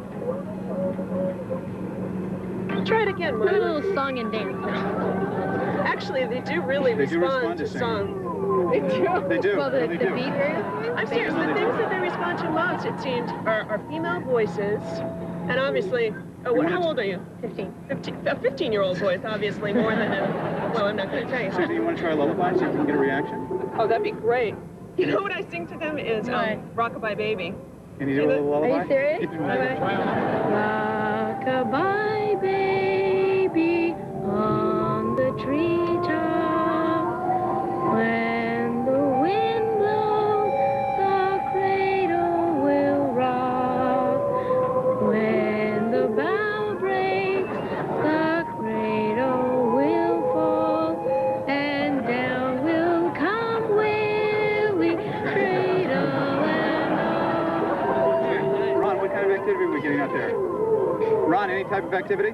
Yeah, the whales are getting real excited. I don't know what's going on, but something's making them very excited. They're moving in closer to the boat. The tail slaps, a lot of activity.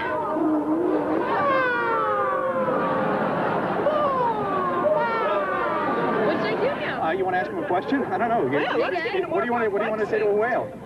So you seeing anybody now? What do you ask a whale? Ask him. That's a Ask good him. question. Say it again. Are you cold? Ron, what's happening out there? Sea base 2, the whales are swimming away. They seem to be offended somehow. I don't know if we've done something on the boat to offend them or what, but they seem to be swimming away. See if you can do something to help us get them back. Come back to the boat. Sing the song again. Sing the song again. Let's hear the word. Maybe she could sing once more, please. That would help, maybe. Goodbye, baby, on the tree. Something more up-tempo. They're just slowly moving. Something more up-tempo if you can. Over. Maybe the same song a little faster. Try that. Over. Goodbye, baby, on the treetop, when the wind blows. Faster, please. They're starting to turn. They're starting to turn. A little faster. The bow breaks, the cradle will fall. We're seeing good activity now. Faster. When they're turning toward the boat again. Here they come. They're starting to preach. Faster, please. Faster if you can. Speed it up a little. They're turning toward the boat. We're seeing tail slaps. They're preaching. The whales are really excited. Goodbye, baby, on the treetop, when the wind blows, we'll rock. Good job, Mayim. They're spy hopping. 2 of them are close by, spy hopping. Over.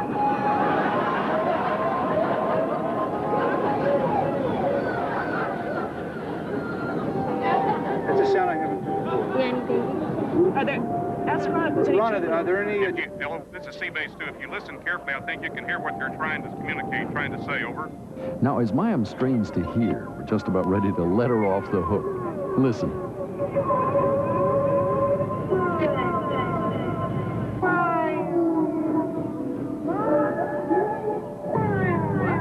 Is that you? This is my name. Is that you? They're repeating the sound. It does sound like your name. That sounds like my name. That's what I hear. Mayim's voice? No, that's Listen once more. Listen closely. That's like my name. No, that's my name. What? What? No.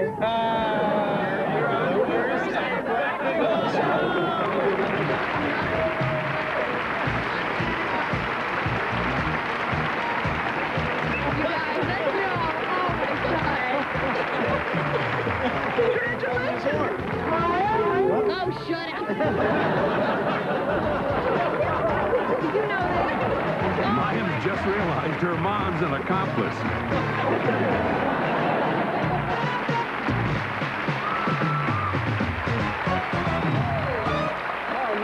I've watched that thing 1,000 times. How do you feel now watching it? I mean, singing to a whale is a little... Look, all I can say is that if you were there, I think you would have been singing to the whale too. We have a little surprise for you, and the reason I ran over while Another the film was on... practical joke? No, this is a nice one. This is for real. There is a group called the American Cetacean Society that wants to give you this award. And they've made you a lifetime member. How about that? This says you are a positive role model in the area. For the continued preservation of whales. It is real. It's not a joke. That's real. That's real. Has faith in us anymore, Hey, look. Before we go, how about one more chorus of Rockabye? Okay. No. Fire the olive. Thank you. This is for you.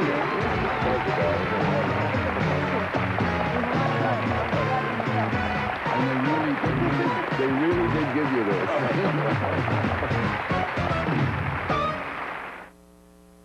It's amazing what these kids know. Well, they don't know everything. Like this sugar-sweetened Kool-Aid's got less sugar than Coke or Pepsi. Less than Coke or Pepsi? 25% less. Really? It's 25% less sugar! They know everything. Having kids means having Kool-Aid.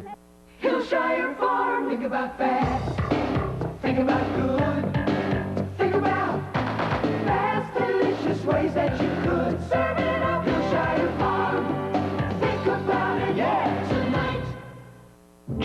just had an idea that could save power plants 1 million barrels of oil a year. Introducing GE Energy Choice lights. If we all used them, we'd save our resources, and you'd save money on your electric bill. New GE Energy Choice. If you're looking for a great vacation, start at the top. Take a 3, 4, or 7-day fun ship vacation on Carnival, the most popular cruise line in the world. We've got our own TV show. This fall, Mark and Brian will dare to do the undoable. There's a good chance for some entertainment here. 2 guys you never heard of doing stuff you've never dreamed of. We feel this is what America truly wants to see.